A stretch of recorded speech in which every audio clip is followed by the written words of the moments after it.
The story began when Shin Sang-hyun, aged 55, slumped to the ground, his face weary and etched with exhaustion. He muttered to himself, his voice tinged with self-mockery, questioning what he was even doing at his age. While others his age were contemplating retirement, his life felt like nothing but a failure. At that very moment, outside the cave where he sat, 3 wyverns prowled closer, their ferocious eyes locking onto him. Their fangs bared and claws ready, they charged forward with deadly intent. Shin let out a weary sigh, forcing himself to his feet while gripping his sword tightly. A faint, bitter smile tugged at his lips as he muttered, "Damn it! Can't you even give me a moment to breathe?" Before he could react further, the wyverns dove straight into the cave. Their massive jaws tore through the narrow space, reducing it to rubble in an instant. Yet Shin wasn't afraid of them. In fact, he wasn't afraid of anything. Gathering strength in his legs, he surged forward like an arrow, heading straight for the monsters. Even as he prepared to face these deadly creatures, his mind drifted to his past. He reflected on his failures, wondering why he had fallen so far behind. The players of his generation had become legends, sword saints, sword gods, while he had become nothing more than an old man swinging a sword. At best, he was a forgetful swordsman, a title that offered little recognition. He thought to himself, "Isn't that reason enough? I had no family. I grew up in an orphanage. But even the caretaker and the other kids people I considered family were wiped out when Skyfall happened." Skyfall had been a cataclysmic event. The sky itself had split open, and monsters rained down like a storm, taking everything from him. Yet Shin had not despaired. At the brink of death, a miracle had occurred. A silver-armored warrior had streaked through the air, his sword flashing as he cleaved the wyvern, restraining Shin into countless pieces. Then, as if it were nothing, the warrior turned slightly, his voice warm and steady, asking, "Hey kid, you okay?" That childhood memory remained etched in Shin's mind even to this day. He had been saved by that symbol of power, and because of that, he had wanted to become just like them. I really gave it my all, Shin thought. So why? No matter how many monsters I cut down, I never got any stronger. I could never avenge anything. The helplessness of watching his comrades fall one by one had been burned into his soul. Back in the present, Shin had just finished taking down the 3 wyverns that had planned to turn him into their next meal. But as he had admitted earlier, his body had long reached the age of retirement. After dealing with just a few monsters, he was already gasping for air, using his sword as a crutch just to keep himself from collapsing. "Damn it, my body's really giving out on me. This is bad," he muttered, his voice trembling with exhaustion. His body shook, but this was far from over. Those 3 wyverns were just the appetizer. Suddenly the ground quaked. A deep, thunderous tremor signaled the arrival of something far worse. Shin's eyes narrowed as he slowly turned his gaze forward. Standing before him was a massive dragon, its entire body clad in gleaming crimson scales that shimmered like molten metal. The moment the dragon locked eyes with Shin, it wasted no time. It let out a deafening roar, then opened its jaws wide, gathering a blistering inferno within its mouth. The heat waves radiated outward, distorting the very air around them. Shin could only respond with a strained, bitter smile. "I have no family. My life has been one endless failure, filled with nothing but regrets. Damn it, I'm screwed. To hell with this, I want a regression," he cursed internally. But time did not wait for him. The battle raged on fiercely, and by the time it concluded, the once vibrant landscape had been transformed into a desolate wasteland, ravaged beyond recognition. The battlefield was littered with the lifeless bodies of countless dragons, a grim testament to the ferocity of the conflict. Miraculously, amidst the devastation, the protagonist, Shin, remained alive. His sword was deeply embedded in the skull of an unfamiliar dragon, marking his final victory. At that moment, a system notification appeared before him. "Congratulations! You have conquered the ancient dragon nest dungeon." However, Shin ignored it entirely. Instead, he threw his head back and let out a loud, frustrated yell toward the sky. "For God's sake, why the hell am I pushing myself this hard when I'm almost 60? He shouted. Shin Sang-yun, the nameless swordsman, was 55 years old. He had dedicated 30 years of his life to being a swordsman, yet his greatest achievement was merely ranking within the top 100 in his homeland. Considering the vast number of players worldwide, this accomplishment rendered him little more than a nameless nobody. Shifting back to Shin's perspective, after leaping off the massive dragon's corpse, he unexpectedly discovered a glowing skill book lying nearby. Surprised, he muttered to himself, "Oh, so my reward this time is a skill book? I've devoured artifacts before. Can I eat this too?" But before he could act, a sudden flash of light appeared beside him, instantly drawing his attention. Turning his gaze toward the source, he saw a spatial gate materialize before him. From within the swirling portal, a young man with golden hair, glasses, and a book in hand gracefully leaped out. Simultaneously, a system notification popped up in front of Shin. The constellation "Diligent Student Who Found Success Late" has entered. Diligent student who found success late kindly blesses you for your hard work. Additionally, he praises your flawless finishing move. Seeing this newcomer, Shin wasn't particularly surprised. After all, this person was none other than his contracted constellation, Diligent Student Who Found Success Late. "Ha ha, thanks," Shin replied, genuinely grateful that this constellation had chosen to form a contract with a mere third-rate swordsman like him. The perks of this contract were significant. If a player reached level 850, all artifact effects and title stats would be doubled. Upon reaching level 900, all stats would be tripled. However, with his current level sitting at 650, Shin had yet to reap any benefits from this arrangement. Unaware of Shin's inner thoughts, the blonde constellation suddenly transformed into a chibi version of himself, floating closer and urging Shin to hurry up and consume the skill book. Hearing this, Shin let out an awkward chuckle. "Ha ha ha, I was planning to eat it anyway. All right, here goes."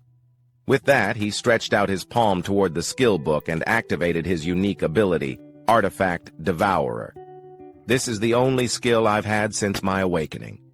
To understand how it works, I tried cooking and eating artifacts. I even fried them, but there was no difference.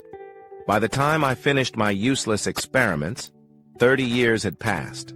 It was only when I attempted to synchronize my mana with an artifact of the right rank that I realized it activated my Artifact Devourer skill. But by then, it was already too late. Others had grown powerful the moment they awakened. Shin reflected. Before him, the skill book glowed brilliantly as his ability took effect. However, just a few seconds later, the light suddenly flickered out, snuffed out like a flame doused in water. "That's it? Nothing happened?" Shin muttered in disbelief. Silence followed, and then frustration surged within him. In one swift motion, he grabbed the book and hurled it forward. "Shouldn't this thing come with some kind of instructions? There's no way this is an actual skill book," he exclaimed. Beside him, his constellation companion scratched his head in confusion. "There's not much information available about pre-existing skills. Sorry, I can't be of much help," he admitted apologetically. He reassured Shin, saying there was still time, and suggested he try again, perhaps by synchronizing his mana once more. But instead of comforting him, those words seemed to ignite a fire within Shin. His teeth clenched, and the corners of his eyes stung as a sudden wave of emotion crashed over him. "Time? Who told you I still have time? I'm almost 60. If I had a kid at 30, they'd be nearly 30 by now. And if I had them even earlier, I'd probably have grandkids already.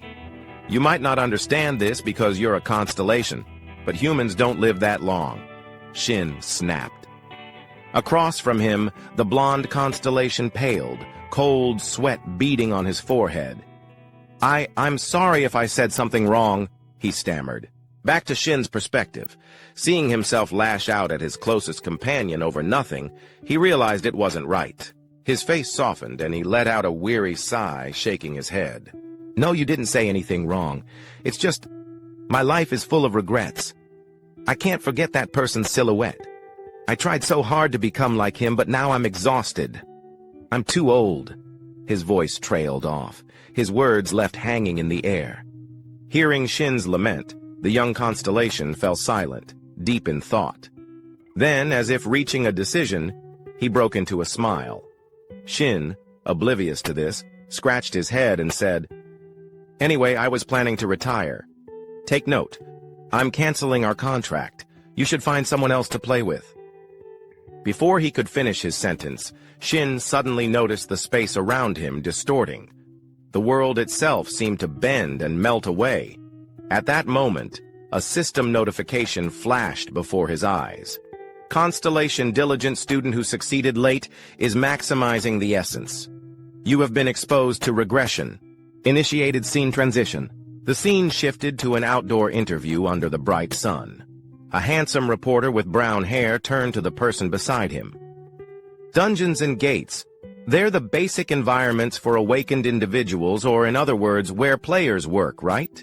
The person he was speaking to was a striking woman with red hair and neatly tied back hair, Han Hyan Zhong, CEO of Hyan Zhong Group. "That's right," she confirmed. "You can think of dungeons as stepping stones for players. As for gates, they lead to different dimensions, unknown territories that players must pioneer and explore." Back to the main character's perspective, Shin watched the interview on TV and finally confirmed his current situation. As he wiped down the short sword in his hands, he flashed a grin. "I really did regress. It's been ages since I last saw this broadcast. Now I get it. But 4 days have already passed. That means I've returned to 30 years ago, the moment my constellation activated his ability." Shin had lost consciousness when the constellation activated his ability. When he woke up, he found himself in the apartment he had lived in 30 years ago, no longer in his 55-year-old body. Now he was 25, armed with all the memories of his past life. No matter how I think about it, my regression was definitely caused by the constellation's magic. There's no other explanation. But still, I can't help but feel a little overwhelmed, he exhaled. "Oh well, no big deal. I should head out and get to work, right?" With that, Shin tightened his grip around the short sword in his hand. As expected, information about the weapon immediately appeared before him. The Venomous Dagger. Artifact rank, Bronze. Weapon type, one-handed dagger. Attack power, +17. Speed, bonus, +10. Description. A self-defense dagger that does not dull easily. Looking at the dagger, a nostalgic glint appeared in Shin's eyes. "This is the bronze-ranked dagger I was lucky enough to get at this point in time. It's ranked low, but I know its hidden skill." Without hesitation, Shin activated Devour artifact, causing the dagger to emit a brilliant flash of light. A system window appeared before him. Absorption rate calculated. Base absorption rate for bronze artifacts, 10%. Past usage evaluation applied. Absorption rate increased to 20%. Since I didn't use it for long, the absorption rate is low. But what really matters is its hidden skill, Shin thought. Mana synchronization with Venomous Dagger initiated. Entering the unconscious realm. As the notification rang out, Shin's consciousness was pulled into a pitch-black space void of any light. The unconscious realm. This is the place I need to pass through in order to devour an artifact. I always get nervous coming here. I never know what kind of food will appear, he muttered. Despite his words, he smiled in anticipation. Sure enough, before he could wait any longer, something suddenly emerged in front of him. A roast chicken glowing with a gentle light. "This is barbecue roast chicken with olive oil," Shin observed. Seeing the dish's appetizing appearance, he let out a sigh of relief. "I'm glad it's something normal. I was worried it might be something disgusting like a swamp centipede, but if it's a meal like this, I can eat it easily." Smirking, he reached out, tore off a drumstick, and took a bite. As each mouthful was swallowed, the system notifications continued. "The Venomous Dagger is being absorbed. Speed +2 acquired. New skill obtained. Phantom Step. Venomous Dagger. The absorbed artifact has been permanently erased." Just like that, after finishing the roast chicken, Shin's consciousness was forcefully ejected from the unconscious realm. He rubbed his stomach, let out a deep sigh, and nodded as he reviewed the system confirmation screen. It's a shame the dagger got destroyed. Well, I wasn't using it anyway. At least I absorbed a useful skill as planned. Now then, time to move on. Time passed quickly, and the scene shifted to a bustling city street where a massive blue portal stood tall in the center. Surrounding it were numerous awakened individuals, all preparing for the upcoming dungeon expedition. This was dungeon number 85. The awakened individuals gathered here belonged to Yoon Daek-young's team. Just then, a man dressed in work attire came rushing toward Yoon Daek-young, visibly panicked. "Captain! Captain Yoon Daek-young!" Hearing someone call his name, Yoon Daek-young paused his paperwork and looked up. "Huh? What's got the gatekeeping team leader so worked up?" The blue-uniformed man scratched his head awkwardly before replying. "Well, one of my team members got pulled out. He's a newbie who joined just 4 days ago. His name is Shin Sang-hyun." "Ah, don't worry about it," Yoon Daek-young replied nonchalantly. "Shin Sang-hyun has already been transferred to the player team." But instead of calming down, the gatekeeping team leader was stunned. His expression turned alarmed as he blurted out, "What? He joined the player team instead of the gatekeeping team? I approved the transfer myself. Is there a problem?" Yoon Daek-young admitted without hesitation. The blue-uniformed man immediately raised his voice in protest. "Of course there's a problem. He just awakened recently, and he hasn't even graduated from the player academy yet. You can't throw a kid like him into your team. If you do that, the whole squad will be unbalanced. How am I supposed to—" Before he could finish his rant, Yoon Daek-young let out a sigh and took a step forward, standing right in front of him. His piercing gaze locked onto the gatekeeping team leader. "The gatekeeping team handles all logistical matters, don't they?" Yoon Daek-young muttered. "That includes my team and the system's contribution distribution, right?" His eyes narrowed sharply, radiating an oppressive aura. The gatekeeping team leader gulped nervously, realizing the intimidating pressure exuding from Yoon Daek-young. Awkwardly scratching his head, he forced out a weak chuckle. "Ha ha, oh, of course, my apologies." With that, the man quickly scurried away. Watching the man's retreating figure, Yoon Daek-young scoffed and muttered with disdain, "Seriously, if you give those damn gatekeepers a chance to talk, this is exactly what happens. Balance? What a load of crap." Beside him, a young blonde awakened looked slightly surprised and asked, "But sir, why did you let him in? I didn't expect that at all." Hearing this, Yoon Daek-young smirked mockingly. "What, you two? Ha ha. If someone has to die, it'll be him, not us. He needs to cause trouble and die. That way, those damn gatekeepers will finally shut up, and just like that, we'll maintain our own value. Besides, what can a clueless rookie do?" Understanding the implication, the blonde subordinate burst out laughing. "Oh, ha ha! I had no idea that was your plan." At that exact moment, while they were still laughing among themselves, a voice suddenly interrupted them. "Hello! Starting today, I'll be working as a player. My name is Shin Sang-hyun." The moment he introduced himself, every pair of eyes in the area locked onto him, none of them particularly friendly.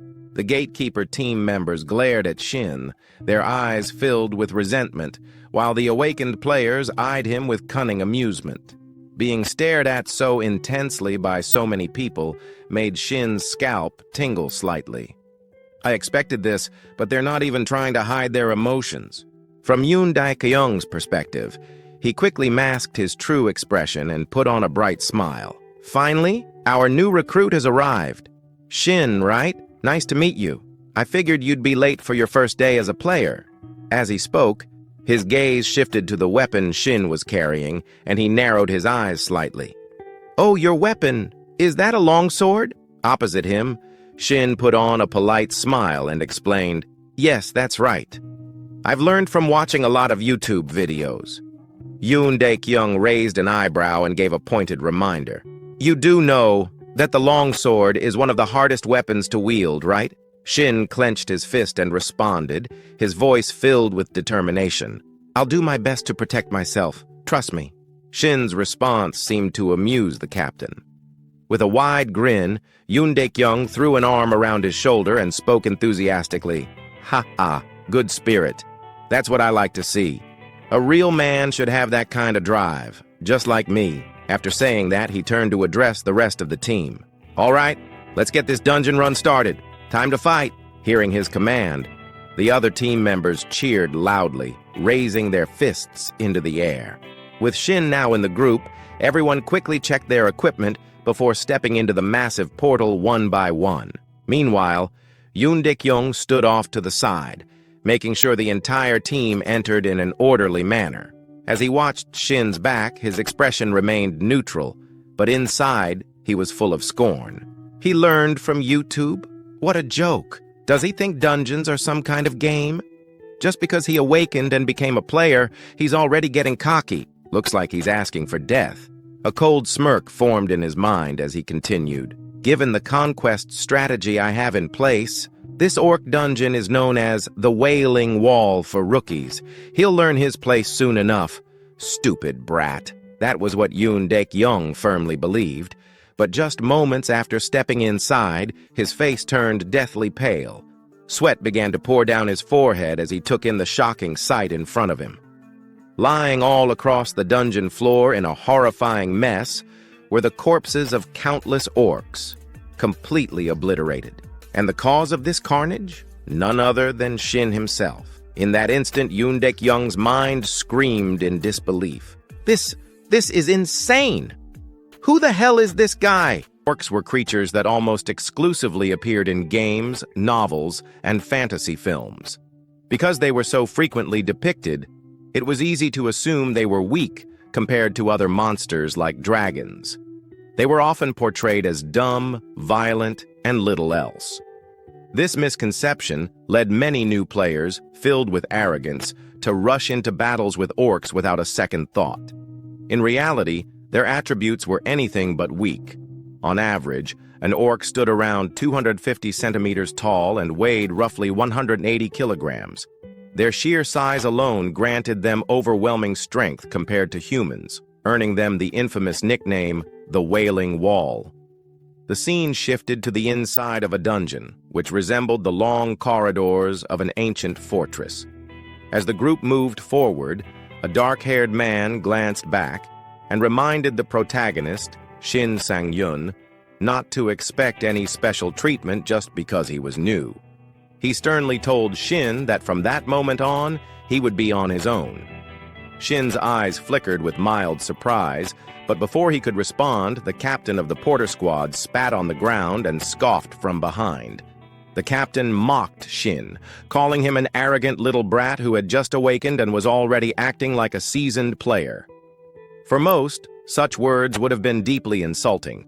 But Shin, having lived to the age of 55, had endured countless hardships, beatings, and the cruelties of society. He wasn't the type to take offense easily. Instead, he simply scratched his head and chuckled, saying he would do his best.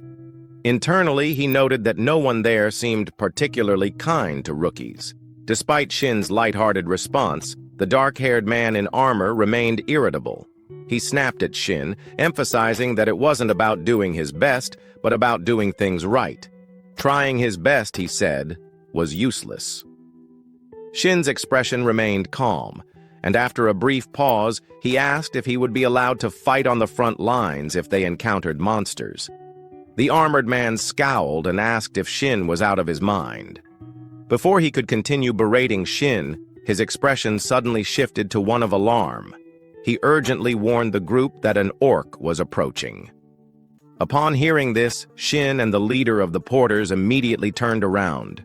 Sure enough, a green-skinned orc with bulging muscles was closing in on them from behind, gripping a massive axe. Instead of feeling fear, Shin felt a surge of excitement.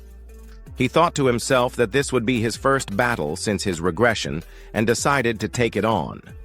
Before Shin could even finish his thought, the armored man rushed forward, shield in hand, slamming directly into the orc's body and temporarily stopping its movement. Seeing this, the black-haired man's face twisted in shock as he yelled at Shin, calling him an idiot for moving so slowly and questioning his ability to wield a great sword properly. Shin calmly reminded him that he didn't have to help. The black-haired man, now even more frustrated, shouted at Shin to prove his skills. In his flustered state, he failed to notice that the orc had already raised its axe high, preparing to strike. Shin quickly pointed this out, but the black-haired man scoffed and turned back, only to realize too late that the orc's axe was inches from his face. He could even smell the rusty metal and the dried blood clinging to its surface. For a split second, he thought he was done for. Just before the deadly blow could land, Yoon Daik-young, the leader of the team, barreled in like a human tank. With sheer brute force, he slammed his shield directly into the orc's face, sending the massive creature flying backward and crashing into the ground, leaving a small crater upon impact. Seeing that the orc was temporarily incapacitated, Yoon Daik-young turned and bellowed at the two of them, demanding they focus and stop treating the situation like a playground. The black-haired man stammered an apology, while the others looked on, amazed by Yoon Daik-young's quick reflexes. Yoon Daik-young drew his sword and took a battle-ready stance, ordering the others to fall back as he would handle the orc. At the same time, the orc had already recovered, letting out a terrifying roar before charging forward in a blind frenzy. Its axe came crashing down against Yoon Daik-young's shield, creating a deafening clang that echoed through the air. However, Yoon Daik-young lived up to his title as the team leader. His strength was extraordinary, and the moment he blocked the orc's attack, he drove his sword straight into the left side of the monster's chest. Thick streams of green blood poured out as the orc staggered. Behind him, the rest of the team clenched their fists, their faces lit up with excitement. They murmured in awe, believing the captain had pierced the orc's heart and defeated it. However, things didn't go as expected. Despite having a sword embedded deep in its chest, the orc suddenly grinned, its expression wild and exhilarated, as if the injury were nothing more than a minor inconvenience. Letting out another deafening roar, it gripped its axe tightly and swung it forward with tremendous force. The sheer power of the strike shattered the ground beneath them, leaving a small crater in its wake. Fortunately, Yoon Daik-young had sensed the danger just in time and leapt backward to create distance.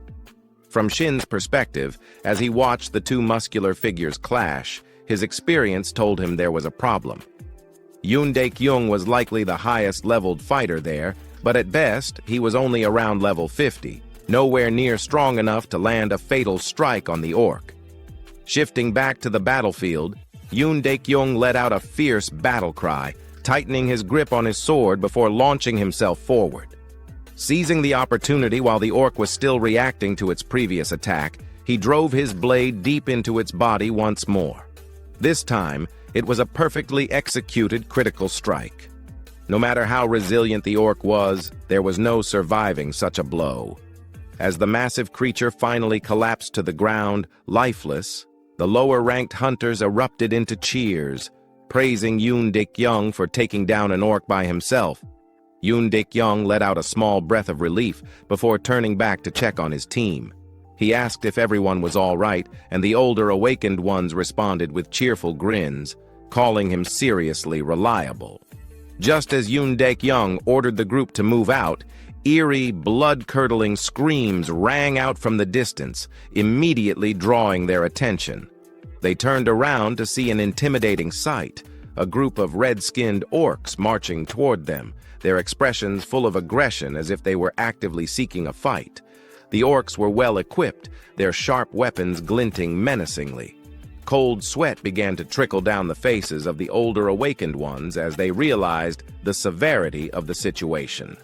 One of them nervously asked Yoon Daik-young what they should do now, referring to the approaching armored orcs.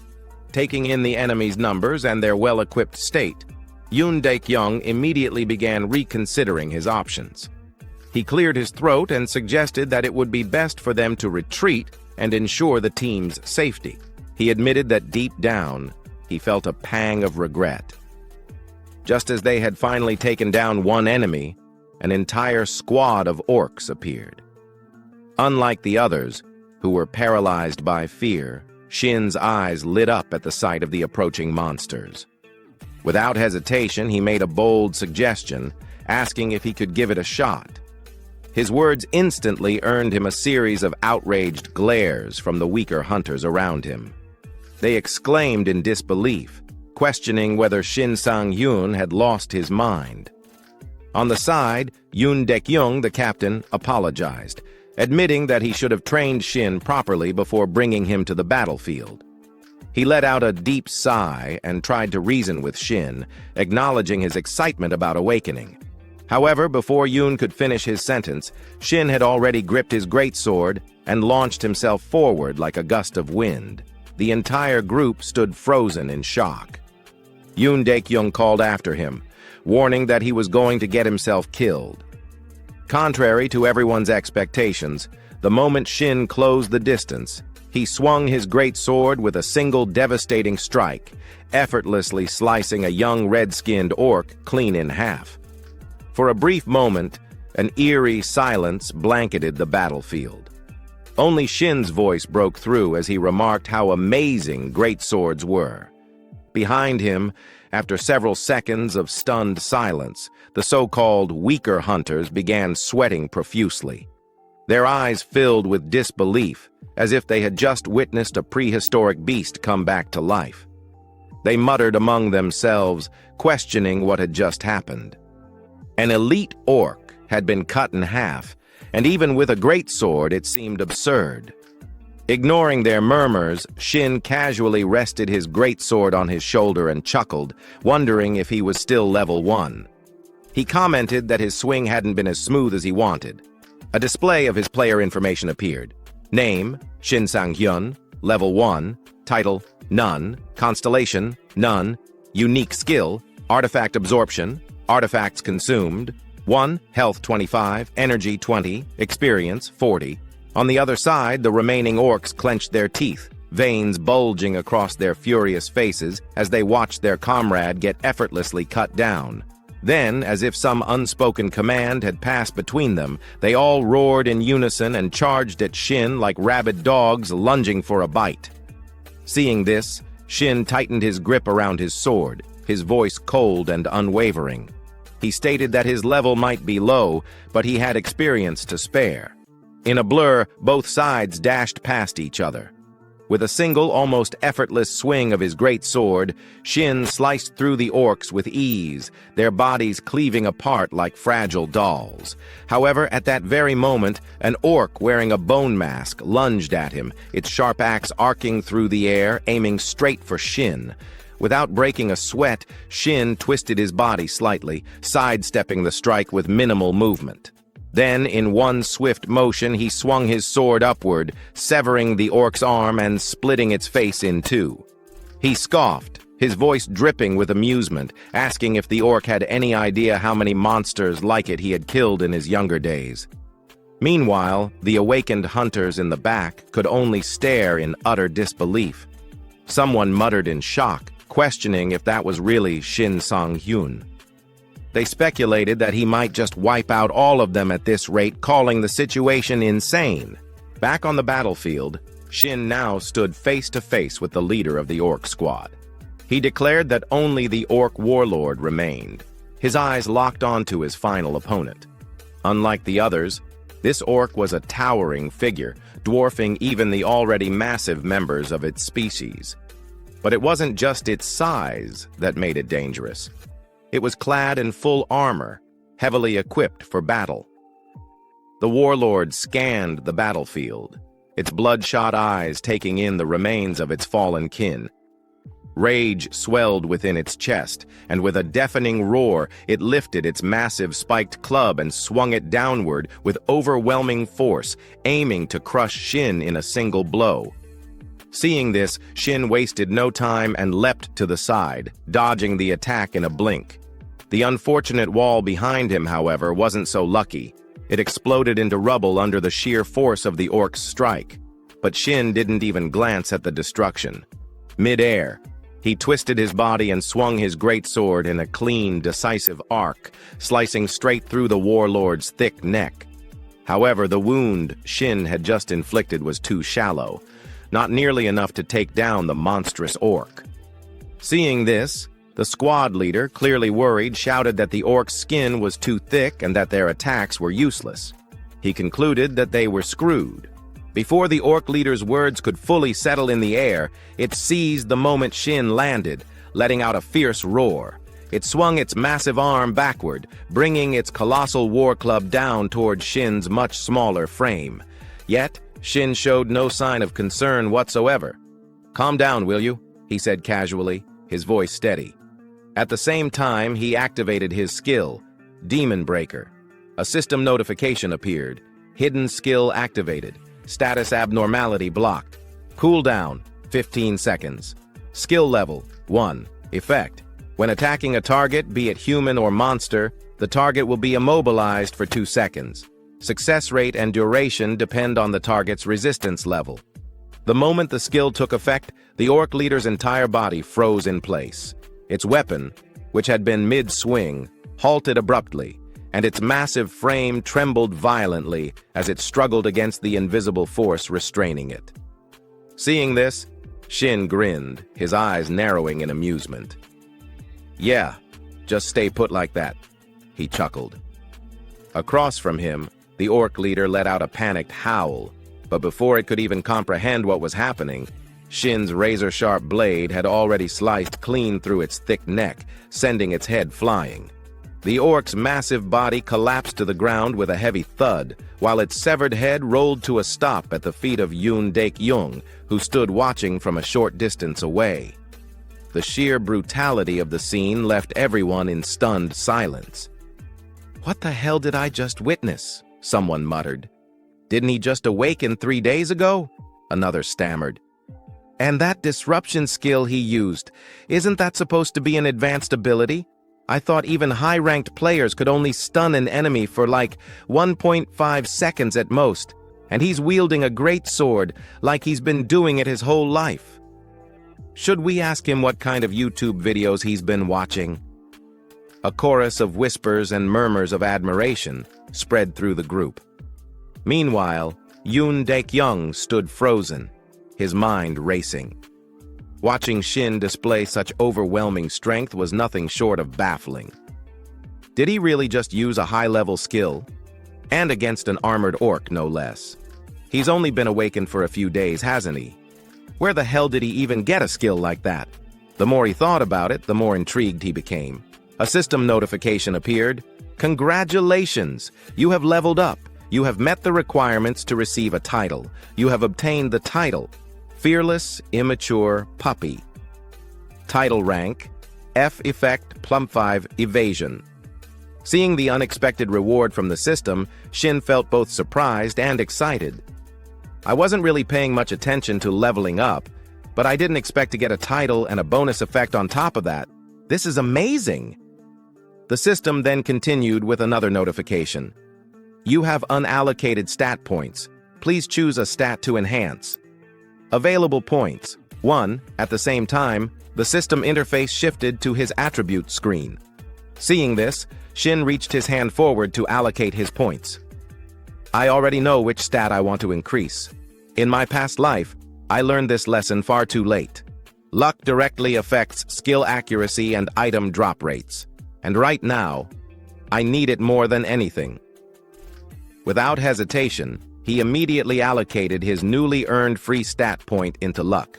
However, before he could take a moment to analyze things further, Yoon Daek-young suddenly stepped forward from behind and started questioning him. "Are you really Shin Sang-hyun? That skill you just used, disruption, where did you get it from?" Shin found himself slightly caught off guard by the question. "I just regressed, and I've only been using my skills for good, but even so, I can't exactly tell him the truth." With that in mind, he quickly made something up. "Ah, I had it the moment I awakened," he replied casually. Of course, Yoon Daek-young wasn't going to accept such a vague answer. He immediately pointed a finger at Shin and pressed further. "Do you even hear yourself? That doesn't make any sense. Stop trying to dodge the question. Are you absolutely sure? Did you just get lucky and stumble upon a diamond-tier artifact or something even higher?" His gaze then shifted toward the greatsword in Shin's hands, clearly assuming that all of Shin's strength came from the weapon. Noticing the suspicion in Yoon Daek-young's eyes, Shin simply extended his sword toward him and smirked. "Would you like to check it out for yourself?" On this side, Captain Yoon Daek-young was slightly taken aback by how casually Shin handed over his weapon. However, he still accepted the greatsword to inspect it. Yeah, all right. If you're offering..." With that, he focused on examining the weapon, and in an instant, all of its details were displayed clearly before his eyes. Faded greatsword. Type: two-handed weapon. Weapon class: greatsword. Attack power: 50. Effect: none. Description: a standard greatsword with a simple design, offering no special abilities. As soon as he saw the information provided by the system, Yoon Daek-young practically screamed like his house was on fire. "What the hell? This is seriously just a normal greatsword? That means that skill was really yours?" His jaw clenched, and veins started to pop on his forehead as he silently cursed in his head. "Son of a... I've been raiding dungeons for 2 damn years, grinding my way up to level 50, and my skills still aren't as good as his.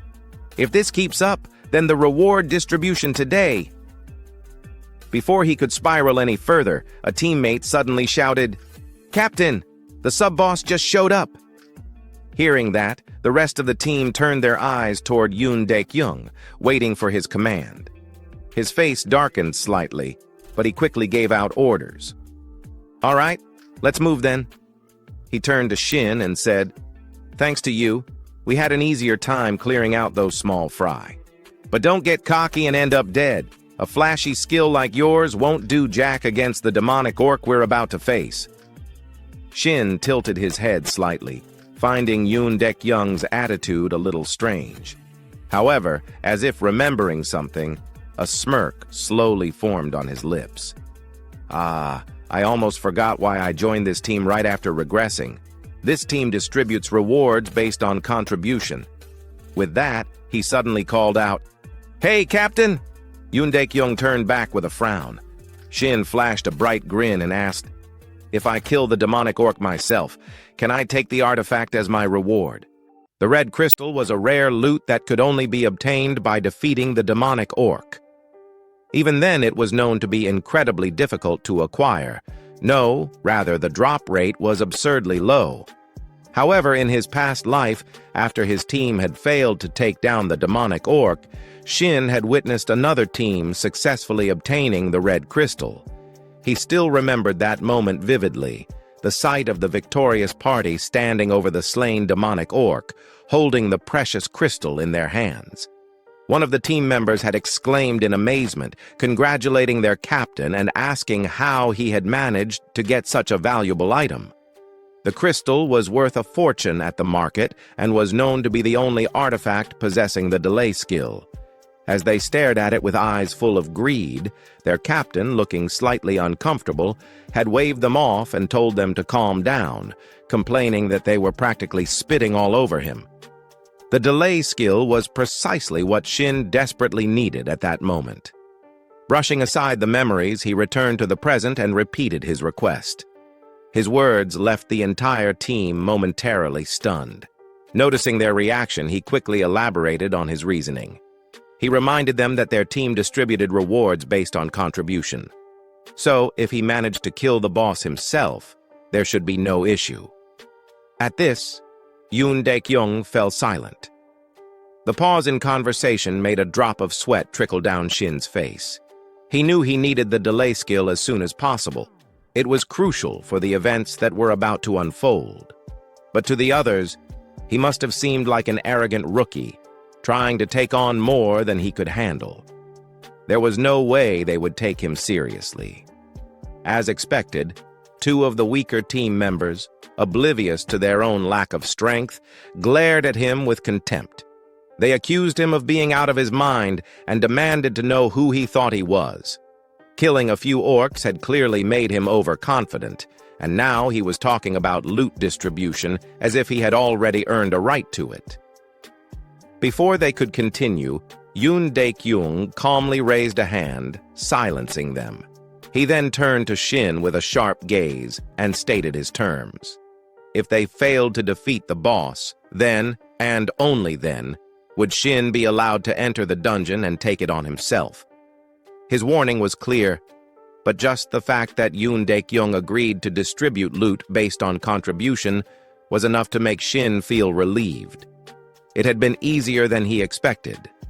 To confirm, Shin asked again if that meant he would be sitting out of this fight. Yoon Daek-young, clearly irritated, snapped at him to do whatever he wanted before turning away and marching ahead. Deep down, he despised Shin's attitude. To him, Shin was just an arrogant upstart acting high and mighty simply because he had one overpowered skill. Yoon Daek-young was determined to clear the dungeon himself and prove that experience was what truly mattered on the battlefield. Fueled by that resolve, Yoon Daek-young raised his hand and pushed open the massive door in front of them. Inside the dimly lit chamber, a towering orc wielding an enormous battle axe awaited them. At that moment, a system notification appeared for the party. You have entered the mid-boss's chamber. The demonic orc berserker was unlike any of the orcs they had fought before.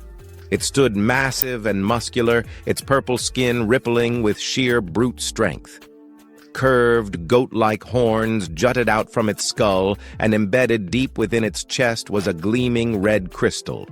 Heavy iron chains wrapped around its body, clinking ominously as it moved. This was the mid-boss, the bloodthirsty demonic orc. Seeing the beast's menacing form, Yoon Daek-young's expression turned serious. He gripped his sword tightly and barked out commands, instructing the team to prepare for battle and surround the creature, attacking from behind. Though the monster was intimidating, Yoon Daek-young wasn't particularly worried. Yoon Daek-young had heard rumors about the boss they were about to face. It looked formidable, but word had it that it was actually easy to bring down. He found it amusing that Shin Sang-yeon wouldn't even get the chance to fight it solo. Just picturing Shin's shocked and helpless face as they took down the boss brought a smirk to Yoon Daek-young's lips. However, fantasies remained just that. Fantasies. Reality hit hard and fast. Snapping back to his senses, Yoon Daek-young shouted that he would take the lead. At his command, the entire team charged forward, using him as the spearhead against the bloodthirsty demonic orc. Moments later, all of Yoon Daek-young's hopes of victory had crumbled. As he slowly regained consciousness from his dazed state, he mumbled in disbelief, struggling to process what had just happened. Nearby, Shin stood casually against the dungeon wall.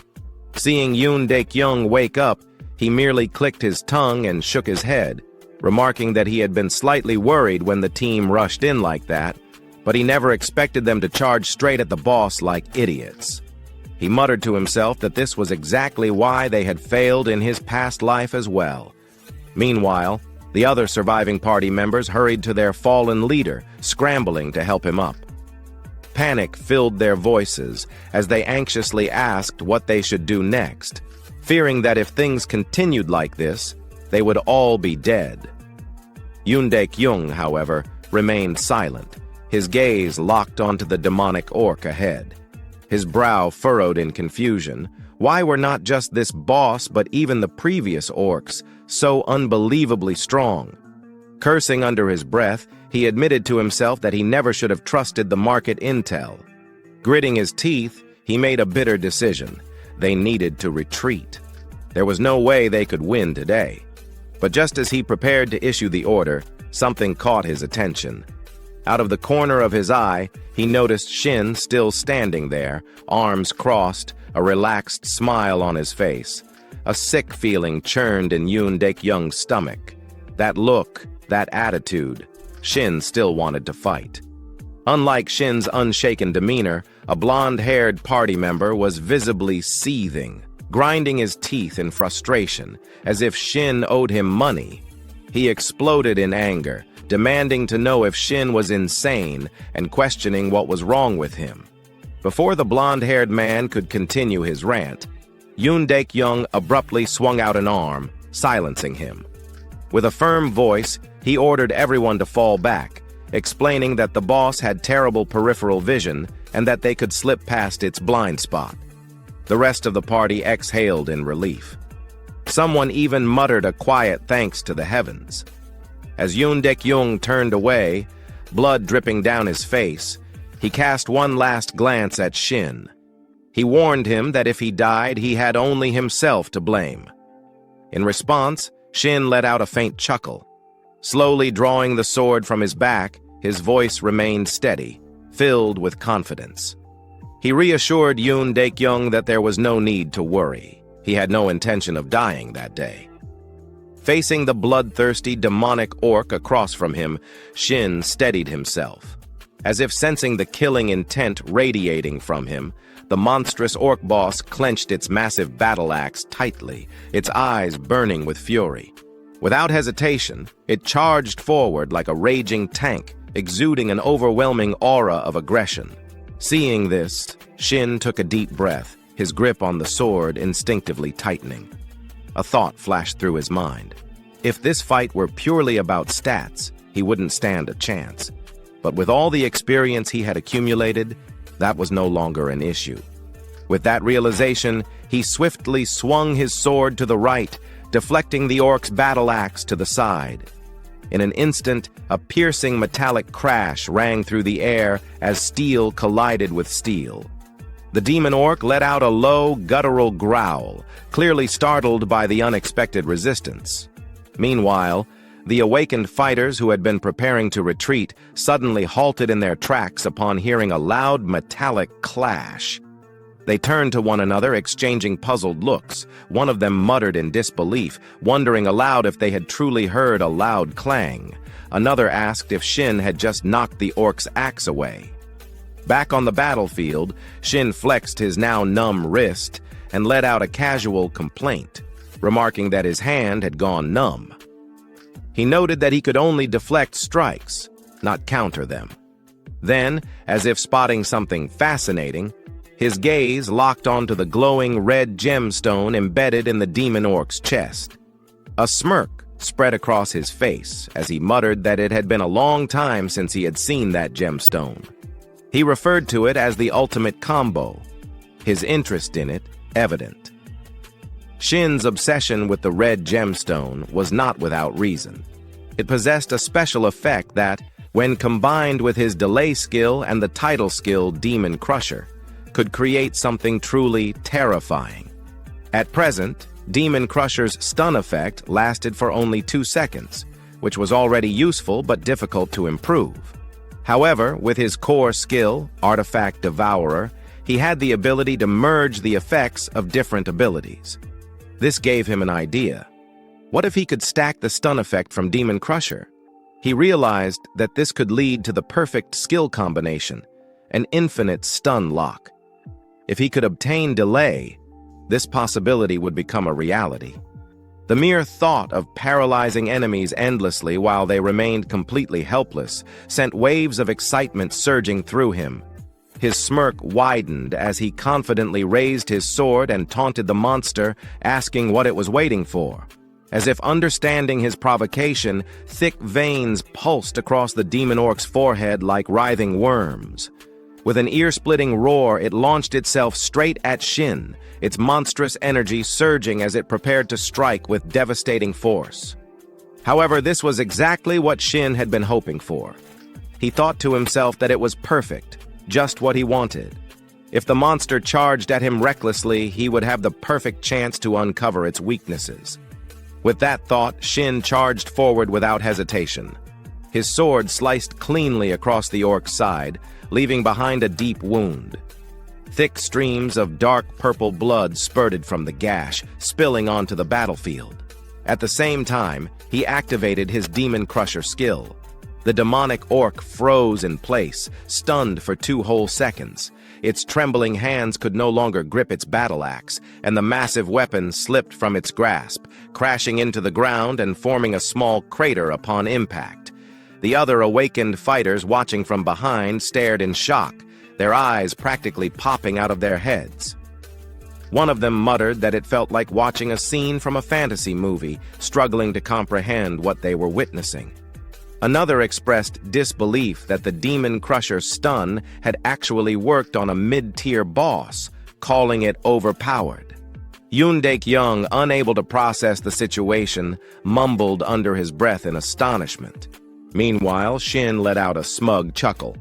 He acknowledged that orcs were simple-minded, but pointed out that this was a demon orc. However, before he could finish his sentence, his voice suddenly cut off.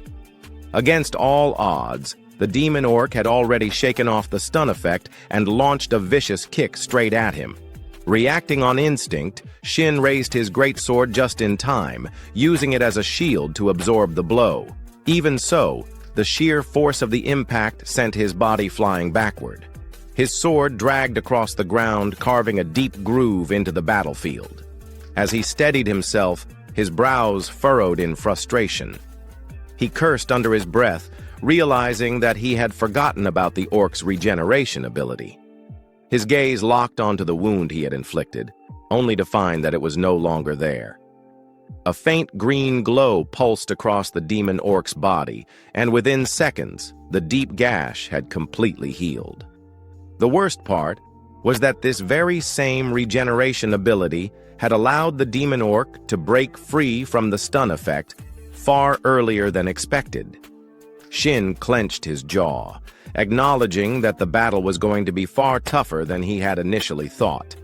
He needed 15 seconds before he could stun the monster again. That was why he had needed delay. However, if he could not keep the orc stunned, he resolved to take it down the old-fashioned way. The battle raged on.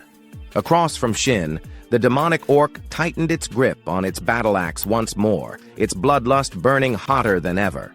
The wounds Shin had inflicted only served to enrage the beast further.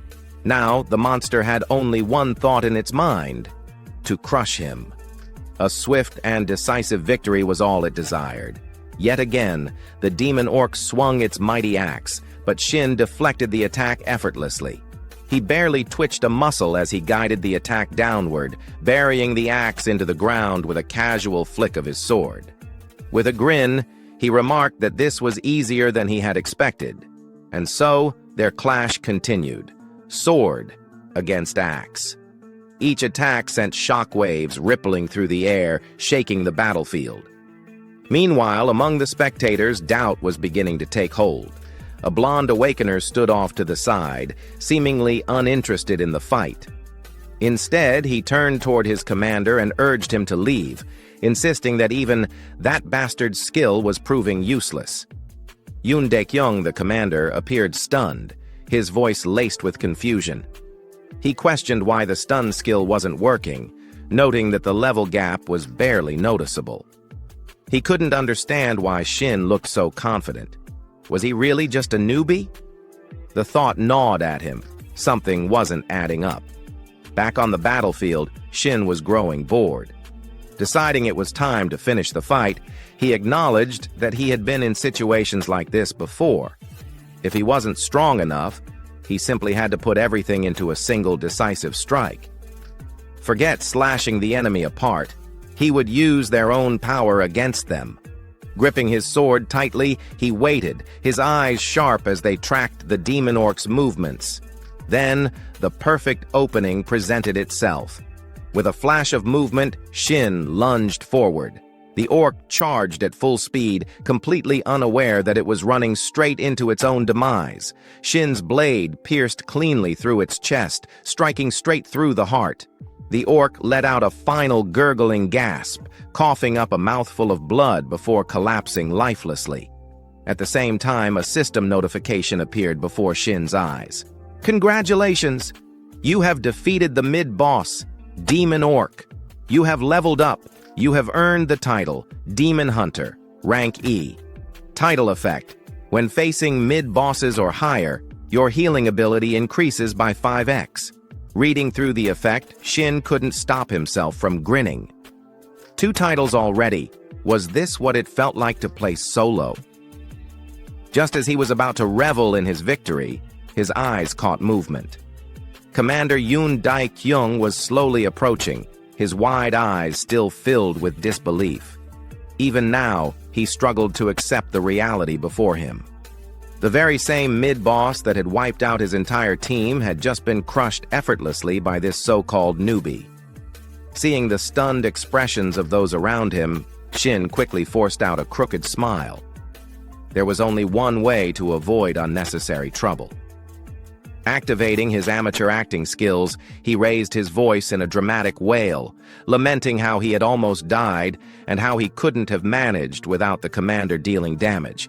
The perfect bluff. The blonde awakener, completely unaware of the situation, immediately turned to his commander with admiration.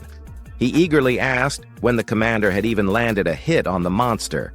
Yoon Dae-kyung, however, wasn't fooled. He knew very well that he hadn't even scratched the mid-boss.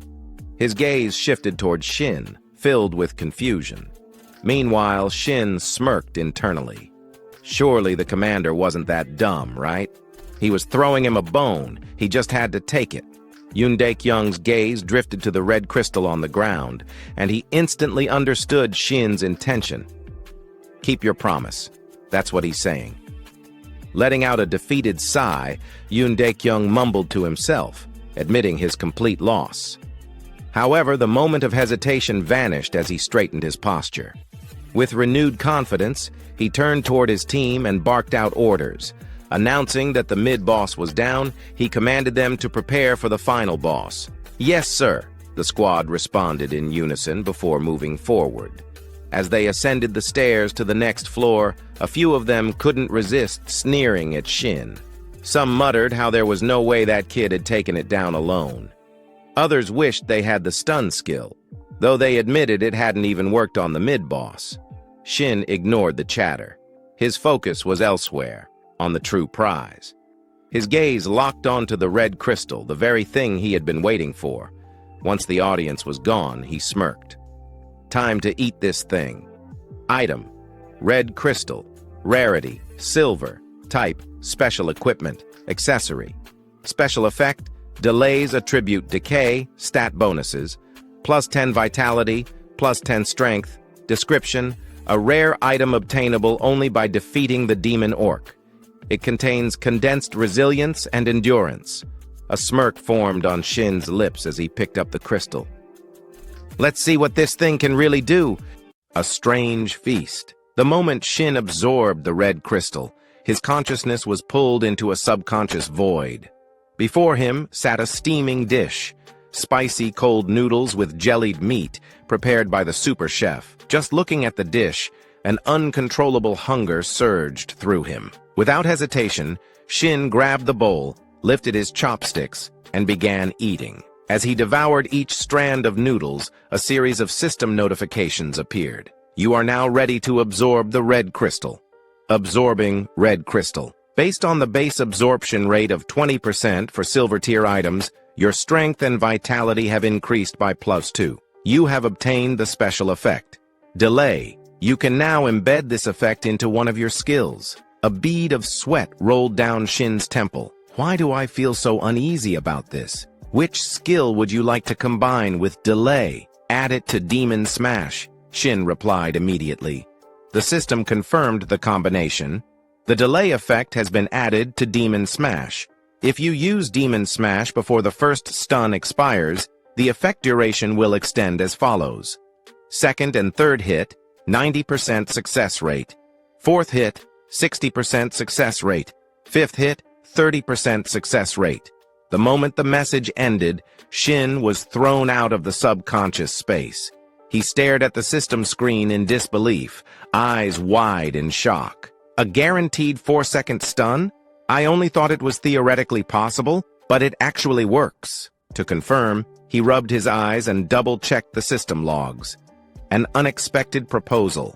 Just then, a voice from behind interrupted his thoughts. Can we talk for a moment? Turning around, Shin saw Yoon Dae-kyung standing behind him. What now? Sure, what's up?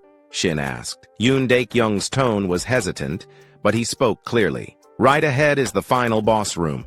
Shin raised an eyebrow. You want me to stay behind? But what the captain said next shocked him. No, I'd be a failure of a leader if I didn't know how to use a talent like you. Let's work together, Shin Sang-hyun. As he spoke, he extended his hand. It seemed that after Shin helped him save face, Yoon Dae-kyung had fully regained his composure and was now leading like a proper commander. Shin had no reason to refuse. Ha ha.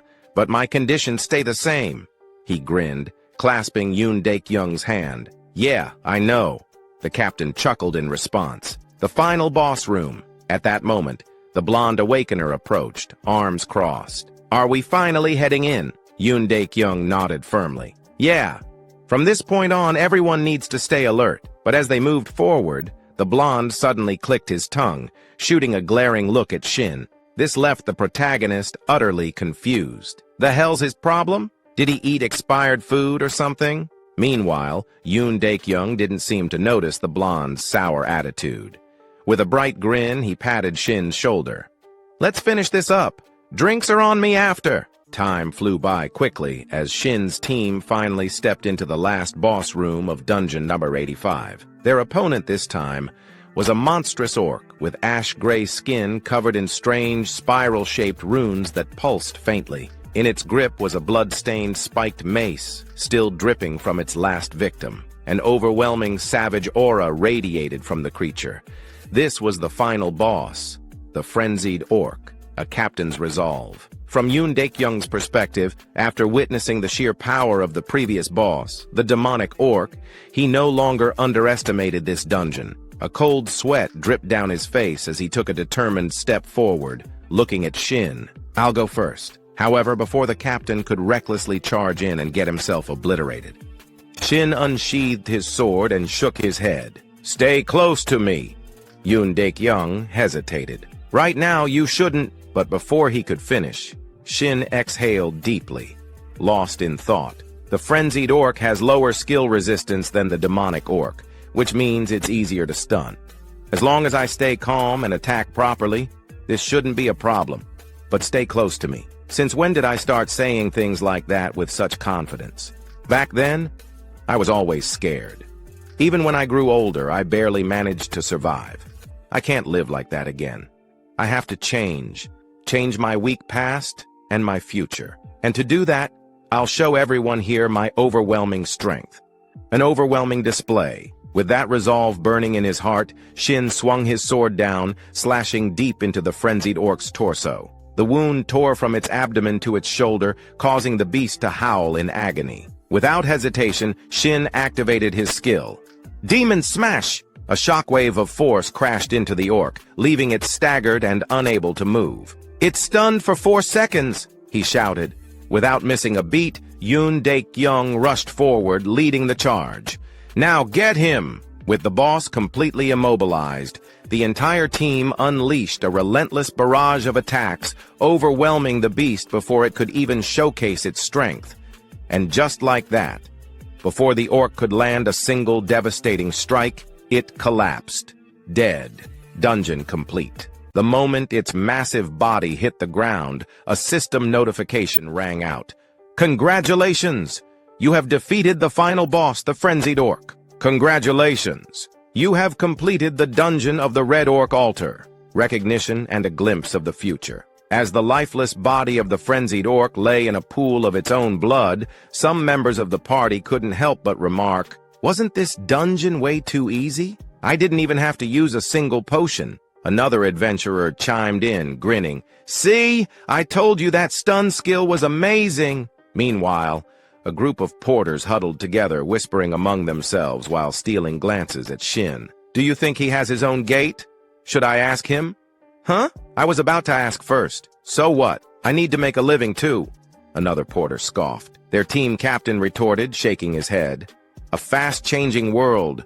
Observing how quickly people's attitudes shifted, Shin couldn't help but feel a little dizzy. These guys flipped sides so fast, I wasn't even planning to do anything for them. Just as he finished that thought, a series of system notifications appeared before his eyes. Congratulations! You have leveled up. You have obtained the rank D title, Overwhelming Power. Effect: status effect durations are increased by 10%. Reading the title description, Shin nodded in satisfaction. Not bad. A 4.4-second stun? That's crazy. In my past life, I never earned a single title. But as he thought about that, his expression darkened slightly. Even so, this is nothing compared to him, Dugansu, the demon sword, the title collector, the perfect blade, the greatest swordsman in South Korea, a legendary player with countless titles. Only 2 years after the player era began, he had already surpassed level 500. Long before Shin's regression, he had always looked up to him, a warrior he deeply respected. But now, maybe I won't fall behind this time. If I start pushing myself now, maybe, just maybe, I'll have a chance. As his determination blazed within him, Shin's nostrils flared slightly, releasing a faint puff of white steam. The sudden sight startled the porters behind him. Even Yoon Daek-young couldn't help but raise an eyebrow and ask, "What are you doing?" Snapping out of it, Shin coughed awkwardly. "Ah, nothing. Just stretching." Yoon Daek-young didn't press further. Instead, he reached into his inventory and pulled out a small ring, tossing it to Shin. "Here, you did great. Take it." Catching the ring, Shin was genuinely surprised. "Wow, did someone possess you?" Yoon Daek-young gave a sheepish smile. "Hey, give me some credit. You really carried the team this time. Still, isn't this a bit much?" Daek-young shrugged nonchalantly. "It's just a bronze tier item. I can afford to be generous." Shin smirked. "You're a little too honest for your own good, you know." Yoon Daek-young waved him off with a laugh. "Hey, if it were expensive, I wouldn't have given it to you." But even as he spoke, a silent thought lingered in his mind. "I gave this to you because from now on, we'll probably never cross paths again. Like it or not, even I have to admit it, you live in a completely different world from the rest of us now." As Shin and Yoon Daek-young continued to laugh and chat, neither of them noticed the blonde-haired man standing behind them, biting his lip in silent fury. His eyes burned with resentment as he glared at them. "He cares more about that bastard just because he showed off his skills a few times? I've served him for so long, and yet this is how he repays me? This is unfair, completely unfair." A cold, murderous thought crept into his mind. Screw this. They should both just die. Without hesitation, he pulled out his phone and dialed a number. Time quickly passed, and the scene transitioned to Shin's apartment in Jamsil-dong, Sampa district. Sitting in front of his desk, Shin grinned from ear to ear as he checked his bank account. "This is insane. Now, this is why I became a player." A notification flashed on the screen. "Transaction complete. 200 coins received. The main exchange gate alone gives me 200 coins per day?" Shin chuckled, rubbing his chin. "Looks like he gave me twice the amount compared to the others, plus an extra bonus. Damn, I hit the jackpot." He put his phone down and turned his gaze toward the ring resting on the table. Frenzy ring. Rank, bronze, type, accessory, special effect, lightweight, attributes, strength, +10, description. A ring that can only be obtained from the frenzied orc. It causes the wearer to enter a state of rage. Special effect, lightweight. Consumes 1 mana per second to reduce the perceived weight of all equipped artifacts to 1 gram. Reading through its stats and effects, Shin couldn't help but admire its potential. Even though it's just a bronze tier item, I can't believe I got a free artifact with lightweight. His eyes glinted with understanding. Now I see why it's normally classified as silver. Most players exhaust their mana after just a few swings of their sword, but using 1 mana per second just to lighten their equipment?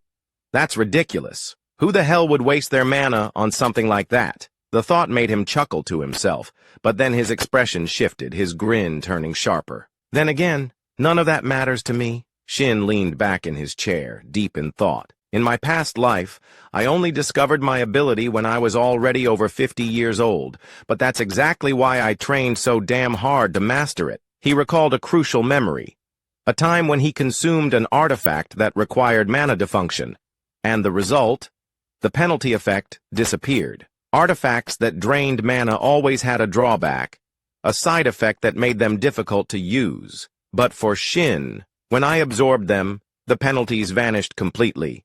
Who cares about the drawbacks? The more abilities I collect, the better. With that thought in mind, he reached forward and placed his hand on the ring.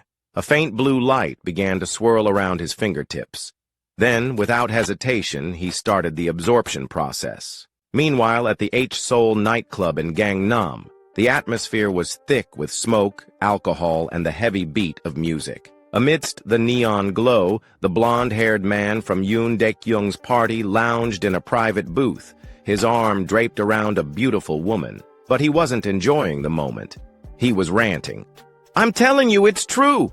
That bastard has a stun skill that lasts for 4 whole seconds!" His voice was loud, too loud. Across from him, a thuggish-looking man narrowed his eyes in irritation.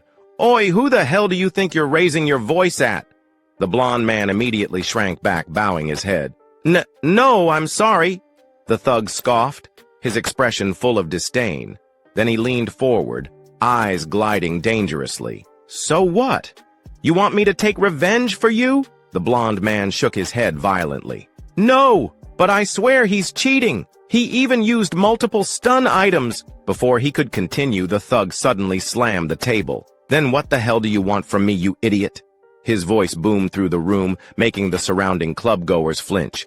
"I'm in the middle of business here, and you're wasting my time with your whining." The blond man gulped, but then he added, voice trembling, "But Yoon Dae-kyung seems to like him a lot." That got the thug's attention. His lips curled into a smirk. "Oh, so you do want revenge after all?" Meanwhile, not far from the booth, a blonde-haired woman leaned in close to a man with an eye patch, whispering seductively into his ear. "You're not close to that guy, are you? He looks like a total loser." "Ha ha ha ha, Tilda," the one-eyed man chuckled, then straightened up. He wanted to impress the woman, so without hesitation he called out, "Hey!" The blond man turned toward him, but before he could even react, schlick! A cold flash of steel, then pain. His left ear hit the table with a wet thud. Blood spurted from the side of his head as he screamed, clutching his wound, his entire body convulsing in agony. But the one-eyed man simply smiled. "Who do you think we are, huh?" He leaned down, lightly slapping the blond man's tear-streaked face. Then, in a voice as cold as ice, "You thought we were your personal errand boys?" The blond man trembled, his eyes wide with fear. The one-eyed man sneered. "Then you better pay the price." He grabbed a glass of alcohol from the table and poured it over the fresh bleeding wound. The blond man howled in pure agony, writhing as the liquor burned through his exposed flesh. But the one-eyed man just laughed, thoroughly enjoying the sight. Then, with a casual tilt of his head, he asked, "Now, tell me, where the hell is this bastard you're talking about?" Time passed quickly, returning to Shin's current situation. He was still completely unaware that the blonde-haired guy and a group of thugs had set their sights on him. So, for now, he remained relaxed, strolling leisurely without a care in the world. Taking a seat near the staircase, Shin let out a weary sigh. Just remembering the taste of the food he had eaten earlier was enough to make his stomach churn. The mere thought of it made him feel nauseous, like he was about to throw up any second. Who the hell would have guessed that cold cucumber soup could come out of the Ring of Frenzy? Cold Eastern cucumber soup, the ultimate killer of anyone who dares to eat it. My stomach is turning inside out right now. But as they say, there's always light at the end of the tunnel. At that thought, he casually twirled the massive greatsword in his hand, effortlessly spinning it like a windmill despite its insane weight. All of this was thanks to the lightweight effect he had obtained from the Ring of Frenzy. Lightweight, a special passive effect with no cooldown, and due to his artifact devourer skill, the original mana consumption penalty of the ability had been completely removed as a side effect.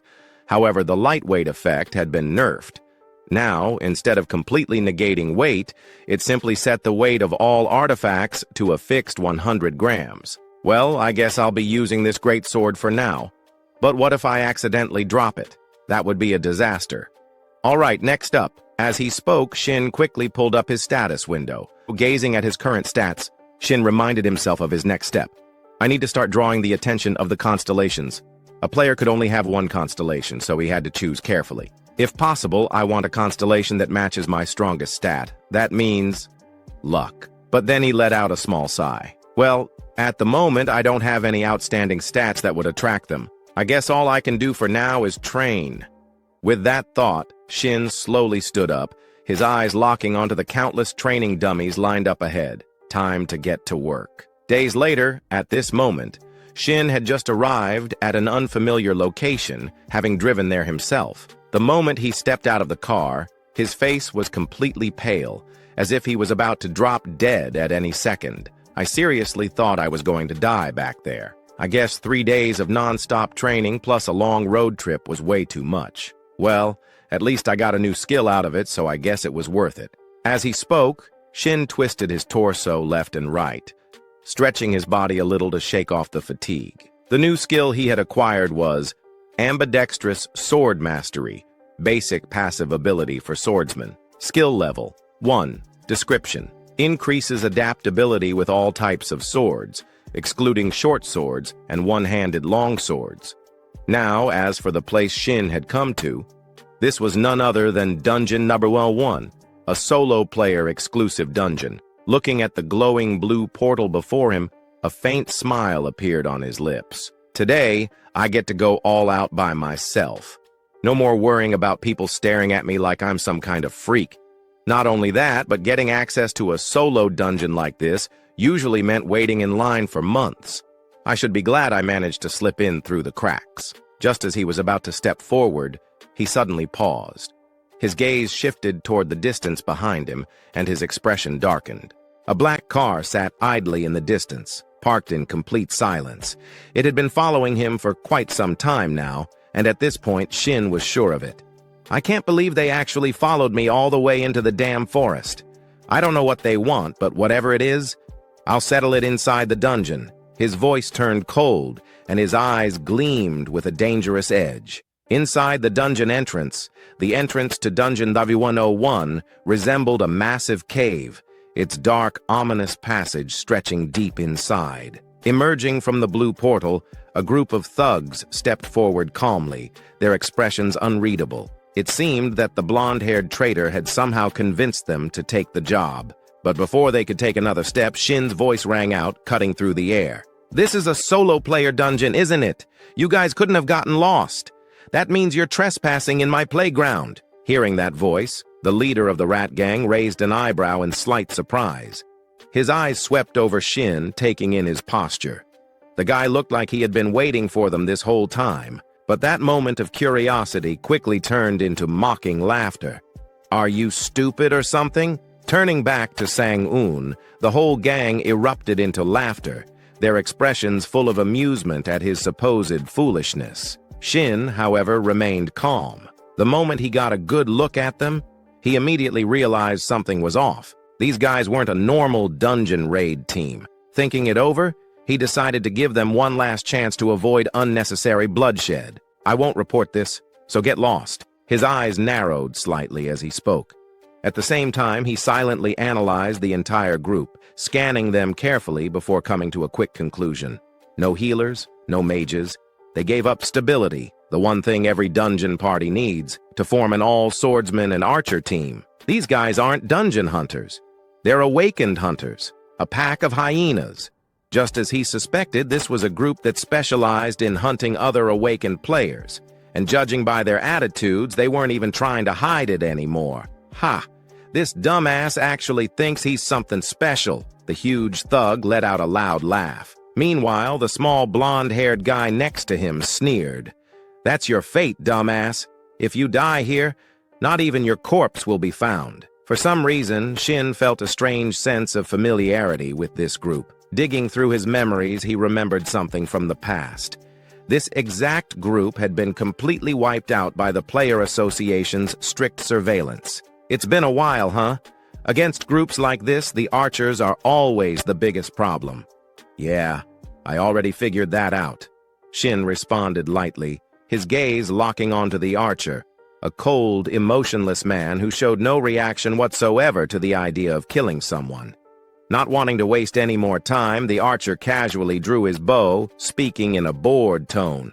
All right, let's wrap this up and move on." But just as he finished, Shin spoke up again, and his words left the entire gang stunned. "That's exactly why I was waiting for you. If I had to get rid of 4 corpses, what better place to do it than here?" A sharp, mocking smile tugged at his lips. The massive thug's face twisted in rage. "You little shit!" With a furious roar, he lunged forward, ready to attack. However, before he could charge, the one-eyed man swiftly blocked him with his sword. "Let's do this the easy way." His voice was cold and composed. The huge thug's eyes widened in frustration. "This is the easy way. I'm going to rip his throat out. Ahead of them, Shin smirked, his words dripping with provocation. Good boy. Listen to your master. Ha! Stop wasting time and just come at me all at once. A thug like the big guy, who was used to throwing his weight around, had no tolerance for this kind of mockery. You better shut your damn mouth.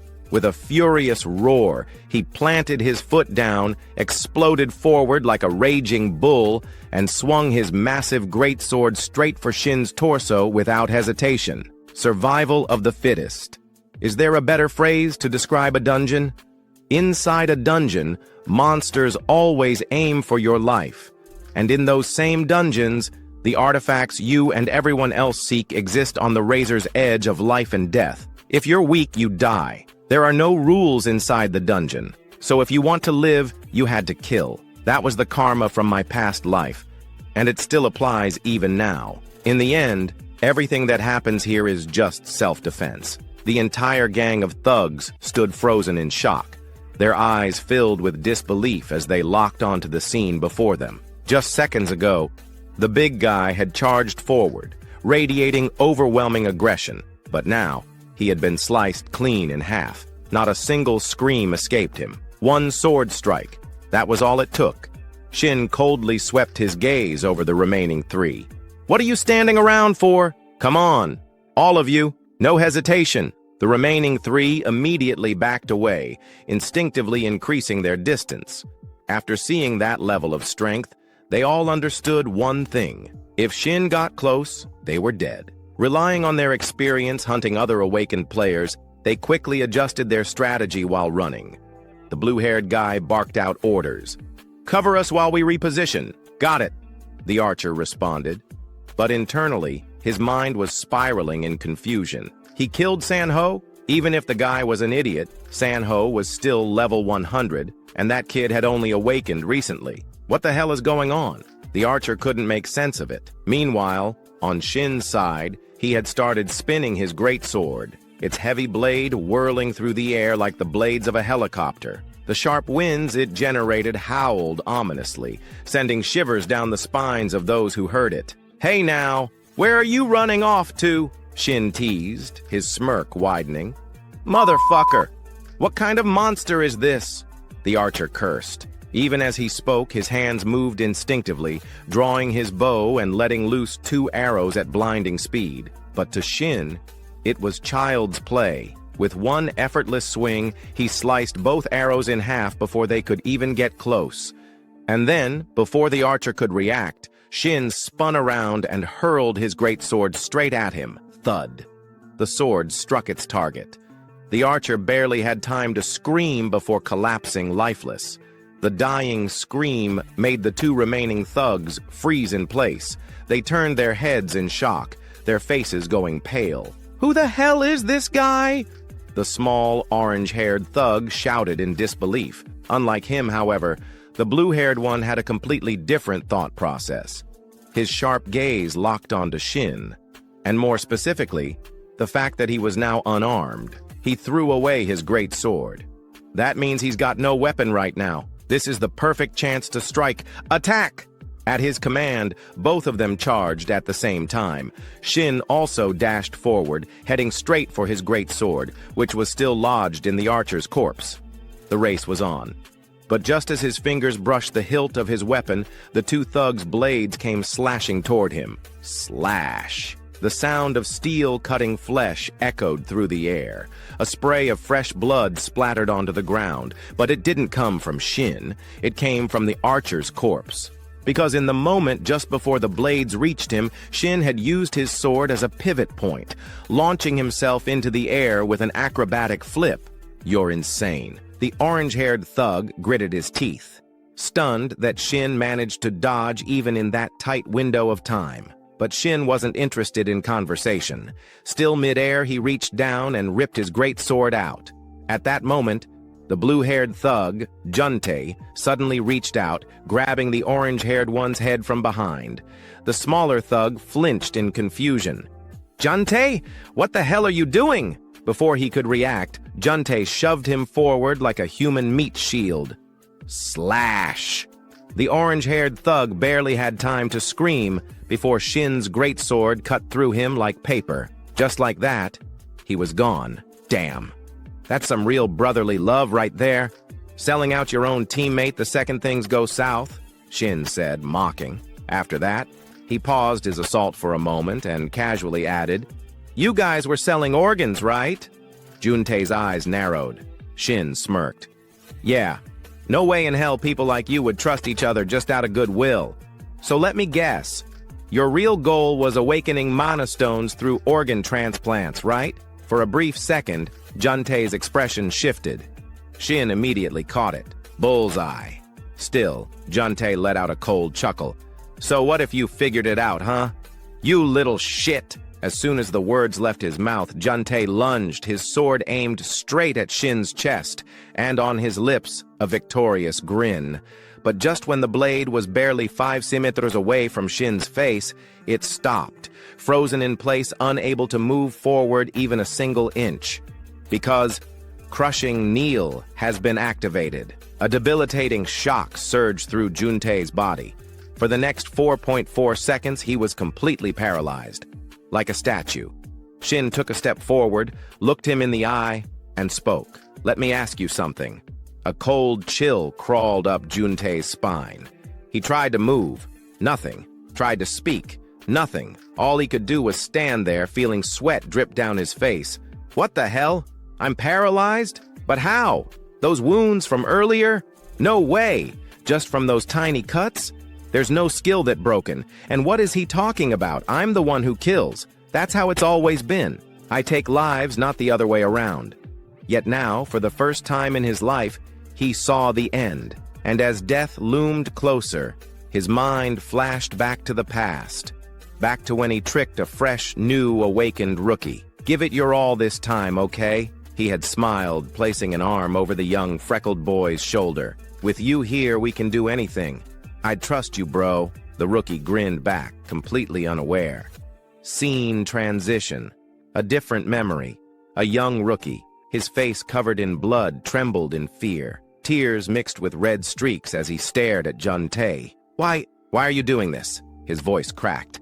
"Please don't. I'll do anything you say." Back to the present. Juntae's entire body shook uncontrollably. Shin watched him, then smirked. "What's wrong? Didn't you already go through this yourself? Oh, or are you scared now because it's finally your turn?" Time passed. Now, Shin sat beside a small stream, carefully wiping his sword clean. Juntae was gone, sent to reunite with his comrades. And even though this wasn't the first time, even though he had witnessed this kind of thing countless times before, a part of him still felt off. I shouldn't get used to this. I haven't even been regressed for that long. At this rate, there's no way I'll ever form a contract with a constellation. Shin exhaled, his gaze drifting toward the pile of discarded weapons nearby. System. Notify. You have obtained 8 artifacts from this dungeon. Shin raised a brow, then grinned. Well, if it's self-defense, then I guess all of this belongs to me now. Time passed quickly. At this moment, Shin was putting his jacket back on. During the fight earlier, he had taken it off to avoid getting blood on it. At the same time, he checked his current status. Right now, he had reached level 10, and his consumed artifacts had totaled up to 11. His life points were at 400, energy at 50, and experience at 12. Looking at his status window, Shin's expression grew a bit complicated. "I wish I could have avoided that situation, but considering the results, it was worth it. At least I'm glad I didn't get fat from consuming artifacts. But still, just looking at my stats alone, doesn't this mean I'm already as strong as level 50 players? How long has it even been since I came back? My growth rate is actually insane." And on top of that, as he muttered to himself, Shin reached into his coat pocket and pulled out a ring. It was the recovery ring, a silver-tier artifact classified as support equipment. Equipment type: ring, special effect, recovery, usage effect. Consumes 10 mana to instantly remove any abnormal status. If used again within the next minute, the mana consumption doubles. Seeing this item, Shin couldn't help but be a little surprised. That guy who charged at me right from the start, who would have thought he actually had an artifact that nullifies debuffs? Wait, so if I had blindly relied on my stun skill, I would have been screwed. Looks like I need to be more careful next time. With that thought, he began synchronizing his mana with the recovery ring. Scene transitioned. Deep inside dungeon number 101. Internal access path. Deeper inside the dungeon, there appeared to be a mining site where a group of goblins was working. Some of them carried small sacks on their backs, seemingly used for collecting minerals. However, after just a few steps, one of the creatures suddenly stopped in its tracks and turned around, sensing something. Following its gaze, the goblin spotted Shin, gasping for breath. He gripped his sword tightly in one hand, but the strangest part was that his eyes were covered with a black cloth. Even Shin himself felt that what he was doing was absolutely insane, but he had no choice. The requirement to obtain the Lucky Day title is as follows. This is crazy. It wants the player to kill 500 monsters while keeping their eyes closed. On the other side, the goblins hesitated for a brief moment upon witnessing Shin's strange behavior. They didn't immediately charge into attack. Come on, when are these monsters going to make a move? Shin muttered in frustration. Once they confirmed that Shin was truly unable to see, the goblins let out amused chuckles. Drool dripped from their mouths as their excitement grew. Back to Shin's perspective, he suddenly lifted his head slightly, sensing something in the air. I can feel them. I had to sense the airflow and listen carefully to everything around me. Focus. I need to maintain this heightened state of awareness. Inside his mental world, it was as if he were standing on the surface of a still body of water. Then, from behind him, countless sounds and ripples began spreading rapidly toward him. The sounds and ripples became increasingly clear and intense, surrounding Shin from all directions, appearing and disappearing unpredictably instead of following a linear path. I can do this, he reminded himself. At that very moment, one of the goblins let out a roar, gripping its axe tightly. It swung straight at Shin. However, what it didn't know was that Shin's heightened perception had already detected its movement well in advance. Without a moment of hesitation, he swung his sword in a sweeping arc, slicing through the air with breakneck speed. In an instant, 4 goblins were cleaved in half simultaneously. A rain of blood erupted, and the area was instantly suffused with the thick stench of fresh blood. And yet, rather than feeling repulsed, Shin seemed almost exhilarated. This feels damn good, he let out a low chuckle. Just then, a blinding streak of light shot toward him at breakneck speed, aiming straight for his head. For an ordinary person, there would be no time to react. But Shin? Not a chance. The moment it entered his range of perception, Shin's hand snapped up, effortlessly catching the arrow mid-flight before crushing it into pieces in a single motion. The goblin archer in the distance broke into a cold sweat, letting out an unintelligible noise. Back to Shin's perspective, his perception was expanding in all directions, allowing him to sense countless pairs of eyes watching him from within the darkness. And yet, he felt no fear whatsoever. Just moments ago, I was in a terrible situation, but because of it, I got to relive my past. Maybe that's why my senses have been sharpened, huh? Well, either way, come at me, you bastards! He taunted them outright. And how could these green-skinned creatures possibly hold back after hearing that? With their overwhelming numbers, the goblins charged forward like moths to a flame. But the only thing awaiting them was death. Shin's sword whipped through the air at lightning speed, slashing and cutting down the goblins before they could even get close. His attacks were so relentless and precise that the goblins collapsed into pieces mid-charge, never even realizing how they had died. Rather than slowing down, Shin grinned in exhilaration. He lunged forward aggressively, cutting down everything in his path without the slightest hesitation. Only one goblin, lagging behind, had the misfortune of witnessing everything. It stood frozen, watching its comrades get obliterated in an instant. Terror was etched all over its face, but before it could even think about running, it soon joined its fallen brethren in the afterlife. Having temporarily wiped out the group of monsters ahead, Shin finally stopped for a moment. The tip of his sword still smoldered with heat, drenched in the blood of the fallen goblins. The scene around him was even more gruesome than a slaughterhouse. Every single monster's sacrifice had become fuel for Shin's growth. Suddenly, a notification popped up before his eyes. Congratulations! You have leveled up. You have obtained the title, Lucky Day, rank D. Hearing the announcement, Shin ripped off his blindfold in one swift motion. There was no need for it anymore. Doesn't even feel like I did much, he shrugged, taking a moment to check out his newly acquired title. Lucky Day, rank D. Primary effect, luck plus 20. Secondary effect. Each time you defeat a monster of the same type, your luck stat increases by 0.1. Maximum increase, plus 10. Reading the description of his new title, Shin couldn't hold back a chuckle. Ha ha! I'm finally gathering all the titles I need. Meanwhile, a new group of goblins had been drawn to the area by all the commotion. But the moment they arrived, their eyes landed on the horrifying sight before them. Limbs and body parts of their fallen kin scattered all over the place. Every hair on their bodies stood on end. But before they could even think about retreating, Shin was already standing right in front of them, flashing a deranged smile. Ha ha ha! Can't let this opportunity go to waste. More stats for me, and they even walked right into my lap, drenched in blood, his face twisted into that of a bloodthirsty executioner. Even goblins who lived for slaughter couldn't suppress their terror. They screamed at the top of their lungs, as if their village had just caught fire. Time passed quickly.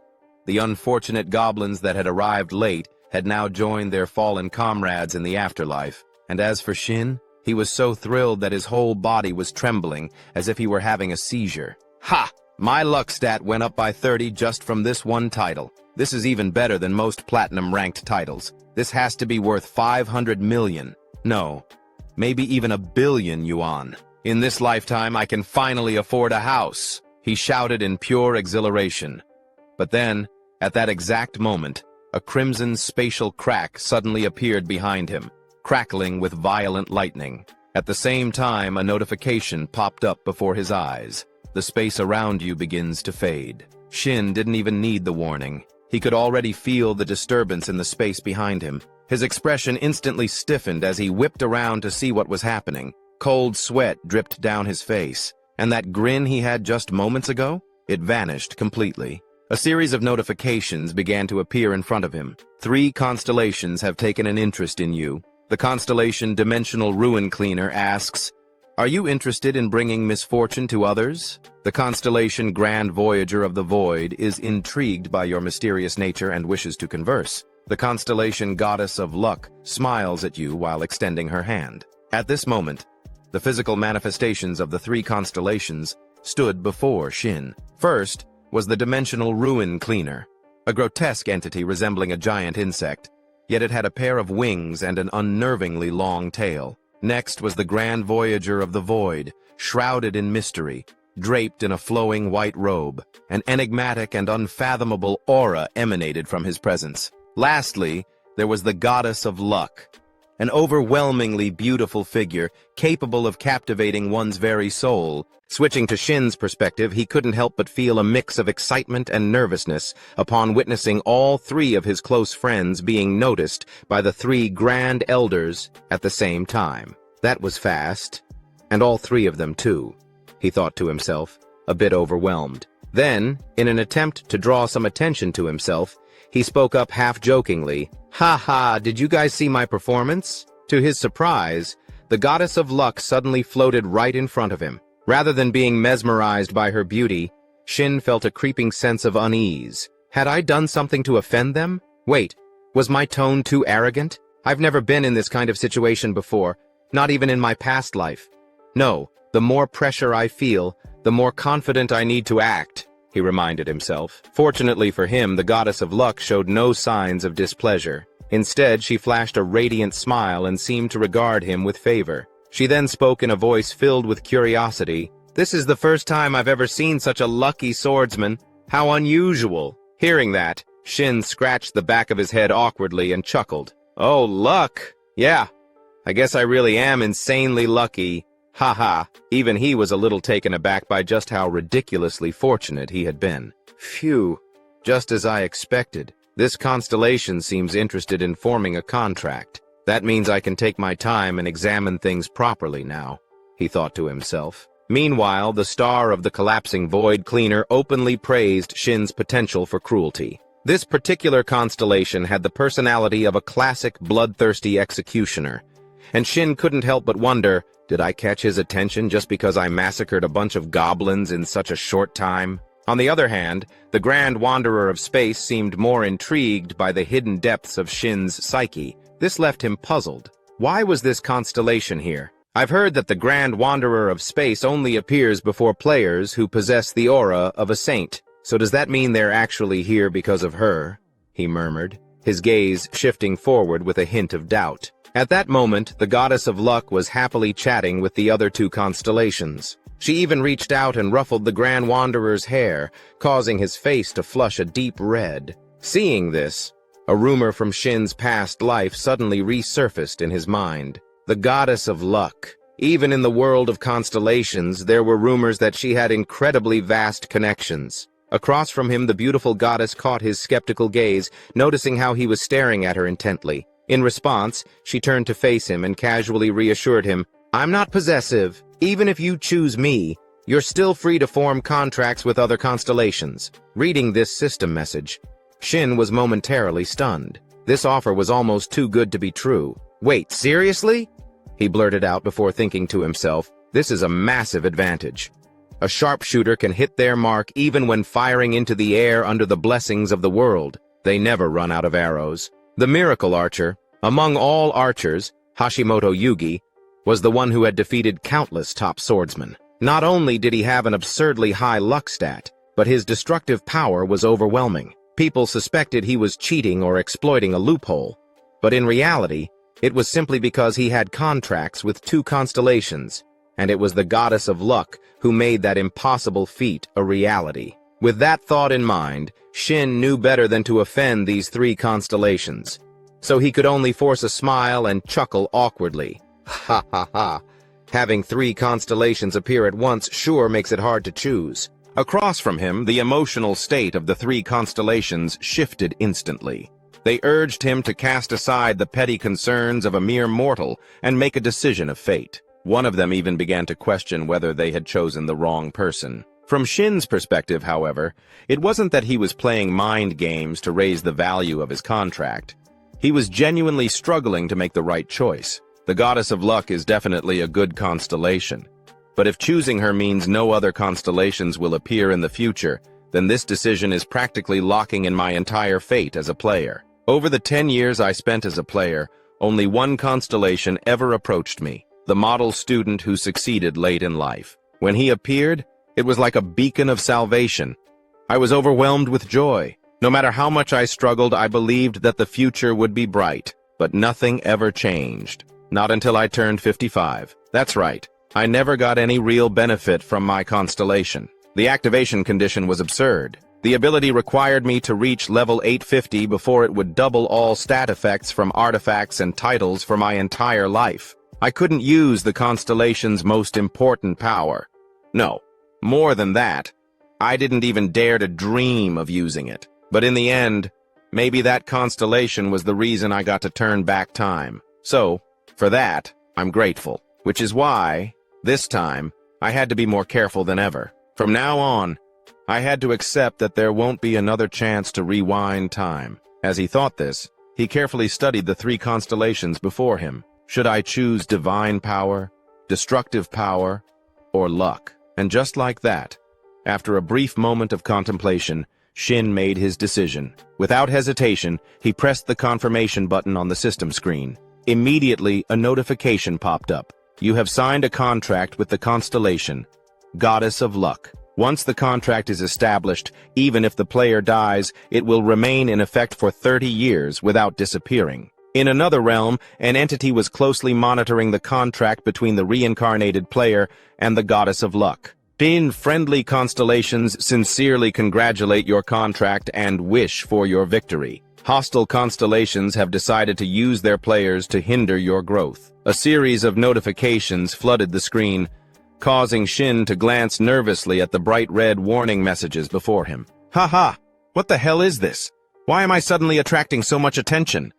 Well, whatever happens, I'll be counting on you from now on, Goddess of Luck. As he spoke, he reached out his hand. Seeing this, the Goddess of Luck gently extended hers, placing it against his. The Goddess of Luck blesses your wise choice. Just as Shin was about to say something, the system suddenly issued another set of notifications. Goddess of Luck, contract effects and blessings. Trait 1. All offensive actions guarantee critical damage against enemies. Trait 2. When obtaining a unique grade artifact or higher, you will automatically unlock and inherit its hidden effect. Trait 3. When defeating a mid-tier boss or a main boss, if the boss's level is higher than yours, you will receive an artifact with a 100% drop rate. At that moment, the goddess of luck transformed into a chibi version of herself. She tilted her head back arrogantly, her expression smug and full of pride. Meanwhile, Shin's reaction was, "Wow, what the hell is this? Why are these abilities so overpowered? Wait, there's more!" His eyes widened as yet another notification appeared. Trait 4. When investing level-up points into luck, each point will double the stat value. This effect is retroactively applied to all previously allocated points. Shin's jaw dropped.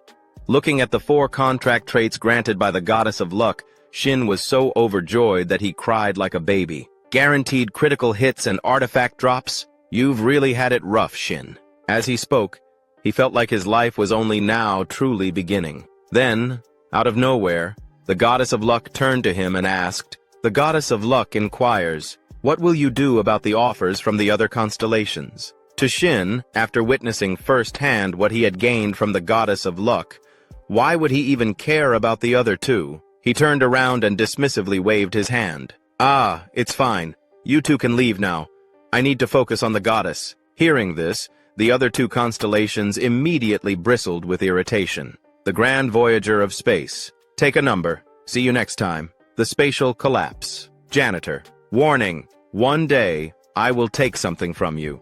Be prepared. Meanwhile, the goddess of luck clapped her hands in delight, amused by his unwavering determination. With this effect, you don't need to be greedy, for now, she thought. Shin nodded in agreement, reminding himself, no need to rush. Better opportunities will come. Time flew by in an instant, and the scene shifted. Now, in the boss room of dungeon number 101, Shin was locked in combat with the dungeon's final boss, a green-skinned monster. The clash of their weapons rang through the air, each impact creating ear-splitting echoes and unleashing shockwaves across the battlefield. Off to the side, the goddess of luck watched, completely dazed. Meanwhile, Shin only grew more exhilarated the longer he fought. Is this really all the final boss has to offer? Come on, give me more, you weakling! With a mighty swing, he slashed his sword forward, forcing the green-skinned monster to raise its twin battle axes in a desperate attempt to block the attack. This was the final boss of the dungeon, the greedy Goblin Warlord. Next, the Goblin Warlord channeled all its strength into its arms and shoved Shin backward. Reacting quickly, Shin drove his sword into the ground, using it to halt his movement before he could be knocked too far back. A deep trench was left in the earth where his blade had dug in. Then, the Goblin Warlord suddenly threw its head back and let out a deafening shriek. Its eyes blazed a furious red as a system notification appeared before Shin. The Goblin Warlord has inflicted weakness and oppression on you. You have been paralyzed. From Shin's perspective, however, this was nothing new. Thanks to his experiences from his previous life, he had long anticipated this move. It's trying to break my will to fight. Muttering under his breath, he activated his recovery skill. Recover. At the same time, the Goblin Warlord refused to give him any breathing room. With a ferocious charge, it swung its battle axe downward in a crushing blow. The sheer force of the attack shattered the ground beneath them, sending sharp shards of rock flying in all directions. However, as the Goblin Warlord surveyed the aftermath, a flicker of confusion crossed its face. It hadn't felt the sensation of hitting anything solid, and sure enough, Shin's voice rang out, completely unfazed. This skill has a clear limit. It can't completely lock down movement. Guess it's only good for dealing with small fry, huh? At that moment, Shin had already braced his sword against the Goblin Warlord's axe, stopping it from being retracted. The reason he could move despite the paralysis? His recovery ring. This was the same ring he had obtained after dealing with those thugs earlier. Thanks to its anti-CC effect, the moment he was paralyzed, the status ailment was immediately lifted. All right, let's test my luck, Shin murmured as he steadied his grip on his sword. Meanwhile, the Goblin Warlord's face drained of all color. Panicking, it attempted to inflict weakness on him again. However, this time, Shin simply smirked coldly. You think that trick will work twice? With a lightning-fast dash forward, Shin slashed his blade across its chest, carving a deep wound into its left side. The goblin warlord let out a blood-curdling scream as pain surged through its body. Without wasting a second, Shin activated his skill, Demon Breaker. The effect was immediate. The goblin warlord was paralyzed for 2 whole seconds. Seeing the opportunity, Shin lunged forward. His sword became a blur, striking with machine-like precision and speed, as if it were a high-powered milling cutter tearing through steel. Only 2 seconds, then let's make it 4. With that, he applied a delay effect, extending the paralysis for another 2 seconds. The goblin warlord's face froze in sheer disbelief. It couldn't move a muscle, but that wasn't the end. Shin immediately picked up speed, darting around the stunned goblin and launching a flurry of attacks from every possible angle. Secondary delay effect activated. 90% chance of prolonging paralysis. Success! Ha! Got it again, Shin smirked. Time passed swiftly, and in the end, the goblin warlord could no longer withstand Shin's relentless assault. It fell with a final pitiful groan, departing for its next reincarnation. The moment its body hit the ground, a system notification flashed before Shin's eyes. Congratulations! You have cleared the Dark Swamp Goblin Dungeon. You have leveled up. You have received the D rank title. Don't touch me. Title description: Luck plus 30, Evasion plus 10. Additional effect: you may enhance one chosen skill once. The enhancement level is based on the system's designated scaling for players. Shin collapsed onto the ground, completely exhausted from the constant battles since the start of the dungeon. They say youth should be spent working hard, but at this rate I'm pushing my body to the limit, he groaned, complaining to himself. Standing beside him, the lucky goddess clapped her hands and cheerfully encouraged him. The lucky goddess says that as long as you try, fortune will follow. Shin rolled his eyes. At this point, I should just call this an ability of mine. In response, the lucky goddess puffed up with pride. The lucky goddess says that luck is a skill, and she is delighted to see it following you. In fact, she firmly believes it's all thanks to her. Shin sighed but didn't argue. Instead, he quickly opened his stats window. First things first, let's dump my points into luck. As he allocated the points, his luck stat finally surpassed 100. Once a stat exceeds 100, an adjustment occurs, amplifying its effects by an extra 10%. For most stats like evasion, this meant a higher chance to dodge attacks. But for luck, it directly influenced drop rates. And as if the system wanted to prove his point, a faint glow suddenly radiated from the goblin warlord's massive shield, an item it hadn't even gotten the chance to use during the fight. Shin glanced at it, and instantly, a window popped up, revealing the item's details. Cudness Shield. Silver Artifact. Type: Secondary Equipment. Shield. Special Effect: Sacrifice. Defense: plus 20. Description: a shield left behind by a goblin warrior named Cudness. It fortifies itself using mana and converts received damage into healing. However, the entire process consumes an equivalent amount of mana. Shin whistled in admiration. Now this is one hell of a shield. It seemed like this item was specifically designed for tank-type players. However, Shin had no complaints about obtaining it. After all, it's a guaranteed drop, thanks to the goddess. So that means luck affects the drop rate of artifacts, right? One thing's for sure, this is even more troublesome than when I was contracted with the constellation of the late-blooming model student. With that thought in mind, he activated his skill, Devour, to absorb the shield's attributes. Meanwhile, the goddess of luck suddenly lunged forward, hugging him tightly and rubbing her cheek against his. Time quickly passed, and the scene transitioned to the interior of the Q area building.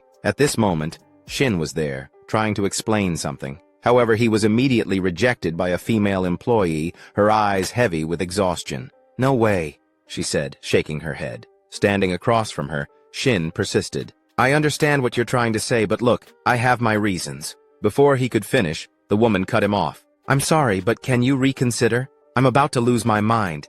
I don't even know how many corpses I've seen this week." Hearing that, cold sweat dripped down Shin's face.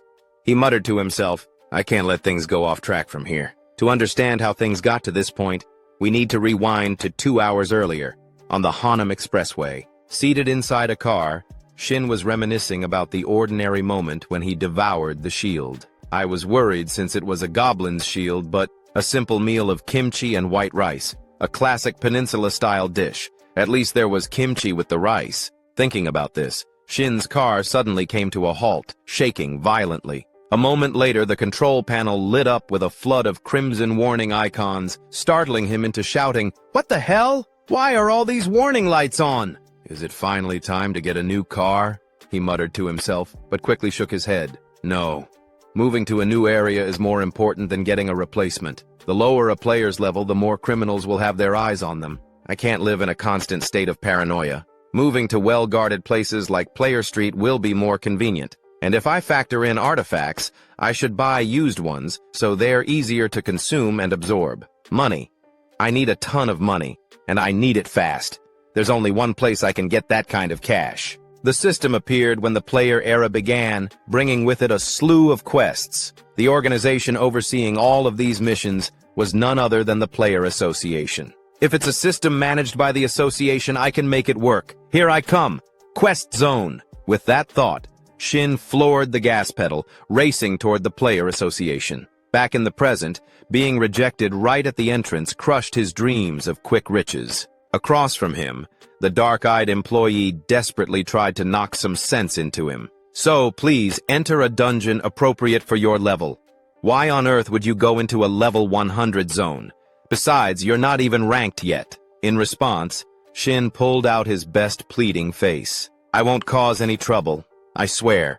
Please trust me. Maybe I'm only level 17, but with my current skills, going into a low-level area would be a complete waste of time." From the employee's perspective, she was practically on the verge of tears. Her entire body trembled as she weakly pointed to the side, her voice quivering. "Yesterday someone said the exact same thing. Guess what happened to them? So please, just go somewhere appropriate for your level." Seeing her like this, Shin could somewhat understand her reasoning. I get why she's acting this way. Too many players overestimate themselves and end up dying like idiots. But in moments like these, you just have to grow a thick skin. With that in mind, he put on a face so convincingly trustworthy, it could rival a shady multi-level marketer's.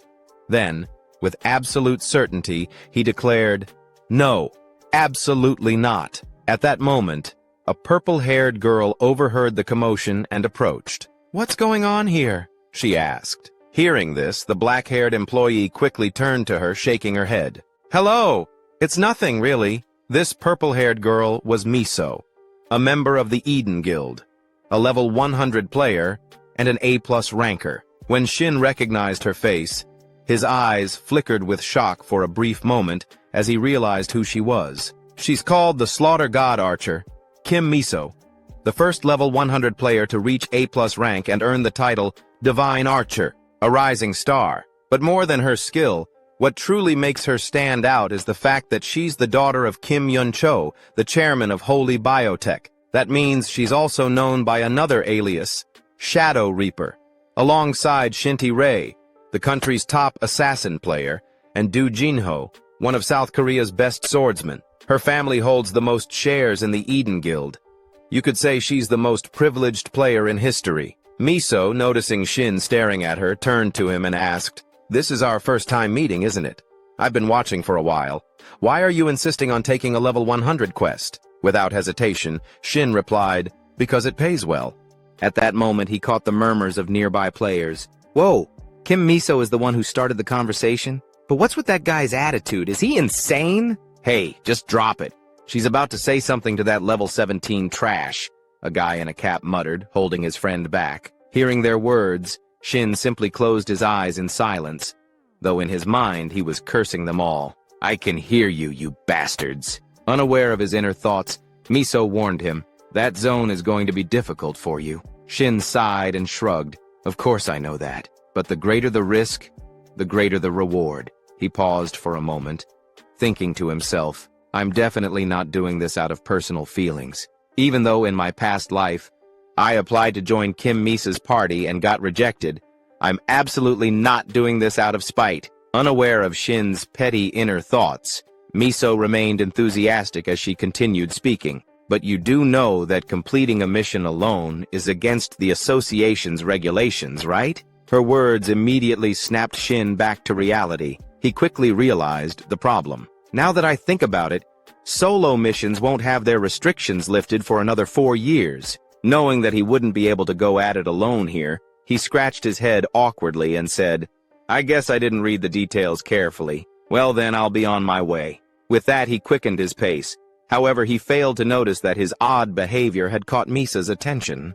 Out of nowhere, she suddenly made an unexpected offer. "Then, do you want to form a party with me?" Around them, the nearby players who overheard her words widened their eyes in disbelief, as if they couldn't trust what they had just heard. "Whoa, is she crazy? Why the hell would she pick that bastard? I could go too, damn it. This is so unfair, I'm so jealous." From Shin's perspective, he wasn't naive enough to believe that a golden opportunity had simply fallen into his lap without reason. Suspicious of Misa's true intentions, he immediately asked, "What's the catch?" Hearing that, Miso gave him a look of approval and smirked. "Oh, so you don't believe this is just a simple favor, huh? Haha, I tend to trust circumstances more than people," Shin replied with a grin. Meanwhile, Miso revealed her true motive. "Hey, interesting, but there's no catch. If anything, let's call it a promise instead. If your skills don't match your confidence, you'll have to pay the price. Of course, if it turns out the other way around, I'll give you a sincere apology." Her voice was ice cold. Hearing that, Shin smirked. He had already figured out Misa's angle. "So this is a test, huh?" Kim Misa's influence extends far beyond just being a famous player. The brand value of any outfit she wears skyrockets instantly. With just a few words, she can flood the news. The moment she labels someone as an arrogant player, their career is as good as over. This is going to be interesting. With his usual, "if I like it, I fight" attitude, Shin accepted without hesitation. "Then let's head out right now." From Miso's perspective, just a few minutes earlier, as Miso stepped out of her car, the driver had reminded her, "I'll be waiting here, miss." In response, Miso waved her hand dismissively. "Do whatever you want. This might take a while." After that, she couldn't help but feel a little frustrated about having to go alone. All the guild members are busy.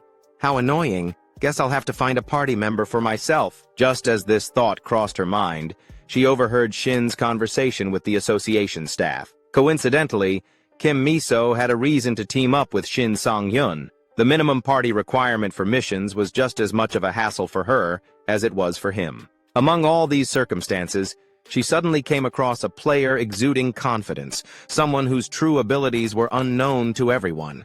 That in itself was quite an intriguing situation for her.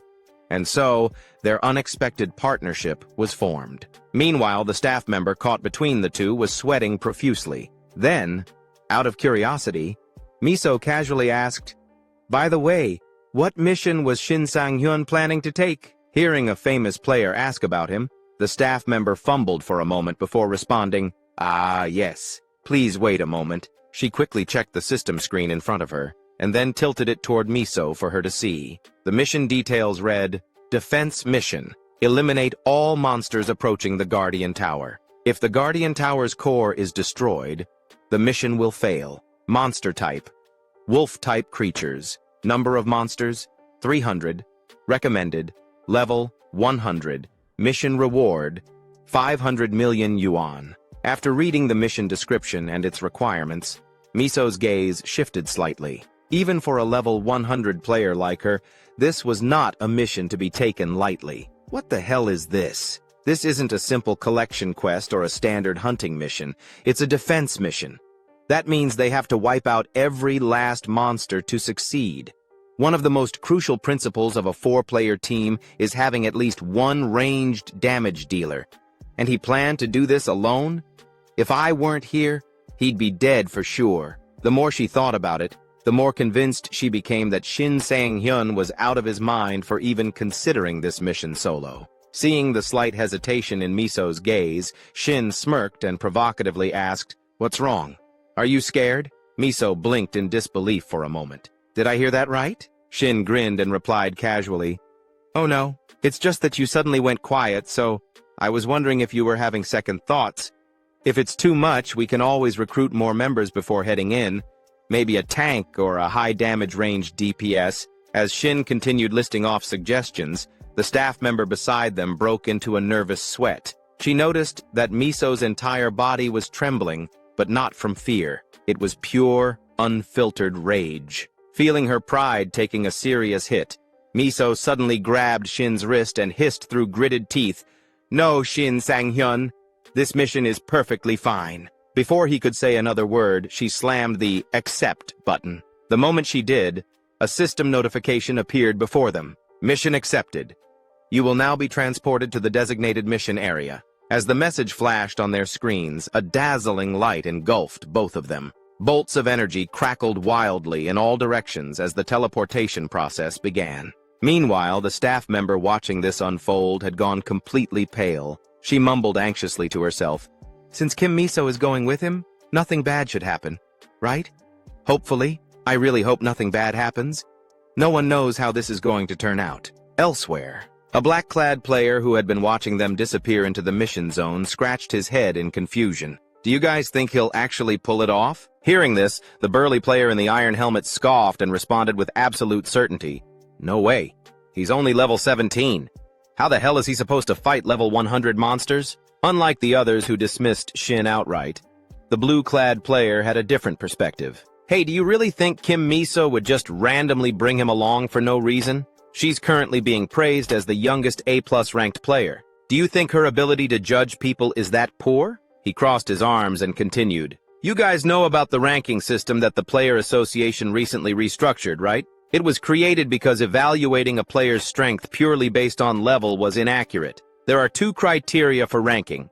First, the number of dungeons cleared. Second, an overall assessment of the player's combat sense. And that means Kim Miso reached A+ rank purely based on her combat sense. The 2 other players listening to him already knew this information, but they still had some lingering doubts. One of them asked, "I get that, but why A+?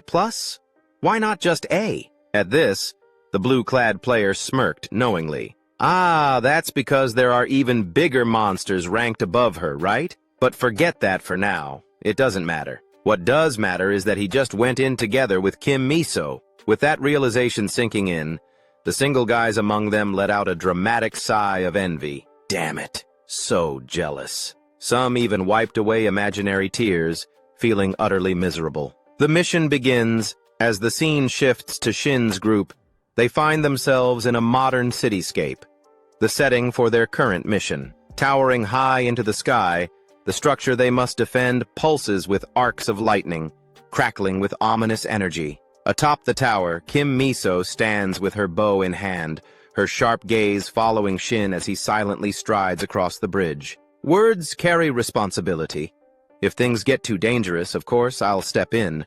But I hope this experience will make him realize the reality of the situation, she mused. Flashback, 30 minutes earlier. Just after their arrival, Shin had made a proposal that left Miso momentarily stunned. "What did you just say?" she asked, narrowing her eyes at him. Still checking his weapons, Shin responded casually, "I meant exactly what I said. Unless I ask for help, don't interfere. If you focus on support, I'll give you 5%. Miso blinked in disbelief. "So, I didn't mishear?" "Nope," Shin replied nonchalantly. "You just sit back and support and you'll still pocket 5%. Sounds like a great deal, doesn't it?" Miso glanced him over from head to toe before shaking her head. "You think I'm hesitating because of that? There's no way you can handle this alone. We're talking about 300 of them, not just 1 or 2. Even someone at level 100 like me would struggle dealing with them solo." Her words faded as she caught the unwavering confidence in Shin's expression. His smirk held an air of mystery as he simply said, "Just watch and see." Somehow, something about that look made Miso reconsider. Letting out a sigh, she finally relented. "Fine, but for every monster you miss, you lose 1% of your share. If you let 95 of them slip through, you walk away with nothing." "Got it." Present moment, returning to the present, Shin now stands face to face with several deep blue-furred wolves. Their glowing purple eyes gleam with malice, their presence exuding a dangerous aura. Snarling, they fix their bloodthirsty gaze on him. Gripping his sword tightly, Shin slams it against the ground with a confident smirk. "Too bad for you," he says, his voice brimming with excitement, "because I don't plan on missing a single one." Without any warning, both sides lunged at each other, exchanging what could only be described as affectionate blows. And true to Miso's expectations, Shin didn't disappoint. With a single fluid dash, his greatsword cleaved through the air at lightning speed, striking the monstrous wolves with pinpoint accuracy. They barely had time to let out a single cry before collapsing in lifeless heaps. After finishing his attack, Shin turned back to admire his handiwork, a slight smirk forming on his lips. For creatures that look this menacing, their death cries are actually kind of cute, huh? Meanwhile, Miso, still perched atop the tower, found herself momentarily speechless at the display. Even she had to admit, he's not just some arrogant rookie. The strike just now was flawless. His stance maximized the greatsword's reach with perfect precision. It was the ideal form. Similar to the elite swordsman in my guild, he always talks about offense and defense as one. And more importantly, he minimizes unnecessary movements, cutting down multiple enemies in a single swing. However, despite his confidence, there were still far too many enemies. A level 17 player going up against an overwhelming number like this, it's just not possible. That was when a creeping realization hit her. Her expression stiffened as she replayed what she had just witnessed. Wait a second, something's off. Her gaze sharpened as her mind raced through the events. Why weren't the monsters moving at all just now? A chilling thought struck her, making her eyes widen in shock. No way. Could it be? Stun?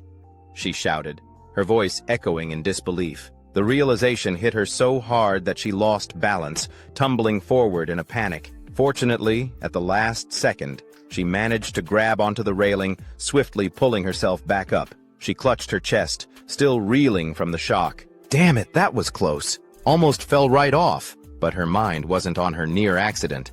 It was still racing over what she had just witnessed. That was definitely a stun effect, and I counted 4 whole seconds. If that's really the case, then he even surpasses Jinho in that regard. That means he can leisurely apply crowd control and wipe out enemies at his own pace. Her heart pounded as she processed the implications. Just who the hell is this guy? From Shin's perspective, with his stun ability, cutting down the monsters was as effortless as slicing through paper. "Ha, why is this so easy?" he laughed, thoroughly enjoying himself. But as if the heavens decided to spice things up, the difficulty of the mission was suddenly cranked up a notch. Without warning, one of the wolves was sent flying forward, forcing Shin to halt his movements. His eyes flicked toward the source of the disturbance. In the distance, something massive was hurtling toward him at an astonishing speed. Every wolf in its path was being tossed aside like rag dolls. The sight made a bead of sweat roll down Shin's temple as he muttered, "So it's finally here." Black wolf. Standing before him was an enormous black wolf, its sheer size rivaling that of a truck. Its imposing presence filled the air with a terrifying aura, and the moment it locked eyes on Shin, it unleashed a deafening roar. Black wolf. I didn't encounter it too many times in my past life. But is this why it feels so familiar? At that moment, Shin felt his entire body seize up. A system notification flashed before his eyes. Black Wolf has inflicted the negative status, stun. And it wasn't just him. The wolf's powerful stun effect extended all the way to Miso, who had been observing from afar. However, just as the effect should have taken hold, a protective aura shimmered around her due to her artifact's effect. The negative status, stun, has been nullified. Seeing this notification, Miso's eyes snapped open in realization. That's right, the Black Wolf can use stun too. I was too caught up watching him fight that I completely forgot, and to think I was considering teaching him a lesson, that was reckless. Her gaze turned sharp as she swiftly drew her bow, preparing to provide support. I can accept that he somehow has an extended stun duration. Fine. But for him to also have a way to nullify status effects at such a low level? That's practically unheard of. But before she could even let loose an arrow, Shin had already taken action. Using his recovery ring, he instantly dispelled the stun effect. The next second, his body shot forward like a bullet. Miso, still holding her bowstring tight, froze in place, her eyes widening in disbelief. There's no way. A nearly flawless greatsword stance, an abnormally long stun effect, and now the ability to negate status effects. Is he really just a level 17 player? The Black Wolf's downfall, unaware of Miso's internal thoughts, The black wolf, originally charging in to get a bite of Shin, suddenly skidded to a stop, its massive paws carving deep grooves into the ground. Seeing its prey casually shake off the stun effect, the beast's once ferocious eyes now flickered with a hint of panic. Shin, amused by the wolf's dumbfounded expression, let out a chuckle. "Surprised, huh? You thought your prey would be paralyzed, completely defenseless. But here I am, moving freely. That moment of hesitation has already decided the outcome of this battle." Without giving the wolf a chance to recover, Shin shifted his weight backward, lowering his stance before executing a swift slide under its belly. In the same motion, he thrust his great sword upward, slicing deep into the beast's underbelly, leaving behind a long, gruesome wound. The mighty black wolf, without ever getting a proper chance to show its strength, could only let out a regretful whimper before succumbing to the abyss. Standing beneath its massive body, Shin grabbed its tail and gave it a yank before sighing in annoyance. "Damn it, my clothes are covered in blood. Thought I'd make it through clean." He clicked his tongue, glancing down at the crimson-stained fabric. Then, as if a mischievous idea struck him, his lips curled into a grin. "Well, since I'm already messy, should I just go all out for fun?" His gaze lifted toward the remaining monsters, his eyes gleaming with danger. Miso's realization. Meanwhile, from her vantage point, Miso's expression had completely transformed. No longer was she merely observing with mild curiosity. Instead, her eyes sparkled as if she had just discovered a rare diamond hidden within a pile of rubble. Just like that, before long, Shin had nearly wiped out the entire horde of monsters in the mission, slashing through them like a man possessed. Around him lay the corpses of countless green wolves, their blood soaking into the battlefield. A glowing message appeared before his eyes, notifying him. Monster Defense Mission. Enemies eliminated. 299 out of 300. You have leveled up. You have earned a Rank D title. Fearless. Title, Rank D. Fearless. Effect. Grants full resistance to status effects caused by the roars of wolf-type monsters. Even though the effect was limited to a single monster species, Shin didn't mind at all. A new title was a new title, and one more step forward. A small smile crept across his face as he took a moment to breathe, then turned his gaze behind him, where Miso, the archer, was standing watchfully. "They're not looking at me with suspicion anymore," he thought. "Those doubtful stares, they're gone now. They're genuinely watching me, watching to see what I'll do next. And with people watching, a performer like me can't afford to rest." He cracked his knuckles and smirked to himself. "Guess I'd better wrap this up quick, huh? So, are you ready for me, Grey Wolf?" As he muttered those words, he glanced upward, and there it was. The final boss had arrived, the Lord of Werewolves, half human, half wolf. It towered over the battlefield, its entire frame rippling with thick muscle. The moment it laid eyes on him, it let out a thunderous roar, slamming its clawed hand straight toward him. The impact was so powerful that the ground beneath them exploded into fragments. But Shin didn't flinch. Drawing on his combat experience, he instinctively dodged to the side with ease. Not only that, he even had the nerve to taunt the beast. "Your attacks are known for being unpredictable, right? But that was 30 years ago. These days, every move of yours has been analyzed to death. At this point, shouldn't we be calling them predictable instead?" He narrowed his eyes, his tone growing sharper. "Sorry, but I've already got every one of your moves and skills figured out." The words had barely left his lips before he launched himself forward, legs coiled with power, blasting toward the werewolf lord like a bullet cutting through the wind. At that very moment, Shin swung his greatsword with force, slashing it straight into the werewolf's body. The beast barely had time to let out a pained howl before a massive wound split open across its chest. And yet, looking at the result, Shin didn't seem particularly impressed. "Just as I thought," he muttered. "Even with all its movements predicted, a level 100+ boss like this still packs a punch. It's no pushover." Meanwhile, off in the distance, Miso stood watching. As she witnessed Shin handling the quest's final boss with apparent ease, beads of sweat started forming on her forehead. Her voice was almost dazed as she whispered, This is completely insane. There's more than one weird thing going on here. He's not just in a berserker state. He's somehow immune to the fear effects from that wolf, too. And he's carrying that massive sword, moving like it's nothing. It's like he's playing a joke on the entire system. She kept going, struggling to believe what she was seeing. And on top of that, he's predicting the Wolf Lord's moves in advance. He's going toe-to-toe with it and not losing an inch. The longer she watched, the more surreal it felt. Her eyes stayed locked on the battle. By now, the Werewolf Lord had completely lost it. With a feral snarl, it opened its jaws wide and lunged at Shin, aiming to crush him in a single bite. But Shin was already one step ahead. He twisted his body, dodging to the side just in time. However, the beast wasn't done. Letting out a furious roar, it slashed out with one of its razor-sharp claws, aiming straight for Shin's exposed flank. Forced onto the defensive, Shin raised his great sword like a shield and blocked the blow. Even the Wolf Lord seemed stunned. Its eyes widened slightly, not expecting its attack to be stopped. But what it saw next wasn't fear or hesitation. It was the cold, focused gaze of its opponent. "I told you, didn't I?" Shin growled through clenched teeth. "I know everything about you. I spent my whole damn life in my past world learning how to beat you." Then, for a brief moment, his eyes flicked toward Miso, who was still standing at a distance. And somehow, in that fleeting glance, she understood exactly what he was trying to do. The most ridiculous part, the part that made her want to laugh despite the intensity of it all, was the way he was fighting. Not for survival, not even to win, but like he was trying to prove something to her. Watching this, Miso let out an awkward, half-frustrated sigh.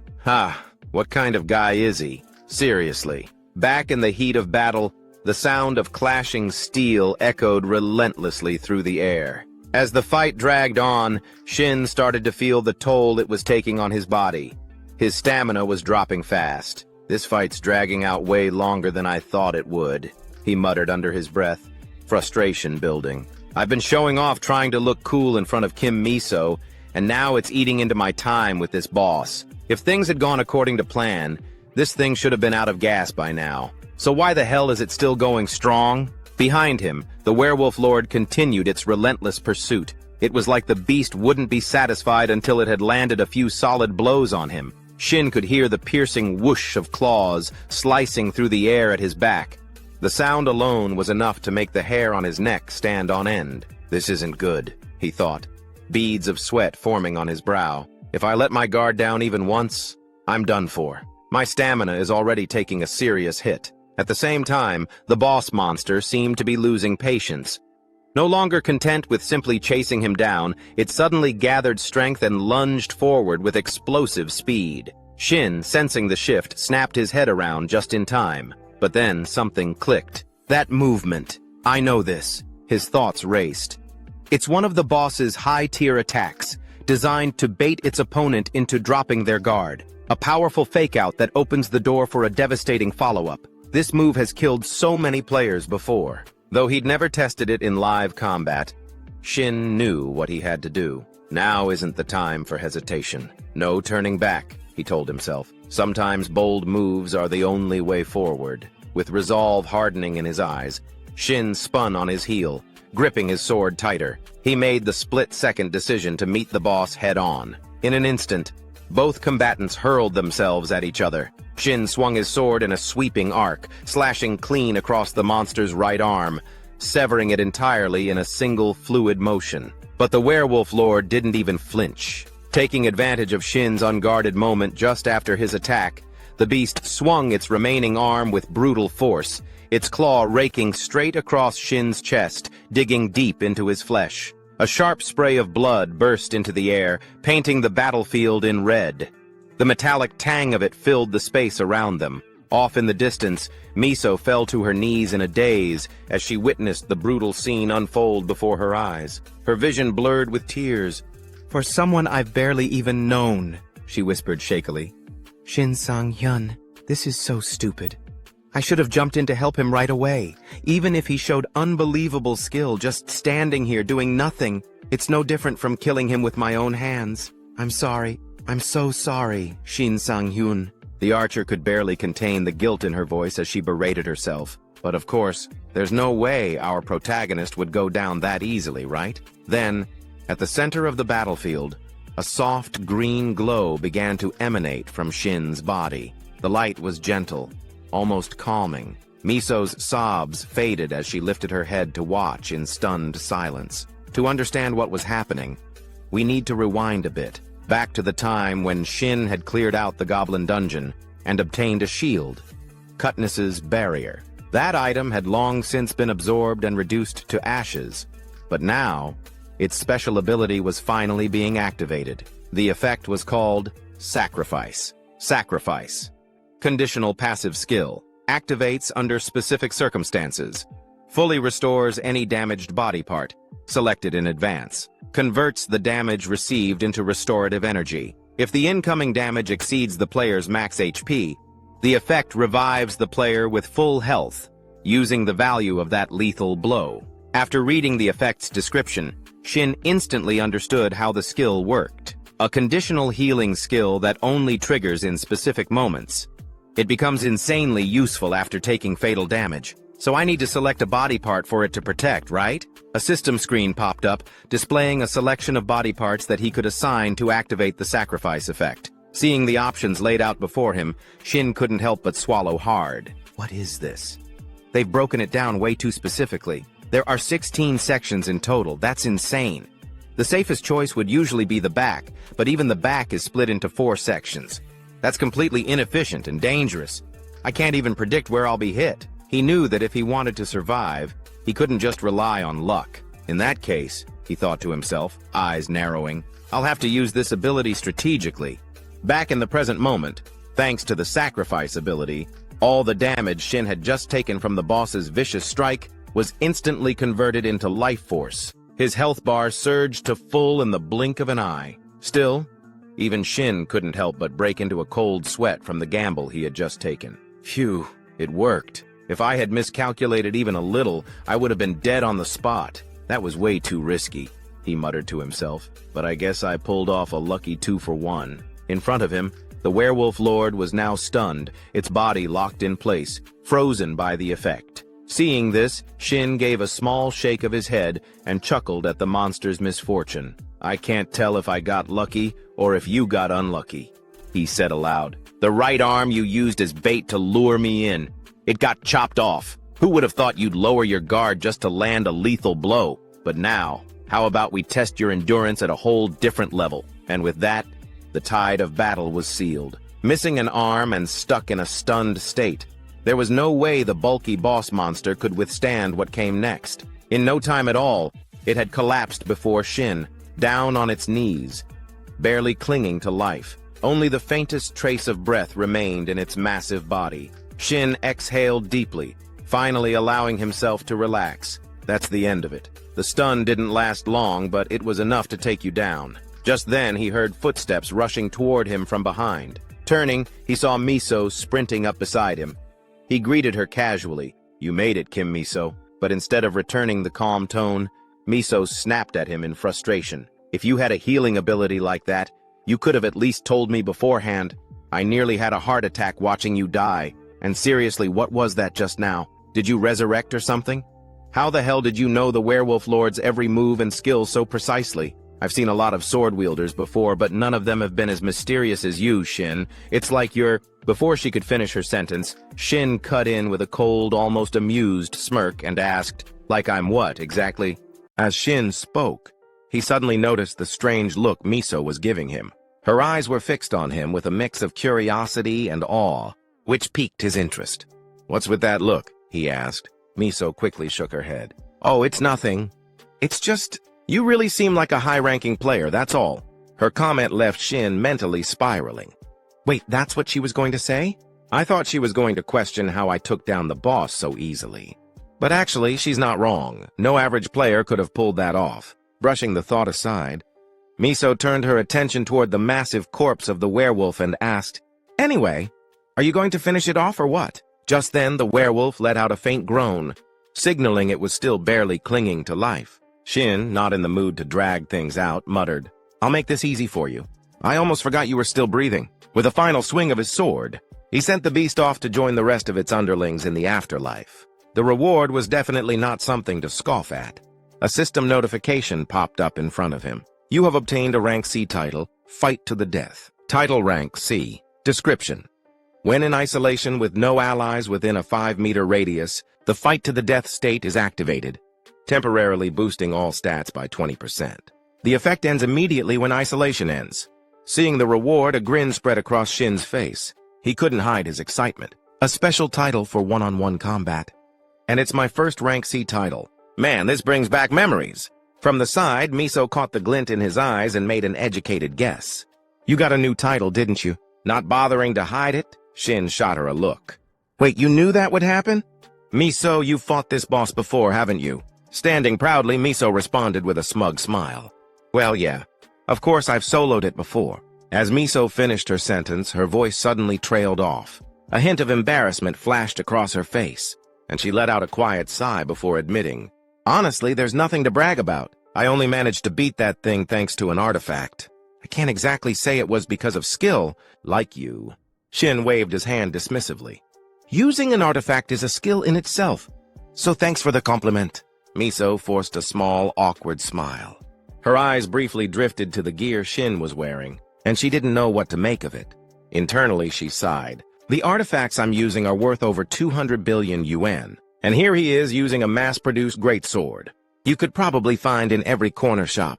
Honestly, it's kind of embarrassing. Of course, she kept that thought to herself. Instead, she quickly changed the subject and offered a suggestion. Anyway, don't you want to test out that new title's effect?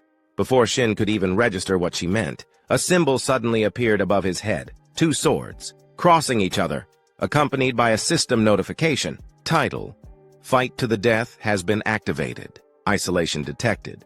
Player Kim Miso. No allies within a 5-meter radius. Title: Fight to the Death has been automatically triggered. Seeing it, Shin raised his hand to swat the notification away from above his head with a chuckle. Haha, as if there are any enemies around here right now. With the mission now completed, Miso waved goodbye. I'm heading out first. You know, I had to contact the dungeon haulers waiting outside. Oh yeah. Thanks. Shin gave a small nod and watched her walk away, her figure growing smaller in the distance. A quiet sense of nostalgia rose within him. The quest reward includes monster-related materials, so calling in a cleanup crew is just the natural next step. That's how I used to handle things in my previous life, too. Taking care of all those annoying details always made me seem more reliable in her eyes. As that thought crossed his mind, Miso suddenly came to a stop ahead. She turned back and called out to him, and I'm giving up the 5% mission reward cut I mentioned earlier. Her words caught Shin completely off guard. Wait, what? But that's not fair to you! He shouted in surprise. Before Shin could get another word in, Miso waved him off from up ahead. For someone as wealthy as her, that 5% cut of the quest reward clearly wasn't even worth worrying about. I'm fine, really. Don't go freaking out like that. We'll be seeing each other again plenty of times, I'm sure. Just think of it as an investment in you, Shin, got it? Anyway, I'm heading out now. With that final remark, she vanished from the dungeon in an instant, leaving Shin no chance to argue even if he wanted to. All he could do was let out an awkward chuckle. She really is something else. I can't ever afford to let my guard down around her, not even at the very end, he muttered to himself. Anyway, let's finally check out the reward I've been waiting for. Turning around, his eyes locked onto a softly glowing blue gem resting in the distance. It was the Blue Moonstone, a platinum-grade item classified as a special accessory. Effect: Wolf's Intimidation. Stats: HP 100, Mana 100, Luck +50. Description: a gemstone forged from the faith of the Silver Wolf tribe, worshippers of the Blue Moon. Just seeing the stats sent an uncontrollable shiver of excitement through Shin's body, like he was having a full-blown seizure of joy. It's finally here. A platinum-grade artifact, he exclaimed, eyes gleaming. Just one of these goes for at least $1 billion. Incredible! This thing's worth as much as a freaking apartment in the capital. Practically sprinting over, he grabbed the gem and pressed it to his face like a long-lost treasure, basking in the sheer bliss of victory. Right on cue, the goddess of luck appeared beside him, smug as ever and ready to take credit. So have you started believing in her influence yet? She teased, flashing a playful smile. Seeing her show up, Shin's grin vanished in an instant. Why would this be your doing? That's all my effort, thank you very much. Before he could even finish his complaint, an unfamiliar divine voice suddenly cut in, crashing their conversation. The deity known as Ripped Lips. Strongly objects to the biased luck you've been receiving. A formal request has been submitted to remove the Goddess of Luck from the player system. In response, the Goddess of Luck took immediate action. With a flicker of mischief in her eyes, she suddenly initiated a vote among the constellations, connected to the player system. A system-wide notification appeared. Vote initiated, proposal to expel the entity known as Ripped Lips from the player system. The vote count began, climbing rapidly, 61, out of 100 and rising. Within moments, the proposal passed unanimously. The deity known as Ripped Lips was stripped of his constellation, status, and forcibly removed from the system, much to the sheer delight of the Goddess of Luck. It all happened so fast, Shin barely had time to blink before it was over. "Wait, that actually got approved?" he muttered in disbelief. "And here I thought she was just some quirky constellation. Turns out she's really popular." Choosing not to dwell on that cosmic drama, Shin turned his attention back to the glowing gemstone in front of him, eyes narrowed with focus. "Since it's platinum grade, I should be able to absorb about 40% of its power," he murmured. He read the item's effect carefully. Special effect, Hour of the Wolf, always active, no cooldown. When the moon is visible within a dungeon, recovery speed increases 5-fold. Regardless of the moon's presence, all wolf type. Monsters are placed under a continuous state of fear when in the vicinity of the blue moonstone's wielder. If the moon is visible, wolf-type monsters will never attack the wielder. Even an idiot could understand how powerful that was, let alone someone like Shin. "Pretty straightforward?" he grinned. "So basically, I'm a walking nightmare for wolves now, even without the moon." With a gleam in his eyes, he began the process of absorbing the artifact's power. Time passed, and the scene shifted to the quest hall. A portal shimmered into existence at the center of the grand lobby, drawing everyone's attention. From within that glowing gateway, Shin stepped out, calm, composed, and faintly glowing with residual power. Instantly, dozens of hunters who had been waiting in the hall turned to stare. The murmurs began immediately. "Wait, is that really Shin Sang-hyun? Did he really clear a level 100 quest solo?" One voice asked aloud. Another responded without hesitation. "I think so." Kim Miso wouldn't lie about something like that. Among the gathering crowd, a young staff member stood nervously, her worried eyes fixed on Shin. Clearly, she had been stressing over the decision to approve his quest assignment. Sensing her concern, Miso quietly approached and gently reassured her. "Don't worry about it," she said warmly. "No one in their right mind would have assigned a level 17 player to a level 100 dungeon. I would have stopped it myself if it was really a mistake. You did a good job." The kind words hit home.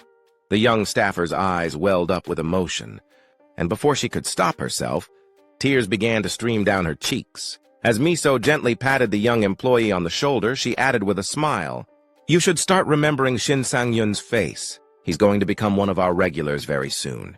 From a distance, Shin watched the emotional scene and chuckled softly. "Thinking about it now, I kind of feel bad for the staff," he thought. "They must be under a ton of pressure." But he didn't get much time to reflect. Before he knew it, a crowd of guild members swarmed him, all trying to recruit him on the spot.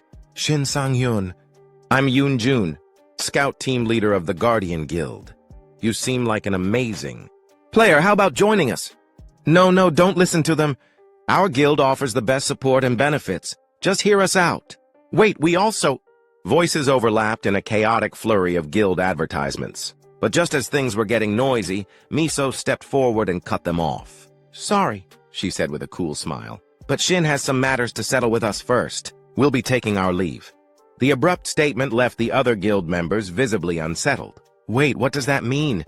Has Eden already recruited him?" someone whispered, trying to make sense of the situation. Miso didn't bother explaining further. Instead, she turned to look at Shin meaningfully and asked, "Right?" Yeah, I guess so." "Sure," Shin replied awkwardly, clearly caught off guard. A faint sense of unease stirred in him as he thought to himself, "She definitely just saved me from a headache. But what exactly is her plan?" Time passed quickly. The scene shifted to the inside of a luxury car. Shin stared at his phone screen, eyes wide with disbelief as he watched. 500 million? One get deposited into his account. A huge grin spread across his face. He couldn't stop smiling. Seeing his reaction, Miso laughed. "The quest payout got processed pretty fast, huh?" Snapping back to reality, Shin tried to compose himself and scratch the back of his head. Yeah, that was honestly faster than anything I've experienced before. I'm not complaining, though. Feels great getting a payday like that, Miso responded with a casual wave of her hand. I called in a few A-rank agents. They handled the paperwork and reward processing so things could move along quicker for you. Thanks. Seriously, thank you for helping me with all this, Shin said sincerely. Just as Shin was still basking in the joy of his freshly earned fortune, Miso suddenly spoke in a calm, almost casual tone. Driver, the chauffeur up front seemed to immediately grasp what his lady intended. Without needing further instruction, he responded promptly. Understood, Miss Miso. Activating private mode now. The moment those words left his mouth, a partition slid up from behind Shin's seat, sealing off the front of the car. Startled, Shin turned his head sharply. He quickly realized the situation. Yep, just as I suspected, he thought, narrowing his eyes slightly. What the hell is going on here? Nobody does anything this nice without wanting something in return. Shifting his gaze to Miso, he waited for her to explain herself. Miso didn't bother dancing around the topic or sugarcoating anything. She leaned in slightly with a grin and went straight to the point. Haha, I'm not good at sweet talk, she said. Shin Sang-hyun joined my guild, Eden. Even though Shin had already seen it coming, hearing Miso lay it out so directly still threw him off a bit. You're surprisingly straightforward. I expected more small talk and dancing around the subject, he said, clearly flustered. Miso just smiled, her eyes narrowing with amusement. Well, there's a reason we're called Eden. It's supposed to be a paradise for players. I don't think you'd regret joining us. Shin fell silent, her offer making him pause. I'd be lying if I said I didn't see this coming. Back in my previous life, I joined an average guild after I was reborn. At the time, being part of something gave me a sense of security. It was a small guild full of nobodies with nowhere else to go. But it was fun and comfortable, at least until that accident happened. Now I'm growing so fast that fancy facilities don't matter much. And sure, having a big opportunity like this could give me an edge. But it would also come with restrictions. Right now, fighting solo is helping me grow faster. After sorting through his thoughts, Shin finally made up his mind and opened his mouth to respond. I'm sorry, but before he could finish, Miso cut in, as if she had read his mind. You're planning to start a one-man guild, aren't you? That caught Shin completely off guard. He blinked, stunned. Apparently, the idea of a one-man guild had never even occurred to him. Still, he played it off like it was old news and nodded like a pro. Wow, you really do catch on fast. Not knowing his true thoughts, Miso simply shrugged. Well, I am the daughter of a major conglomerate's chairman. Considering your potential, Shin, it wasn't hard to figure out. And the thing is, I'm the only one who knows that right now. As she said this, she looked at him with clear intrigue in her eyes, like she was thoroughly enjoying the moment. All Shin could do in response was smile awkwardly. Even though she figured out that I'm planning to start a solo guild, she still made her move, showed her interest, and created a connection she can leverage later. Honestly, she's one hell of a negotiator, he thought to himself. Time passed quickly, and the scene shifted to the player district, specifically, Building C near Jamsil Station. As planned, Shin was in the process of securing a place to live in this area for safety reasons. Standing in front of him was a cheerful employee, smiling from ear to ear after closing a contract. As I mentioned earlier, the deposit is 100 million won, and the monthly rent is 5 million won, she said, her expression like a wolf eyeing a sheep. Shin couldn't help but scratch his head, slightly uncomfortable. You say that price with such a big smile that it almost doesn't sound too bad? He joked. She laughed brightly. Haha, well, you're actually getting a pretty sweet deal. Places like this usually have a long wait list. Anyway, I'll get going now. Feel free to reach out if you run into any problems. With that, she turned and walked off. Shin waved at her from behind. Of course. Take care on your way back. Once she was gone, he let out a long sigh. I managed to find a place faster than expected. Everyone else on that wait list probably has to keep grinding it out. Now, I guess I should thank the goddess of luck for this one too, huh? So much had happened in such a short amount of time. His mysterious return to life, the strange new changes. It was all still kind of mind-blowing. For days, he'd been wrapped up in trying to make sense of everything, even if none of the information really helped in the immediate moment. He didn't know what steps to take moving forward, but eventually, that uncertainty began to fade, replaced by a shift in perspective. He felt it now, a pulse. a fire flowing through his body. Youth and potential, both burning bright in the palms of his hands. I'm not just going to sit around anymore. This time I'll live differently, happier, stronger. I swear I won't go back to being a coward. More than anything, opportunities for growth were appearing left and right. That alone felt like a blessing. As that thought passed, he suddenly recalled a memory. When Miso, the archer, had taken a phone call from someone important. Yes, this is her. Oh, Reporter Park Youngmin? Is that you? What brings you here today? Haha, you're always so quick on the scoop. Sitting beside her, Shin's eyes widened the moment he heard the name Park Youngmin. A spark of surprise flickered across his face as he thought to himself, wait, Park Youngmin from Player News? That guy is an S-rank reporter. At the same time, over at the Player News building, Youngmin was smiling brightly. That's right. I heard you, Miso. We're with him during the mission run. Things are going absolutely nuts over here with all the info coming in. Miso gave a slight nod and responded, it's just like you've heard. Out of all the players I've encountered recently, he's definitely... Before she could finish her sentence, Youngmin cut her off, lowering his voice. He could feel the nosy stares of his co-workers bearing down on him. Sorry, but could you speed it up a bit? Everyone's totally eyeing me right now. Time skipped ahead once again. Shin had just gotten out of the car and was politely thanking Miso. Thanks for the ride. But just as he turned to leave, Miso quickly called out, wait, Shin, just a second. We're about to explore an unidentified gate. We're putting together a temporary team, 4 members max, all under level 120. Don't worry, it's not an official guild mission. If you're interested, then... Before she could even finish the invitation, Shin's instincts picked up the sweet scent of a quest opportunity, and he practically shouted, I'm in! The way he reacted, like a dog being offered a bone, left Miso momentarily speechless. You turned down a guild offer without blinking, and now you're this excited over a mission? Ignoring her slightly sarcastic remark, Shin could barely contain the excitement bubbling up inside him. Finally, I've got a shot at entering the gate, he thought to himself. To put it simply, dungeons are fixed locations. Once you're in, the entrance and exit are set, and the traps and monsters all behave in predictable patterns. But a gate is different. It constantly changes. While you're dealing with one situation, the paths in and out can shift in real time. And sometimes even the monsters themselves change based on the nature of the gate. But as always, the greater the risk, the better the reward. That's a rule every player lives by. And if it's an unidentified gate, there's a special reward system in place for the first person to conquer it. Guaranteed. High-grade loot. Kim Miso must have experienced this before. That weapon she has, one that can pierce through the hardened hide of a dark wolf, could only have come from a place like that. As he was lost in thought, Miso pulled out her phone and said, I'll contact you as soon as I get more details. Looks like we'll be talking a lot from now on. Here, punch your number in. She handed her phone to Shin, but something on the screen caught his attention. An event reminder popped up right at the top. Friday, June 20th, Chestwacker 10:30 p.m., meeting with Mr. Gregory. Noticing it too late, Miso quickly snatched the phone back, flustered. I'm so sorry, that was careless of me. What's wrong with me today? She let out a small sigh, clearly rattled, while Shin quietly mumbled over what he saw.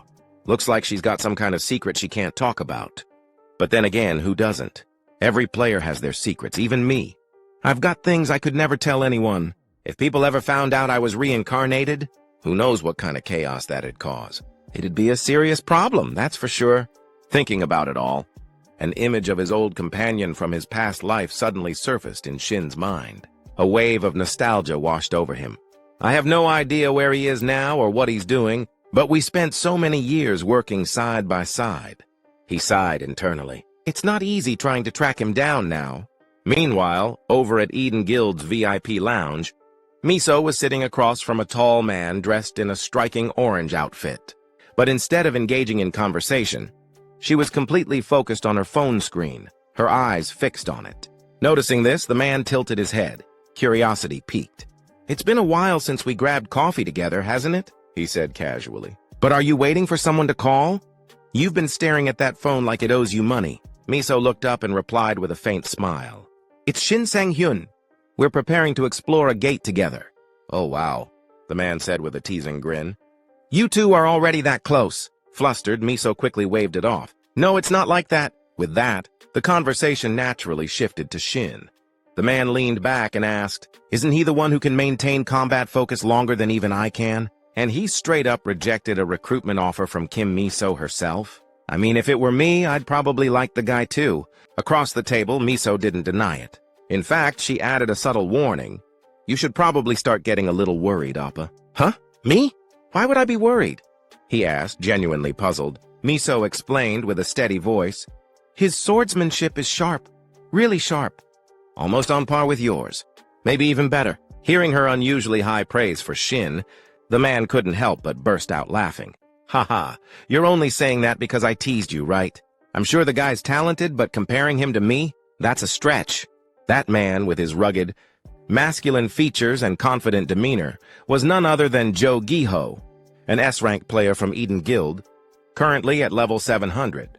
Time passed quickly, and before long, it was already the next morning. At that moment, Shin suddenly received a phone call from Miso the archer. He immediately answered, "Yes, this is Kim Miso, right? I'm listening." On the other end, Miso got straight to the point. "You're picking up? Good. I'm calling to talk about the gate situation." "So soon? I can talk now," Shin replied, clearly surprised. Not wanting to waste time, Miso dove right in. "An unidentified gate has just appeared about 500 meters northwest of the mountain shelter on Route 7. We've already done a preliminary scout of the middle zone, and I'm sending the info over to you now." Hearing that, Shin's eyes lit up. He quickly pulled up the data Miso had just sent. "Ah, okay. Give me a sec while I check it." As he read through the information on his phone, his eyes narrowed slightly. The screen displayed, "Mid-zone boss. Second gate, Hellhound Cerberus. Considered a wolf-type monster. Estimated level 100. Known traits, biting and multiple heads." Gate 3 details followed, along with a stream of additional data. Thanks to his experience, Shin already had a good sense of what kind of opponent he'd be facing. "What the hell? I just got this new skill, and now a monster like this shows up already?" Cerberus. Looks like it fits the conditions for that skill perfectly. Shin possessed the skill, Threshold Between Day and Night, which had a unique effect. It was always active and had no cooldown period. Whenever the moon appeared inside a dungeon, health and wound recovery speed increased 5-fold.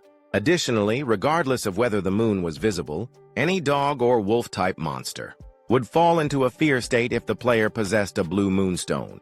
Even better, if the moon did appear, these types of monsters would never attack the player holding the blue moonstone. Back to the conversation. Shin smiled and nodded as he replied to Miso, "Yeah, I just finished checking the info. Thanks for sending it over." His polite tone made Miso chuckle on the other end. "Sharing info like this is the least we can do, right? I'll reach out again later, okay?" Nearby, a tall man overheard their cheerful exchange and cut in, clearly curious. "What's with all the loud chatting? Something going on?" Shin quickly turned toward him, a little flustered. "Ah, sorry about that, Captain." Before he could finish, the tall man waved it off with a laugh. "Hey, I'm just messing with you. You're a celebrity now, I totally get it. And hey, I'm not your captain anymore. Just call me Hung from now on." This guy was none other than Captain Yun D. King, the same man who had once led Shin into the Orc Dungeon, a place rookies often referred to as the Wailing Wall. Back to Shin, the compliment from Yun D. King made him a little flustered. He scratched his head awkwardly and said, "Come on, Hung. I'm not that famous. I've still got a long way to go." Hearing that, Yun D. King let out a chuckle and raised an eyebrow. "The way you're talking, I'm guessing you haven't gotten that call yet." "Huh? What call?" Shin asked, clearly puzzled. Without dragging it out, Yun D. King shoved his phone in Shin's face. "See for yourself. You made the front page of Player Weekly. If that's not fame, I don't know what is." On the phone screen was a crystal-clear photo of Shin. Right under a bold headline, "Player Weekly, the legendary rookie has arrived. Shin Sanang-hun blazes onto the scene." Reporter Park Youngmin. The article detailed how a new player had made a surprise appearance in the zone, followed by a stream of additional details. Reading it, Shin realized he hadn't seen this article anywhere before. His eyes widened in shock, and then he practically screamed like his house had just caught fire. "What the hell is this?" His startled reaction made Yun King burst out laughing. "Haha, you might want to turn off your phone now. You're about to get all kinds of calls." Switching to Shin's internal thoughts, he was clearly frustrated. "It's not that I hate this magazine, but do they really just publish stuff? Like this without even interviewing the person first? As if on cue, just like Yoon Dae-kwing had predicted, Shin's phone started ringing non-stop. That only gave Yoon more material to tease him with. What's the matter? Don't tell me one of your distant cousins already got to you, Shin replied dryly. I'm only thinking about the close relatives at this point. As he said that, he quickly turned off his phone, stuffed it into his pocket, and let out a long sigh. Great. Another thing to worry about. Hung, did I come prepared today or what? Before Shin could even finish his sentence, Yoon Dae-kwing, who already seemed to know where this was headed, held out the bag he'd been carrying and placed it right in front of Shin. That's what you're talking about, right? On Shin's end, the moment he peeked inside the bag and saw what was in there, he lit up and exclaimed, "Yes! Thanks so much." Yoon Dae-kwing crossed his arms and quipped, "Thanks? If anyone heard that, they'd think I gave it to you for free. Money-wise, though, this stuff's all old gear covered in my fingerprints. Wouldn't it make more sense for you to just buy new ones?" There was a clear note of curiosity in his voice. After all, Shin was now a well-known player with serious skills. Picking up new gear should have been no problem at all for someone like him. Of course, Shin couldn't exactly tell Yoon Dae-kwing that he planned to absorb the old gear to boost his powers, so he gave an awkward, half-hearted excuse instead. "Maybe I'm just trying to inherit your fighting spirit, you know? The way you handle things." The more he spoke, the more Yoon Dae-kwing's expression darkened. Eventually, the man couldn't hold back and muttered, "Ha, there you go, talking nonsense again." Shin gave a sheepish grin. "Well, just think of this as a way to shake off some bad luck or something." Meanwhile, Yoon Dae-kwing silently shook his head. "Yeah, right. Like that explains why old gear has a higher absorption rate." Just as he was about to press further, a voice suddenly cut in from behind, a woman's voice. "Sorry I'm late. Parking here's a nightmare. Let's get the appraisal started right away." The voice belonged to a strikingly beautiful woman. As she approached, Shin gave her a quick glance, then turned to Yoon Dae-kwing and asked, "Huh? Who's that?" "Oh, that's the appraiser I called in to help with our transaction," Dae-kwing replied casually. "Brought her along so you don't get ripped off. Gotta look out for my people, you know? Ha." He threw an arm around Shin's shoulder.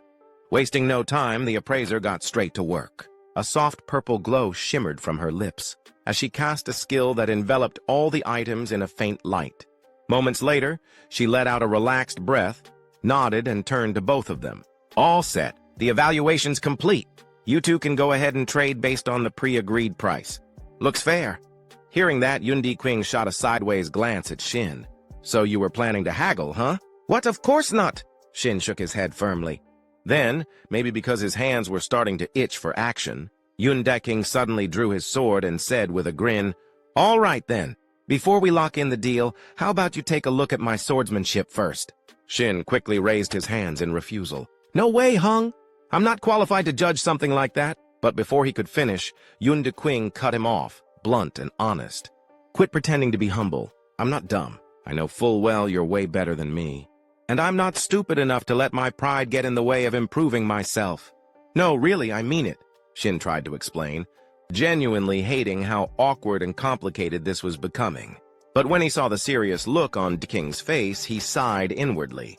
Turning down someone who's that sincere would just be rude. So in the end, he agreed. "All right, just pretend I'm not even here. Do what you usually do." At that, Dae-kwing's face instantly brightened. He got into his stance, ready to go. Shin, watching him, turned to the appraiser and gave a quick heads up. "You might want to stand behind me for this." "Oh, right. Got it." The appraiser nodded, quickly stepping aside to give them space. Once she moved to a safe distance, Yoon Dae-kwing shouted, "Here I come!" and charged forward. His movements were sharp, and each strike of his sword sliced through the air, stirring up powerful gusts that whipped outward in all directions. Even Shin couldn't help but be impressed, thinking to himself, "Whoa, he's gotten way stronger since the last time we met in that dungeon. Looks like he hasn't stopped training for even a second." But then he noticed something off. "Hold up for a second, Hung," Shin called out. "Huh? Already? I've still got more," Dae-kwing said in surprise. But Shin walked over and pointed something out. "Your left arm, is something wrong with it?" That caught Dae-kwing off guard. "How'd you know?" Shin explained. "When you swing with your right, your left shoulder opens up too much. It felt like you weren't fully aware of that side of your body." "If I'm right," Dae-kwing let out a resigned breath and finally admitted it. "You nailed it. I've had a minor injury on that side. Something from blocking hits with my left shoulder. Guess I couldn't hide it, huh? Most of the damage I've taken during training or in dungeons has ended up on that side. I know it's a problem, but there's not much I can do. As he spoke, he reached up to rub his left shoulder with a frustrated expression. But what Shin said next left Yun King stunned. That injury? It's treatable. It's actually way easier to fix than you think. Don't hide it. Own it. Choose a sword style that flows better with your current form. Make it your strength, from the way you control your movement to the rhythm of your steps. It won't be easy to adjust everything, but trust me, you'll improve a lot. Try gripping like this. Just tighten your fingers a little more. As he spoke, Shin stepped in and physically guided him through the motion. Yun King clicked his tongue. It's not as easy as it sounds. Hey, Shin, that hurts, man. Ha ha. Just hang in there for a bit longer, Shin encouraged him. A few seconds later, a relieved sigh came from King. Hey, it's kind of embarrassing to admit, but wow, that actually feels way better. Shin smirked. Right? It'll keep getting better, I promise. Now twist your hips this way, and just like that, the two of them got caught up in fixing each other's posture, totally focused on the task. Meanwhile, standing off to the side, the appraiser was watching with her face turning completely red. What are these two idiots even doing? She thought, flustered. What exactly am I witnessing right now? Time flew by, and after wrapping up the gear exchange with Captain Yun King, Shin cheerfully drove his beat-up car back home. He was in such a good mood that he started whistling to himself. Sure, this deal cost me over 100 million yuan, but it was still worth it. What I'll gain from this far outweighs what I paid. King seemed satisfied after the little sword training session. But that appraiser girl looked kind of weird toward the end. Was she just tired? Whatever. I can't wait to devour these items and see how much stronger I've gotten. There's no way I can wait until the next gate opens. Maybe I should just call Kim Miso already. As he spoke, Shin gave a quick glance at the gear bag on the passenger seat. But that one moment of distraction nearly cost him. He almost hit two people walking in front of his car. Slamming the brakes just in time, Shin stuck his head out the window, flustered. I'm so sorry. Are you okay? You were right in my blind spot. Before he could finish, one of the men, dressed like a total thug, cut him off, clearly having waited for this moment. Took you long enough. I'm sick of standing around waiting for your sorry ass. What are you staring at? Get out of that piece of junk car now! His tone was more of a command than a request, leaving Shin confused and annoyed. What the hell? Debt collectors or something? Who are these guys? Seeing the look on Shin's face, the scrawny blonde one just shrugged and mocked him with a smirk. Ha ha, you clueless types always react the same way, huh? What, did I hear that right? Then, just to drive the point home, the heavy-set one suddenly activated a skill, summoning a searing fireball right in front of his chest. His voice turned cold and threatening. Cut the small talk. You want to burn up with that crappy car of yours, or are you getting out right now? From Shin's perspective, he finally realized who these two idiots were. Faces from his past life. Oh, right. I remember now. These guys are Choi Yongchol and Choi Sangho from the Unopia Guild. Yongchol, in particular, always preyed on those weaker than him. Sangho was his lackey, the one who filmed all his YouTube videos. Thanks to his toxic, extreme content, he had a handful of loyal followers who always watched his stuff. But after crossing the line one too many times, he ended up with a life sentence and faded into obscurity. So yeah, in other words, both of them are absolute scum. Thinking about all that, Shin let out a deep sigh, not knowing what was going through his mind. Yongchol and Sangho looked at his face and started mocking him. Haha, look at that, Yongchol. This kid's frozen stiff. Yeah, why is he pissing me off so much already? But with just one glance, Shin had already read their stats like an open book. Choi Yongchol, level 100 B-rank player. His lackey, Sangho, level 75 C-rank. Just realizing these two trash bags were targeting him to film. Some kind of video again made Shin feel tired. Seriously? I just wanted to test out my new artifacts and see how much stronger I've gotten. Why does annoying trash like this keep finding me? Huh. These guys aren't even worth using as test dummies. Still, not wanting his car to end up a flaming pile of scrap metal, Shin grabbed his gear, stepped out, and said, All right, so what's your deal? Seeing that Shin didn't look like someone easy to push around, the fat one snapped his fingers, extinguishing the fireball he had conjured earlier.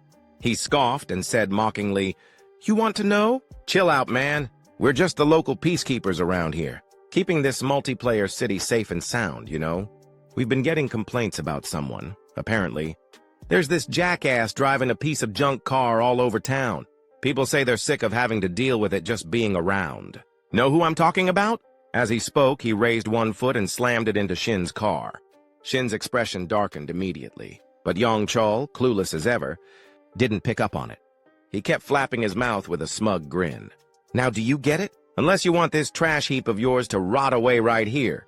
Pack your junk and get lost, got it? Meanwhile, the commotion had caught the attention of nearby pedestrians. A few people were already starting to murmur, as they noticed who was causing the disturbance. Hey, what's going on over there? Isn't that Yong Chol and Sangho again? Those jerks are picking fights like always. Just then, a guy with reddish-brown hair suddenly recognized someone in the middle of the scuffle. Wait, I know that guy. Isn't he the one who was featured in Player Weekly? He's the one who went into that mission zone with Kim Miso. What was his name again? Shin Sanang-hyun, right? Their voices got loud enough for Yong Chol to overhear.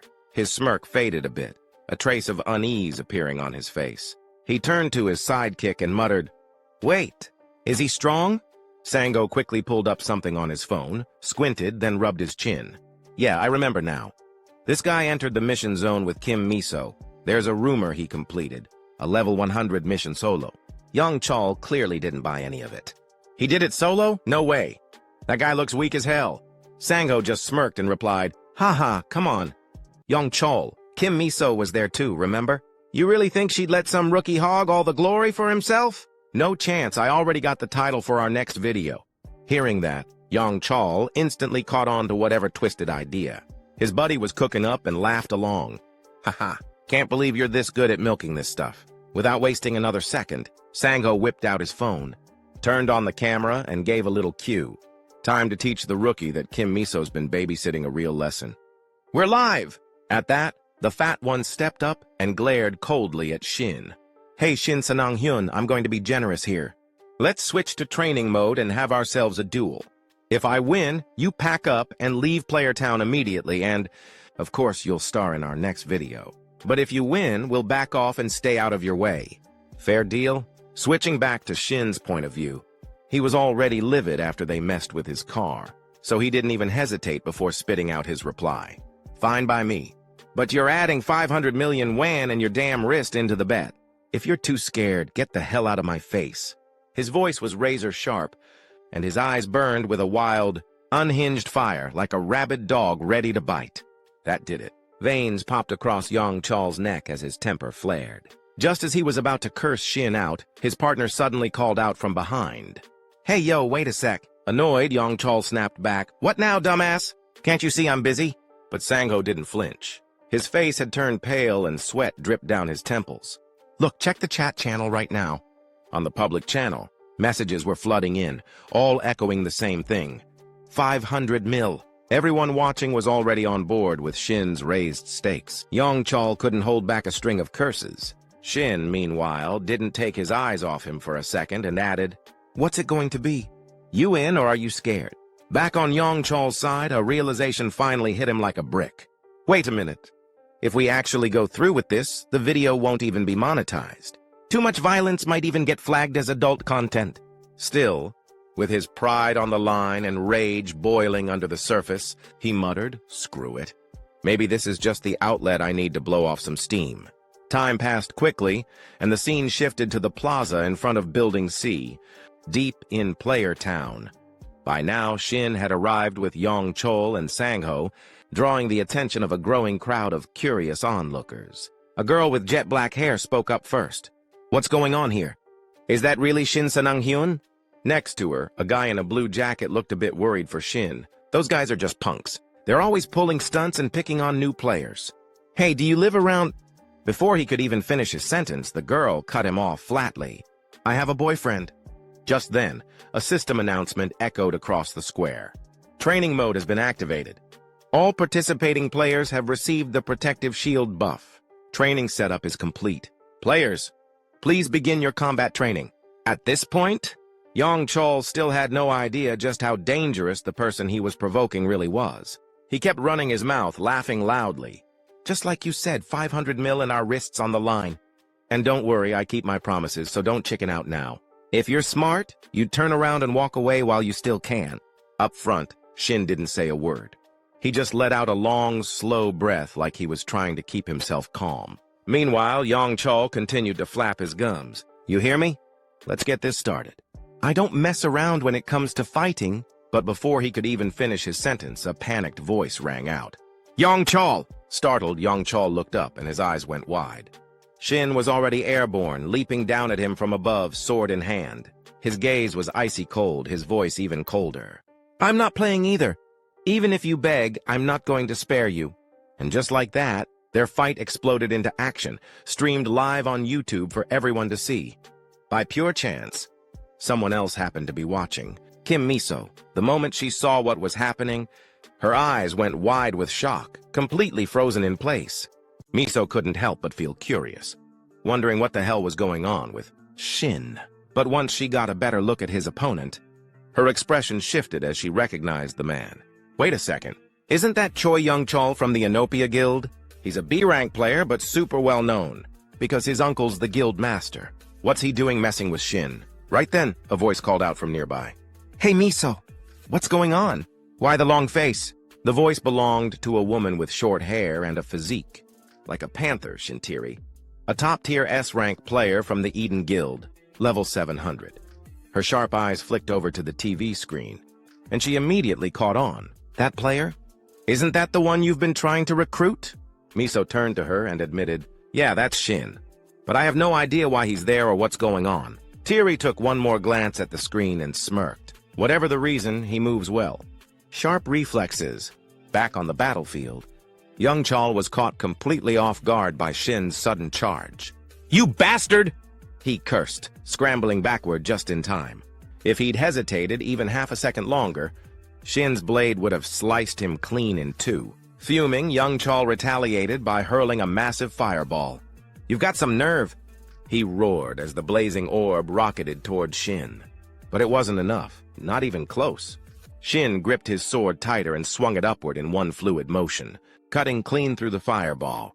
It split in half before exploding in the distance. One hell of a blast, but still no match for him. The crowd around them was stunned, jaws dropping at the unreal scene. How the hell is he doing that? Sango stammered, eyes wide with disbelief. As for Shin himself, a grin tugged at the corner of his lips. He could feel it, his body finally moving exactly how he wanted. Finally, he thought. Ever since I returned, this is the first time I've felt completely in sync again. Flashback 3 hours earlier. After finishing up the equipment transaction with Captain Yun Di King, Shin didn't forget to turn to the appraiser girl and express his gratitude. Thanks to you, the deal got done so quickly. Today went really well. Hearing that, the girl in the white outfit quickly waved her hand in modesty. Oh, it wasn't all me. You two were really hard workers, too. Plus, I benefited from it as well, she said, her cheeks slightly flushed, which left Shin completely confused at that moment. Captain Yun Di King burst out laughing. Ha ha, a day like this we've got to go out for drinks. You should join us. Now that we've got money, we can eat whatever we want, salmon or beef. Despite being very tempted to go, Shin awkwardly declined. Sorry, I have some errands to run. You two go ahead and enjoy yourselves. Immediately, the burly captain asked, taken aback. Hey, what's going on, Shin? Is it because I asked too much of you? Shin quickly explained. No, I'm really sorry. Although Yun Di King wanted Shin to come along, he reluctantly accepted. Oh, is that so? Well, I guess we can't force it. Looks like it's just the two of us, huh, my friend? Upon hearing that, the girl in the white outfit covered her mouth in surprise and exclaimed, Oh no, what am I doing? I totally forgot something important I need to do. I have to go! With that, she hurried off, leaving the burly captain standing there completely stunned. Afterwards, Shin headed to an unfamiliar park to start sampling each item he had. He let out a deep sigh, and just as he did, the system notification rang out. Based on the absorption rate, the basic stat absorption rate is at 10%. The previous artifact usage has activated, increasing the absorption rate, finally reaching 90%. Upon hearing this, Shin's eyes widened in disbelief. 90%? He exclaimed. At that moment, the goddess of luck appeared beside him. The goddess of luck believes all this joy you're feeling comes from her good fortune, she said, her voice light and teasing. This time, Shin didn't claim the luck for himself. His face showed a hint of annoyance as he said, "Normally, I only get around 10% due to the absorption limit. As expected, the items used by the appraisers are truly on another level." Then, as if suddenly remembering something, Shin turned to the goddess and asked, "Oh, right. There's something I wanted to ask you, goddess. You're really famous in the constellations, right? Have you heard of the constellation called the Late Blooming Model? Student success?" In response, the goddess of luck looked irritated. She pointed a finger directly at Shin and questioned, "The goddess of luck is angry that you're paying attention to other constellations."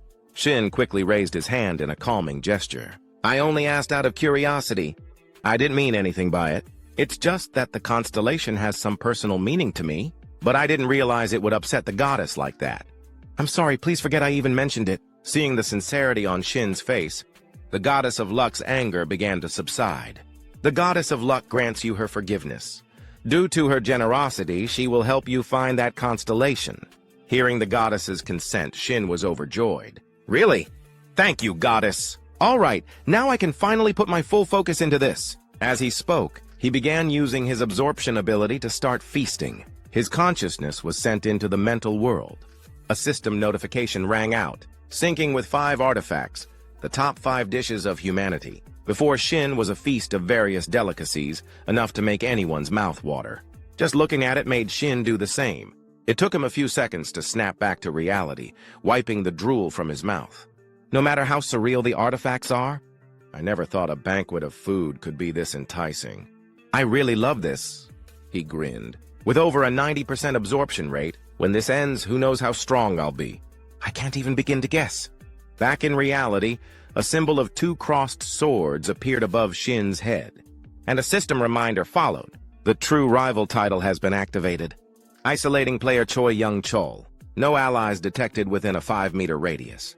The True Rival instincts have been triggered. The player information appeared. Name, Shin Sang-hyun. Titles, True Rival, and 6 others. Constellation, Goddess of Luck. Unified skill, eats artifacts. Artifacts consumed, 17. Health, 880.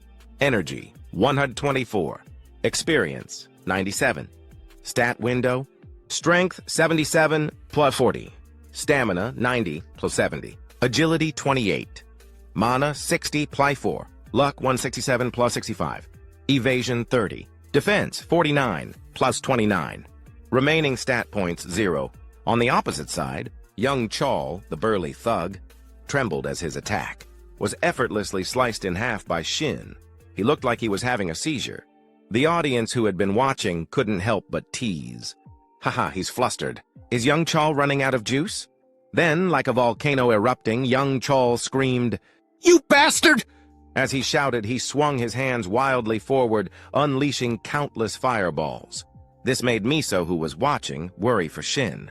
"Watch out!" In contrast to her younger sister, Tiri remained calm and reassured. "Don't worry, he'll dodge them." Her voice was full of confidence, and sure enough, Shin didn't disappoint her. He seemed to be dancing around the barrage of attacks, easily dodging every single one, and even reminding the big guy across from him. "You haven't forgotten the deal, have you?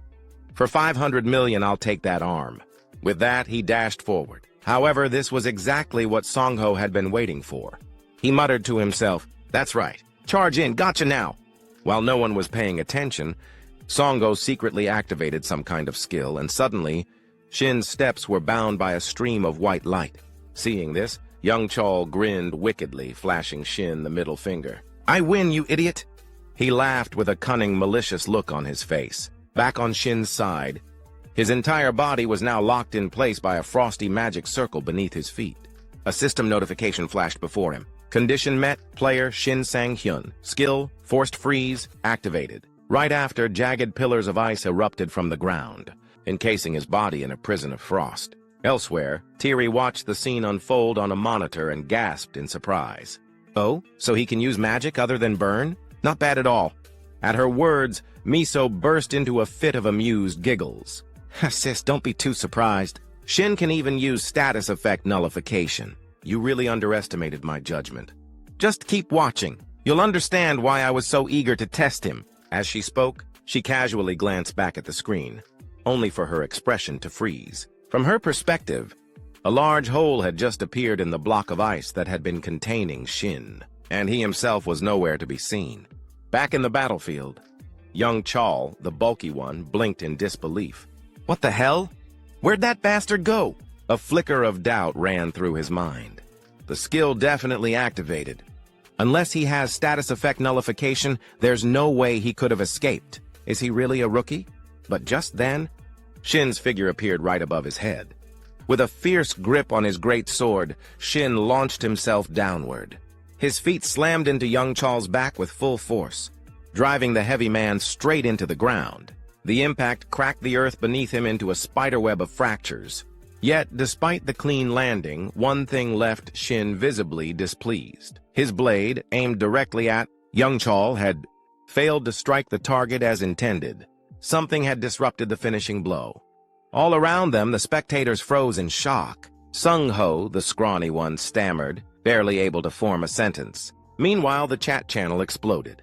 Oh my god. Shin Sang-hyun, did he just use status effect nullification? But more importantly, doesn't he seem different from earlier? The comments jolted Sung-ho out of his daze. He quickly turned to examine Shin again, sensing something strange in the air. Now that I think about it, that guy's entire presence feels completely different from before. What the hell did he do? His gaze sharpened. Shin's eyes, once normal, had turned pitch black. He didn't look like a player anymore. He looked like a demon. Back at S-rank Hunter Tiri's position, it seemed her younger sister Miso was just as curious. The white-haired girl tilted her head slightly and said, "Looks like some kind of awakening skill." Miso glanced at her with wide eyes. Her voice filled with curiosity. "An awakening skill? You mean Shin Sang-hyun?" Tiri nodded, her tone more thoughtful now. "Yeah, it seems to branch from either transcendence or illusion. Judging by those pitch-black pupils, it's probably illusion. From what I know, taking damage while using that kind of skill causes severe exhaustion. Didn't he just say he was going to take them down without getting hit once? Talk about confidence." She let out a sigh, equal parts exasperated and impressed by Shin's sheer nerve. Miso, meanwhile, just broke into a wide, excited grin. "Ha ha! No, sis, he never used anything like that when he was with me. And that kind of skill isn't exactly easy to trigger either." Tiri shrugged, casually analyzing the situation. "Then it's one of two things. Either he had no reason to activate it around you, or he didn't have it at all." A brief pause. Tiri's face suddenly grew more contemplative. She muttered to herself after a second or two of silence, or maybe he just figured out a way to get it recently. Cut to the appraisal center. The female appraiser who'd handled Shin's gear stared at the report in her hands, stunned. Her lips parted slightly as she mumbled, "Oh no, this could be a problem." The artifact Shin Sang-hyun just bought had to go through a potential trade assessment. According to her screen, the chance that the item contained a hidden skill was 0.02%.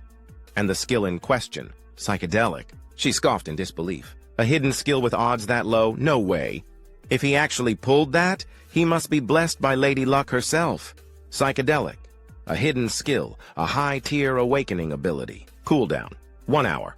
Skill level 1. Effect. Upon activation, it fully restores the user's HP and triggers an awakened state for 100 seconds. In that state, physical and mental capabilities are pushed beyond their limits, borderline berserk. Decision-making and information processing speeds are dramatically increased. Drawback: once the illusion effect ends, the user crashes into extreme exhaustion for 10 minutes, with delayed damage taking its toll. Cut back to Shin, who now looked and sounded like a lunatic on a full-blown adrenaline high. "So, what about that bet, huh? Want to run it back?" His voice brimmed with manic energy. Across from him, young Chal was pale as a sheet, fear seeping into his bones. He cursed under his breath. "Shit, this bastard. I let my guard down thinking he was just some rookie. But if this is what he's really capable of, I'll have to get serious." Thinking quickly, young Chal slammed both palms against the ground, unleashing a surge of mana that caused a minor explosion beneath them. The blast flung both him and Shin in opposite directions, a desperate move to break free from Shin's grip. As he staggered backward, retreating through the smoke and debris, young Chal's mind raced. "First, I need to put some distance between us. But wait, will that even work? This is nothing like what that bastard Jo Sung-ho told me. If I'd known he was this strong, I never would have picked this fight." Don't tell me. Those bastards! His thoughts spiraled into confusion as he glanced toward his own subordinate. The blonde, scrawny Sung-ho wouldn't even make eye contact anymore. He stood frozen, drenched in sweat, looking like he was about to puke. And in that moment, even young Chol, dense as he could be, finally realized he'd been set up. Hard. But before he could turn his rage toward Sung-ho, Shin was already on him. The younger man rushed forward, grabbed a fistful of young Chol's shirt, and slammed him straight down into the stone floor with brutal force. The impact sent chunks of tile and dirt flying in every direction. You fat bastard! Shin growled, his voice low and dangerous. Let's end this. Time for the final round. Young Chol writhed beneath him, now more terrified than ever. Wait. Fine, you win, all right? I'll transfer the 500 million right now. But Shin wasn't here for money anymore. There was no way he'd let this guy off that easily. His eyes narrowed. The bet's done, he said coldly. Now, it's personal. He raised his fist high. Young Chol's eyes widened in disbelief. What? There's nothing personal. Are you insane? But Shin was already seeing red. Oh, there's something personal, all right. You want to know why I started all this? His grip tightened. Flashback, 3 days ago. At a modest auto repair shop, a mechanic handed Shin his keys and offered a solemn nod. We've patched her up, but you're going to have to let her go soon. Shin blinked, caught off guard. Wait, what? Let her go? The mechanic nodded again, more gently this time. Yeah, she's too old now. I know you're attached, but it's time. That car's taken you everywhere, hasn't it? I'm sure she's happy knowing that. As those words left the mechanic's mouth, even he had to fight back tears. But Shin? He didn't stand a chance. His eyes welled up, his throat tightened. His heart ached as if he were losing a lifelong friend. And then, he heard it. The faint, almost ghostly voice of the old car echoed in his mind. That's right, Shin. I've been so happy taking you everywhere all this time. But now, it's your turn. Live a good life, okay? Just picturing his beloved rust bucket being forced into retirement. Like that, unceremoniously and against its will, was enough to make his blood boil. His face twisted with rage. Veins bulging in his forehead as he screamed at young Chol like a man possessed. This is for my scrapped baby, you bastard! On the ground, young Chol was already shaking, eyes wide with fear, tears streaming down his face. I'm sorry, okay? I'm really sorry. But it was too late. And then it happened. A horrifying, wet sound broke through the tension. Squish. A moment of stunned silence followed. People nearby instinctively recoiled, covering their noses, their faces contorting in disgust. The hell is that smell? Someone shouted. Even Shin froze, his fist still raised mid-air, now eyeing young Chol in horrified disbelief. The bastard had literally crapped himself. And the worst part? This was all being streamed live. Every viewer, from casual fans to hardcore PvP junkies, saw it in real time. Gasps, groans, and a tidal wave of secondhand embarrassment flooded the chat. Bro, what did I just watch? Young Chol went full toddler mode. Is this a boss fight or a bathroom emergency? Back on the battlefield, young Chol had completely broken down, a shell of the arrogant man he was minutes ago. He sobbed uncontrollably, curled into a trembling heap. I'm sorry. I swear I'm sorry. All around them, the crowd had erupted into chaos once again. God, that stench, can you smell it? Dude totally crapped himself. Mocking voices flew from every direction, laughter echoing through the air. Off to the side, Sung-ho, the skinny cameraman, was frozen in place, nearly pissing himself from fear. Sweat poured down his face and his hands trembled as he gripped his phone, still recording the aftermath. Shk, he muttered to himself, eyes darting nervously. What do I even do now? Maybe I should just delete the whole damn channel. I've seriously messed with someone I shouldn't have. As he stood there spiraling, a calm but commanding voice suddenly cut through the noise. Mr. Sung-ho, I presume? You've stirred up quite the mess here. Startled, Sung-ho whipped his head around and immediately paled. Manager! The man approaching was Moonbake Yang, the zone administrator for the Gangdong, district under the Utopia Guild. Seeing him, Sung-ho quickly bowed his head in apology, but Bake Yang barely acknowledged the gesture. His attention was focused elsewhere, locked on Shin. So this is the kid, Bake Yang thought, his gaze narrowing slightly. Freshly awakened, yet he took down Choi Yong-chol, a seasoned awakened fighter. Impressive, very impressive.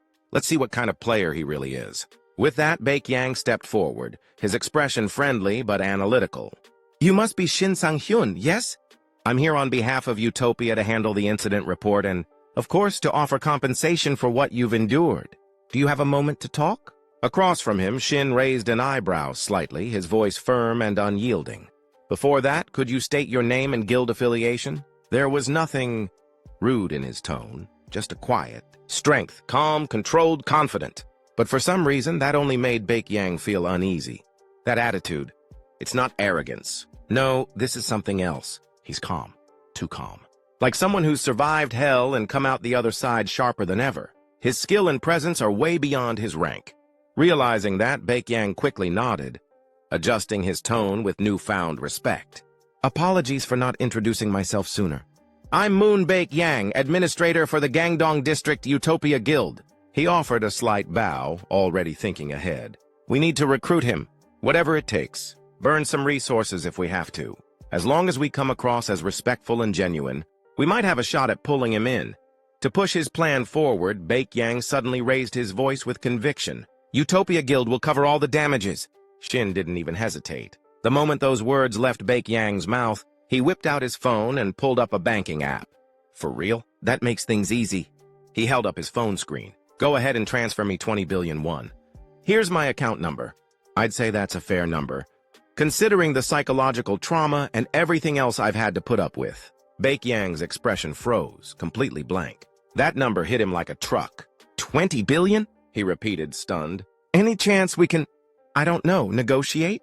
I mean, how about I just give you the guy covered in crap and let you do whatever you want with him? Time skip.